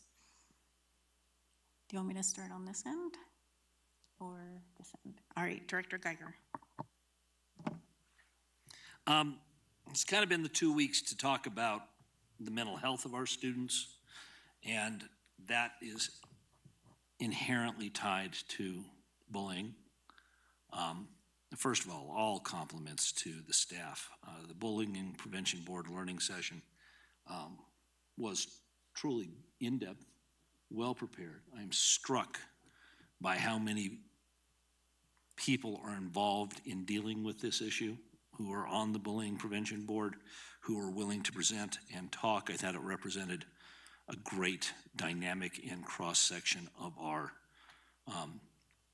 district, teachers and executive directors and everybody up to the top. I was also struck by the fact that cabinet members who may not be directly involved in the bullying issue attended. And I appreciated that that showed the importance of this to the entire district. I think one of the things that struck me is, one, we're making a great deal of progress, and two, everybody there said there is always more to be done on this subject. I trust and hope that we will continue to deal with this as one of the most important subjects that we deal with. To have that, to have then the mental health conversation talking about the crisis review teams and the dangers that our adolescents are dealing with, to then also do our monitoring report on EL2. It's all discussing about what we do to keep our people safe, to keep our kids safe, and all of it is about how hard it is. There are always inside of our schools continuing dangers, continuing issues, and we have to continue to address them in a multifaceted way. And then we're facing headwinds. I mean, the online discourse is at times despicable. We hear tonight in public comment from someone who has deliberately said on bullying some of our students. We're facing that from people in our community. One of our students was deliberately bullied by adults in our community. I'm not going to minimize that, anything else. It's bullying, it's harassment, it's people who are making political fodder of attacking our children. And I don't care if that person has technically reached the age of 18 or not, they're our children. And we're facing that, and we're facing that all the time. And Twitter and Snapchat and Instagram all contribute to that. And it goes back to our cell phone policy. We had a really good discussion about that in both of those subjects. This has to be, one, we teach our kids. Two, we keep them safe. Those are our 1 and 2 problems. Everything else has to be subservient to those 2 issues. And we can't teach our kids if they're scared. So we cannot protect our kids from everybody out there who's out to get them, either within their schools or outside of our schools, adults or children. But I do believe, based on everything I heard the last 2 weeks in those 3 items, that we are making the progress that I find to be necessary. And I want to thank everybody for doing that. I really wish we could have live streamed that particular work session. I really wish that was available on our YouTube to show everybody what we're doing, because I think that would help with a lot of people. I actually went on my Facebook page and asked, what do you think about the bullying? I got a couple of good feedbacks, I'll share those, but what most people said was, thank you for dealing with it. Thank you for making it a priority. I know that the district is, I know this board will continue to be. So, thank you. I think we will never be perfect at this, but we are doing better than we had in the past, and I think we will do better next year than we are doing now.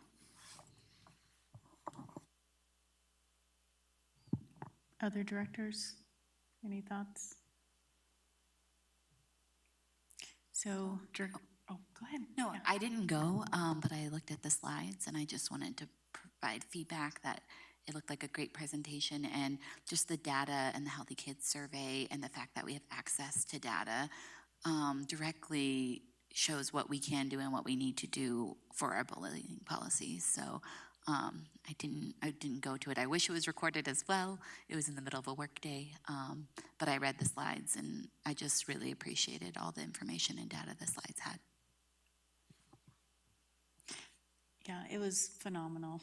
And I do think that's kind of the theme, Director Geiger, with bullying and harassment and our treatment of students and the report that we just went through tonight. And, you know, I think just to kind of expand a little bit on what the board has asked for in those monitoring reports is trend data.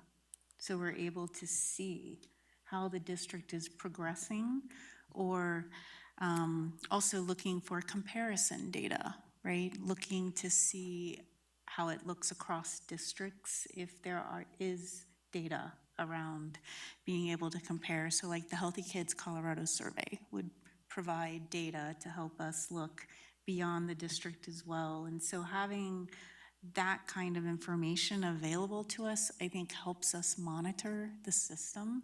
And so again, I just want to thank the staff for all of their work, for pulling together the reports. They're available to the public, and it really is meant to be something that is looked at year after year, so we can see and ensure that we are getting better, right? And programs are working and being effective. So any other last thoughts on the bullying prevention? Director Callahan.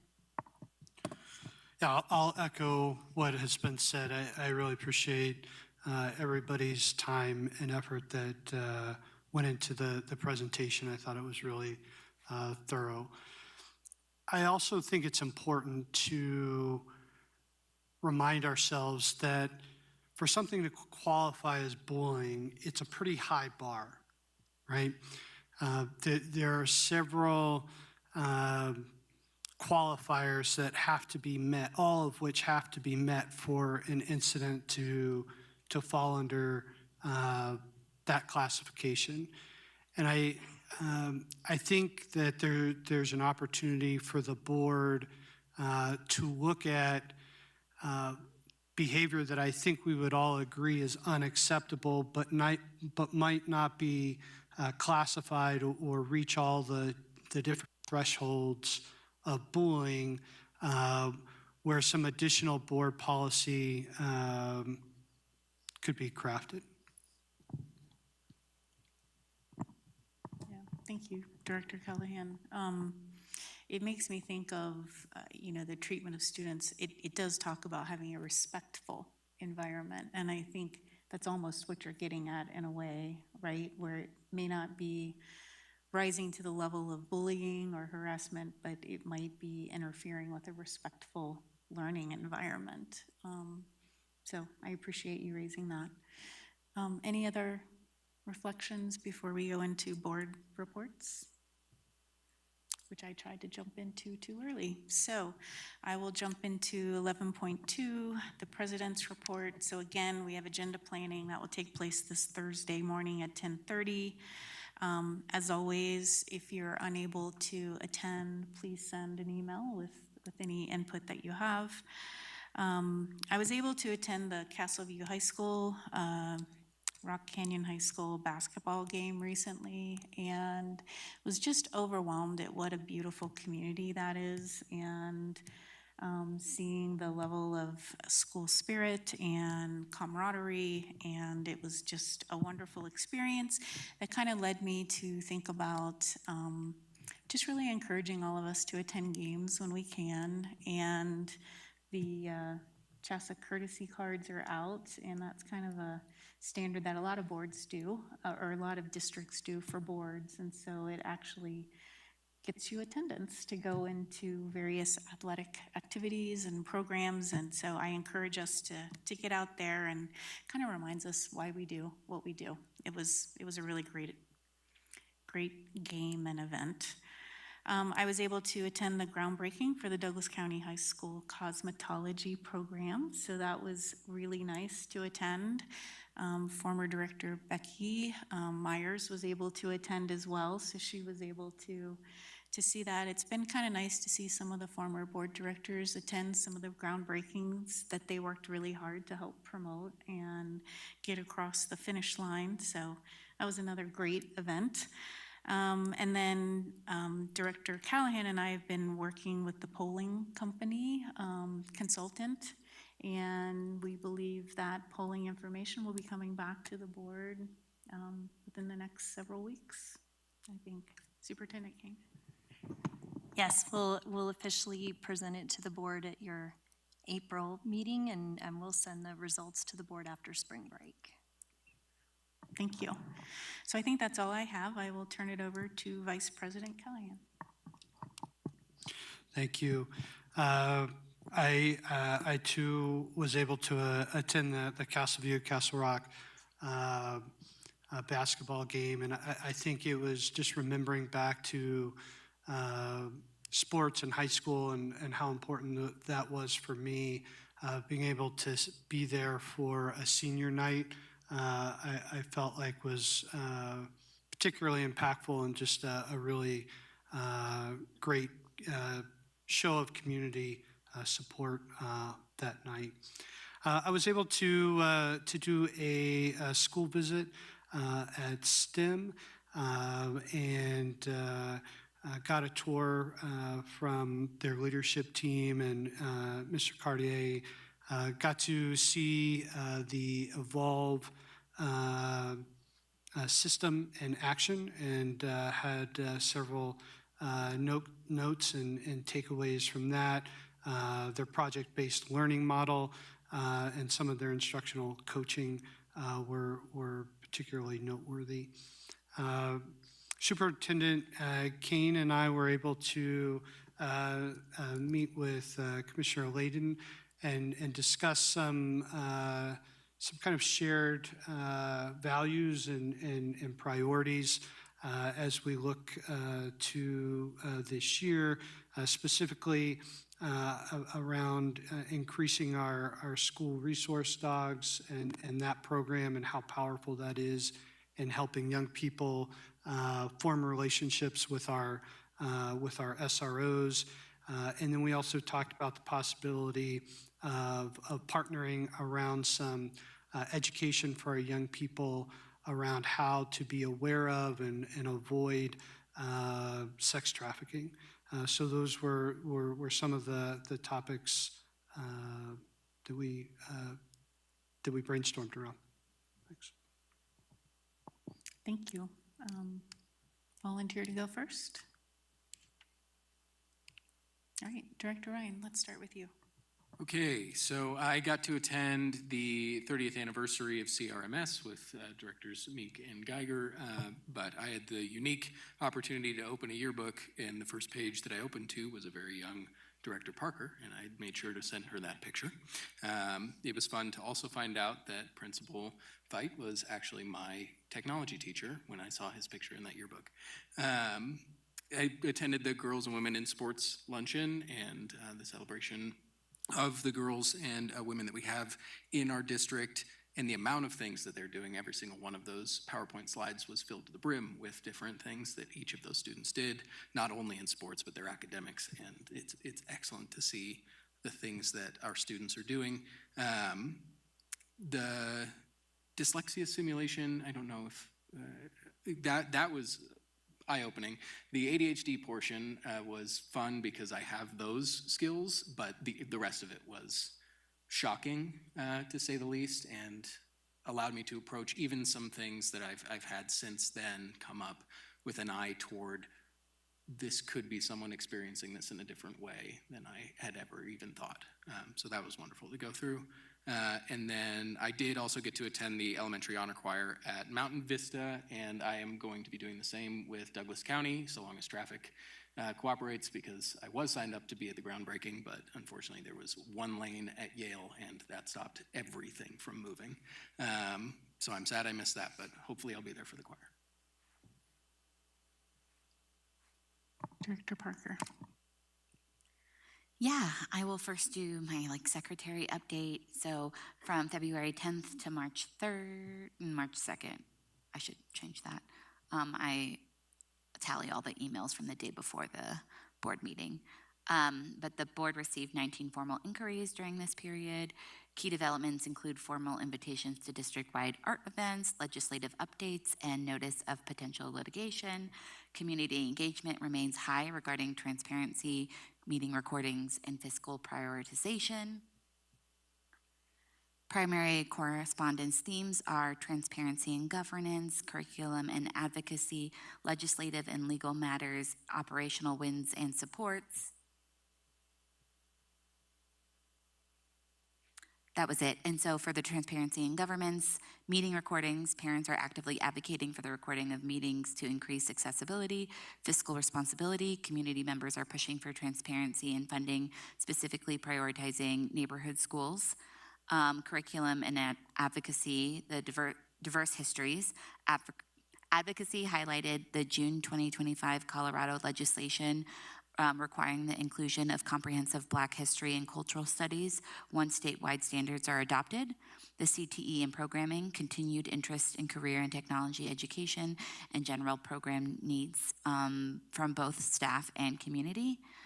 Legislative and legal matters, state representatives provided information on recent legislation impacting the district. Legal notice, a notice of potential litigation was received. Discrimination concerns, a complaint was received regarding Red Rover notifications being discriminatory. Operational wins and support, the transportation positive feedback was received regarding the addition of a new bus stop. Phone policy, support of bell-to-bell phone bans continue with suggestions to extend bans to high schools. Partnerships, community members emphasize the importance of ongoing partnership between the district and the town of Castle Rock. And then the invitations was the elementary honor choir performance and the Crest Hill Middle School Spread the Word Assembly. As an individual board member, I went to the SAC agenda meeting, the SAC meeting, the Community Connections Breakfast, and the DAC planning. The SAC meeting was great. I actually turned in the director update and deleted my notes and then said, oh, I have to report on SAC. Valerie was there, but I said I would take notes. The biggest takeaway was we reminded them to provide feedback on the cell phone and the BE policy. There's also, they're going to do a mock presentation of their presentations next meeting with cabinet members before they present to the board. So that's really cool. They'll be able to get some feedback, and then in April they'll be presenting their presentations they're working on towards the board. They all went around and said what they're working on, the roses, the thorns, and then a lot of the staff and Director Thompson and I went around to specific tables and talked to them. So that was really cool. I think we have really good presentations coming up in April. I'm not going to talk about the Community Connections Breakfast because we had a whole talk about it. But DAC planning was we want to make sure we have access to the agenda so things don't get lost.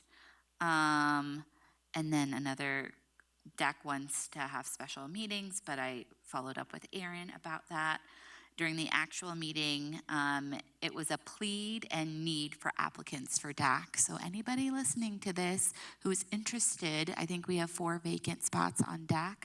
They also kind of emphasized they really want people from Castle Rock and Parker feeders just because they notice that that's lacking. And so please consider going to DAC. It's the District Accountability Committee. And so that's something they wanted to reiterate on all forms of communication. Sorry, a lot of things I'm typing. The group had presentations on the generalist educator rubric from K-12, as well as the counselor rubric. Feedback on both rubrics were talked about, and we wrote positive and deltas and positives on sticky notes, and then they put them on the board, and yeah, it was really awesome. There was a presentation on growth and decline, discussed the new schools in our district. We talked about the consolidation process, Transportation is expanded to previous eligible families. Went over information shared at the January 27th board meeting. We talked about the communication device update, asked for feedback, and summed up the current proposed policy. Talked about the pros and cons of different situations. They had similar takeaways on with a device is making sure we're considering equity, parent communication, discrepancies in different devices. They also spoke about AI, that we don't have a perfect platform, but we want our students to be prepared. So we're continuing to work on that all the time. I don't know if this is the appropriate time, but I'm going to miss the next DAC and SAC meeting due to a previous vacation scheduled. And so I'm just telling the board that in case anybody wants to fill in, please let me know. And I will ask our assistant board secretary to send an email out, so we'll have an email reminder if anyone wants to sign up to fill in. And you said it was DAC and SAC, yeah, I'm out SAC. the last, yeah. Okay. Perfect. So we can send an email out and see if there are volunteers. Actually, Director Thompson had sent me board updates. I'm going to try to just summarize because I know we're running a little long at this point. But for FOC, the Fiscal Oversight Committee, she also was putting out a call for volunteers and just maybe suggesting that maybe the board directors want to come up with some ideas for how we might further push out and look for people to fill some of our board committee positions. So that was one area. And then there's also MLO discussion. She wanted to point out the board voted that the priorities and area of inquiry for the FOC includes assess future funding needs and options and recommend timelines for pursuing potential funding opportunities. She's highlighting that members of the FOC and MBOC were surprised to learn that staff was presenting on funding needs. So I think it was really about coordination with boards and potential funding needs is what she was highlighting. So that is her update, and I will now move to Director Densler and then finally Director Geiger. On February 19th, 20th, and 27th, I had the opportunity to visit Sierra Middle School, Parker Core Knowledge, Challenge to Excellence, Prairie Crossing, North Star Academy, Mammoth Heights Elementary, and the Student Assistance Center. It was truly a pleasure to meet with all the building leaders and pop into a few classrooms. The students at Mammoth Heights kept asking why their principal was wearing a sport coat, which I found funny, and they kept asking who I was too. We were there on testing day, so I guess anything that's like, a distraction from testing is something they'll grab onto. I absolutely must highlight the incredible work being done at the Student Assistance Center by Dr. Lanning and her team. I was very tempted to tender my board resignation and just work for her from now until the end of time after I met her. What an amazing group of individuals dedicated to serving a population of students that are often overlooked in our community. We have students in Douglas County who are really, really struggling, and we have incredible educators there to walk alongside them. My visits made me just really proud to represent District G and the incredible school communities that we have there, neighborhood, charter, and alternative schools alike. On February 24th, I attended a portion of the Board of County Commissioners meeting to mark SRO Appreciation Day alongside Director Thompson, Superintendent Kane, Deputy Superintendent Hyatt, and Director of School Safety and Security Grusing. As previously reported, on February 25th, I had the great honor of facilitating the first Community Connections meeting of the calendar year. Again, many thanks to Allison Rausch and Shauna and Debbie for their amazing organization. Thank you as well to board and staff members that were able to attend what I found to be an incredibly illuminating and productive conversation. Also on February 25th was the State of the Town presentation in Parker, which I attended with Directors Thompson and Geiger, Superintendent Kane, COO Millay, Ms. Rausch, and I believe a few others from the district. Something I'm actually embarrassed I didn't know as a Parker resident is that despite being founded in 1864, Parker has only been incorporated since 1981. So there will be a litany of celebratory events to mark the town's 45th anniversary, which coincides with the state's sesquicentennial and the country's 250th, which I believe is a semi-quincentennial. Unfortunately, we've had some illnesses and a series of minor catastrophes in my family, so I was unable to attend some of the other board events, including the session on bullying, as well as the last DAC meeting. So I am looking forward to coming out the other side of those. Well, I did a lot, but fortunately so did most of other people, so they joined me. I was at the Castle Rock Middle School celebration. There was also a yearbook with Director Ryan's picture in it, just to be clear. I was able to do a visit to Lone Tree Elementary, which I had not been able to do before. That's a fascinating school. If you get there, it's kind of a unicorn. It has a slightly different way of approaching education, a slightly different group of students. And it has a principal who will sell you on that from the minute you walk in the door to the minute you head for the parking lot. That was a very fascinating experience. I was able with Steve Colello and Edos Gutierrez to attend the Acres Green, Operations Officer Millay, to talk about the boundering that we had done at our last meeting to meet with parents. We are making a great deal of progress there. CEO Millay has spoken to many people and continues to do that. Many of my concerns about the effect of that are being ameliorated by excellent work by the district, and I appreciated that. Let's see, I did the Parker State of the Town. Stopped by Cougar Run Cultural Night. They had 15 different tables. I find when parents are cooking for other parents, you get really good food. So if you get a chance to go to one of those, just go hungry. Do that. I was at the Girls in Sports Luncheon. That's just an astonishing group of people. It's an important thing for the foundation to be supportive, so I sat with them. But every one of those young people, and I appreciate that they highlight not just what they did as athletes, some of which is amazing, but also who they are in our community. I was at the Community Connections. That's already been handled. I've already talked about the bullying lunch and learn session. I had a couple of calls with outside interests about the cell phone policy. I'm trying to gather as much information as I can on that. I did an hour-long call with a researcher from DU about how school boards make policies. So you can stay as busy at this as you want. But it was quite a month, and I learned a great deal about a lot of things, particularly on the times that I was with staff. I'm just continually impressed about how well you address not just the board, but the public.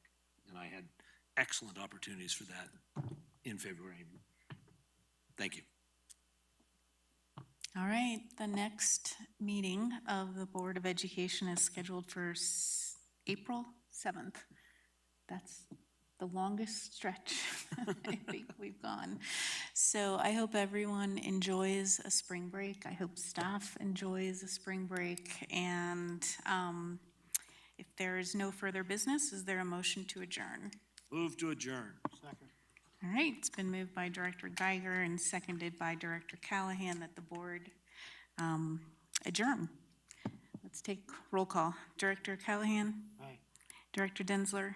Aye. Director Geiger? Aye. Director Meek? Aye. Director Parker? Aye. Director Ryan? Aye.